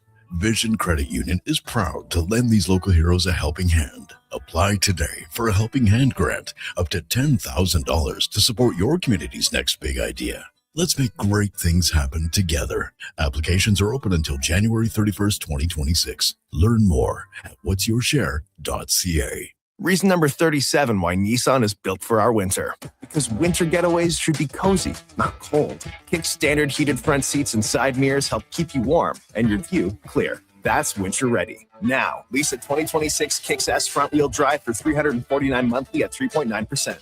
Or get $2,000 cash purchase bonus on remaining 2025 models. Visit your local Nissan dealer today or nissan.ca for more details. Lease term for 48 months with $1,249 down. Conditions apply. Visit your local Edmonton and area Nissan dealer for more information.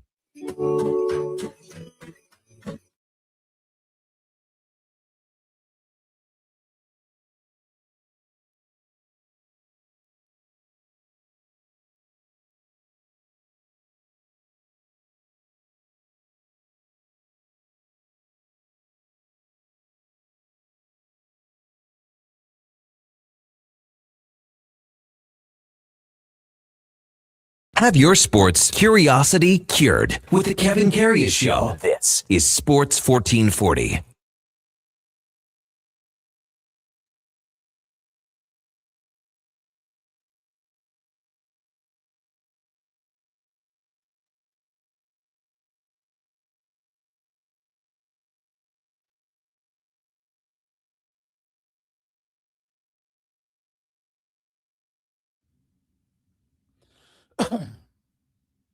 All right, welcome back to the big program, 1043 in Edmonton, home stretch of the Kevin Karius Show with the Duke of Delburne, Josh Fenwick in our Sports 1440 studios.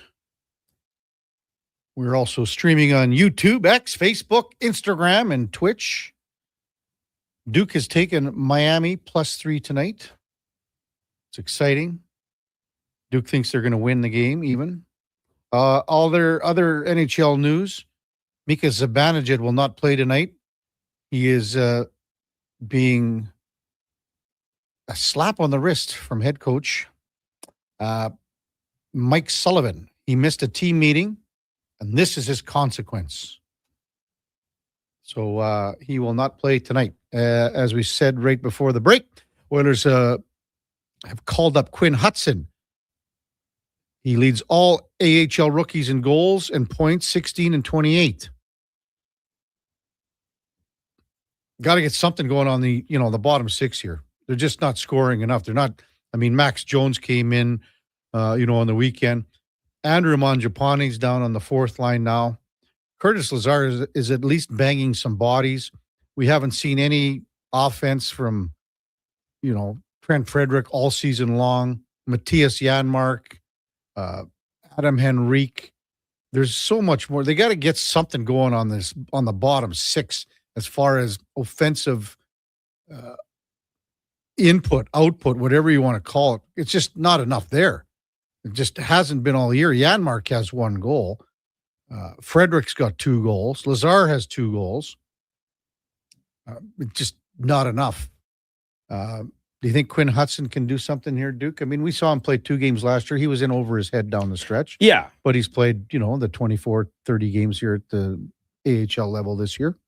Yeah, and because it's a lot of we've got texts about over the past couple weeks about are we going to see a guy like Hudson or Ike Howard get a recall here to try and spark some more offense inside of bottom six? And I think at least for myself, I kind of was a little pushed back against the idea to think we know the Oilers bottom six does not play very many minutes. We talked about it with Eddie earlier this morning, especially in games if the Oilers do get behind. They're essentially there to fill 45 seconds at a time just before you get the big dogs back out there. So is that valuable for Quinn Hudson at this stage, or Ike Howard, for example, to come up and play 6 to 8 minutes or continue to really dominate it and get some very valuable reps at the AHL level with Bakersfield? And now it's come to a head at this point, saying all right, well, we're out of other options, so let's give him another look. Good for him. I'm optimistic, see what he can do, but as you just outlined, Kevin, like no one else in the bottom six is really going right now from an offensive perspective. Are you really thinking that inserting a Quinn Hudson, now maybe Hudson plays somewhere else in the lineup and another player drops down into a more veteran player drops down into the bottom six, but does that do you any good if it doesn't work? Because now all of a sudden you're just depleting your top six and its offensive potential even further. So interesting spot. You know, the couple injuries they have in the forward group are forcing a few of these moves to be made as they kind of just shuffle the cards around and see if they can find a winning hand somewhere in the mix. So again, if he draws into the lineup in the bottom six, the other options are, you know, you take Ryan Nugent-Hopkins and you put him at 3C. Put him at 3C. That's one option. And maybe like Hudson would still be in the bottom six, like, but all of a sudden now you're playing with a player like RNH who has some offensive driving potential, and you put someone else, whether it be another look for Mangiapane or whomever up on the top line, or you shuffle the top six overall. I don't have an answer obviously right now, but I'm just throwing out some possibilities. I don't love those possibilities right now. But going into a game against a Pittsburgh team that's ailing a little bit, we'll see if they get these reinforcements in the form of their new goaltender and defenseman. Well, again, Frederick, Janmark, Mangiapane, just not enough on the bottom six. Not enough. Nothing, right? Like we're talking like what was it? One of those two big offensive output games, Seattle or whomever it was they beat right after that. I forgive my short-term memory loss here. But, like, we saw Janmark score a goal, and it's like, wow, cracking the 41-game regular season goal-scoring drought. It's like, I get it. He's a fourth-line player. You're not expecting him to score 20 a season. But more than 2 a year, I think, is reasonable. And apart from the occasional empty netter that he had in the past, like, we're talking about very little offensive production. This is a skilled player. Like, this is a first-round pick. He has that ability. He's not a pure mucker and grinder. He plays that role well. But yeah, like Mangiapane and Frederick in particular, I think are two names that you say, like, these are players that maybe we envisioned in the top six, middle six, and they cannot get anything generated whatsoever at this point of the season. I don't know if you could say what's the bigger disappointment this year, Mangiapane or Frederick. It could be a dead heat. I mean, Mangiapane's minus 15, Duke. Minus 15. Frederick is minus 9. 2 goals, 1 assist. 2 goals, 1 assist. Mangiapane's got 4 goals, 6 assists. And he's had ample opportunity. Well, I mean, even Frederick at the start of the year, playing on the top line. Yeah. I mean, you were playing with Connor McDavid and Leon Draisaitl, and he did nothing. Not one thing. Yeah, like, I mean, if you were to say, what's the bigger disappointment, you could say it's probably 50-50. I don't even know. And then, I mean, look at Vasily Podkolzin. I mean, I still think, Duke, he's going to get 20 goals this year. I still think he's well, I mean, hey, chips in again with a couple more on Saturday. Has the Rifles one off the crossbar for the empty netter there. Yeah. Like you go, those are the ones you need to score, big guy. Exactly right. If you want to crest some of these plateaus over the course of a season, you got to get the freebies, man. You got to get the freebies. Oh man. And I know we kind of touched on it a little bit, obviously earlier with Spec and Low Tide, Kev, but like it's kind of the result of 2 games over the weekend where we're a little more focused on the more recent one. In this case, it happened to be the loss, but that game against the Maple Leafs Did you really like the way the Oilers played over the 60 minutes? Was it a combination of that and that? Like I thought the Leafs were terrible. Yeah. I thought the Leafs looked a lot Saturday, kind of how the Oilers looked yesterday. Yes, that's very fair. And like I don't think the Oilers played lights out on Saturday. I thought they were solid, if unspectacular, overall. Yeah, I just think that Toronto stunk the joint out. Yeah. And to be honest, then you had a handful of guys off the Oilers that elevated their game, and those are the guys that love playing in Toronto. Yeah. I mean, you said you saw, and it's funny because I thought defensively Darnell had more than a couple lapses over the course of the game. Yeah. But then he scores the goal. You could tell it fired him up. He was excited about it, and for good reason. But I mean, McDavid. It's funny when you're watching it in real time, and then you go back and watch the highlights of it too. There were on a couple of the goals and other plays, it literally looked like he was in fast forward compared to every other player on the ice. And that's good. The Oilers, he's the best player in the world for a reason. They need him to do that maybe a little more regularly at times, just go a little hero mode and bob and weave your way through an entire team to generate some offense and actually shoot, which has been a point that we've kind of hammered on a lot here in the last few weeks. Yeah. Chris Johnson saying that Connor Bedard will have him sidelined, his injury, until after Team Canada's Olympic roster is finalized.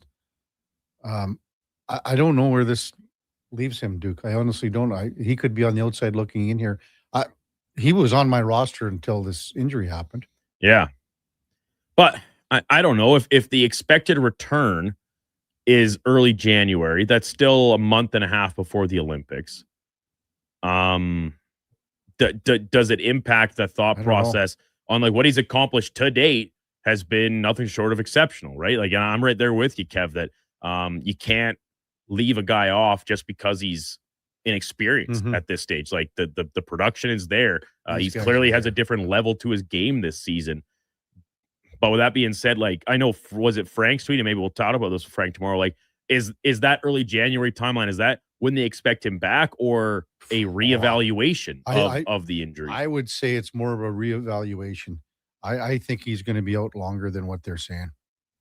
I don't see like a 2-week thing. Yeah, you have to think that there's going to be some honest conversations, or at least try to have some honest conversations amongst the brain trust in Chicago and Team Canada's brain trust to get the full scope here before they make this decision, because we're only a couple weeks away from it. Team Dean says, how does Henrique seem to escape criticism? Well, we just put him in that group here, Team Dean, as far as all the guys that we just mentioned. And we just did mention Adam Henrique and what he's offered this year. And it's not enough.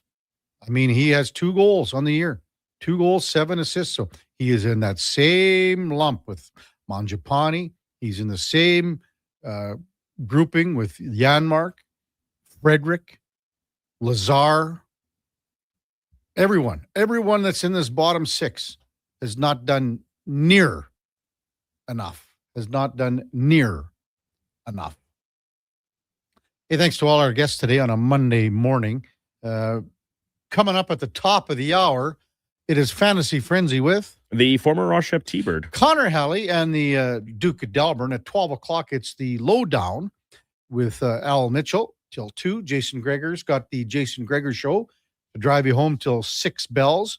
We've got Fox Sports all night long. We will be back with you tomorrow morning at 7 o'clock. And man, is it going to be wild previewing that Pittsburgh and Edmonton game where you've got Tristan Jarry and you got Stu Skinner going head to head just 4 days after a trade. It's going to be simply amazing to talk about that all morning. And you can bet everyone will be talking about it today. Hear it right here on Sports 1440. Before all that, time now for a Sports 1440 update brought to you by Loca Quality Market. Your next dinner is ready with Loca Quality Market's gourmet meals. Choose from over 200 chef-prepared meals. Shop local at loca.ca.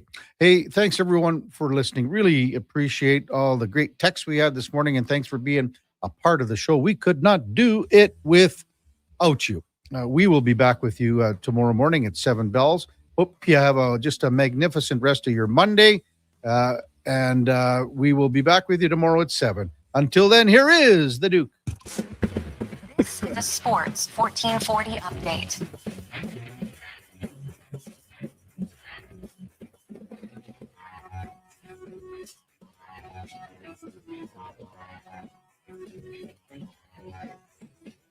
Handful of games on the NHL schedule today. Lightning and Panthers meet for a battle of the Florida teams. Ducks head to MSG to take on the Rangers. Jacob Trouba and Chris Kreider making their returns to their former club. That one getting underway at 5 o'clock. Senators and Jets, Monday Night Hockey on Prime. Preds visit the Blues. Will be without Dylan Holloway for the next 6 weeks, expected with an ankle sprain. And the Nightcap has the Stars welcoming in the Los Angeles Kings. Also on the injury front, Connor Bedard placed on the IR by Chicago. Expected to be out a couple weeks, reevaluated at the start of January, according to Frank Saravalli. In the AJ tonight, Devon taking on the Whitecourt Wolverines. Afternoon affair, actually. That one, 1 o'clock, puck drop from the GFL Twin Arena. And Week 15 in the NFL. Wrap it up with Monday Night Football. The Steelers hosting the Miami Dolphins kickoff at 6:15. Earlier this morning, New York Jets firing defensive coordinator Steve Wilks following yesterday's blowout loss to the Jags. New York 3-11 on the season so far. And light night in the association, handful of games, including the Raptors back at it when they take the Miami Heat on from South Beach. Elsewhere, Boston hosted Detroit, Dallas, and Utah. Denver taking on the Rockets, and Memphis in SoCal against the Clippers. Coming up on Sports 1440, it is Fantasy Frenzy with Hallie and Douglas. I'm Brandon Douglas. That's your Sports 1440 update. Sports 1440 in West Edmonton Mall and Wetaskiwin. CKJR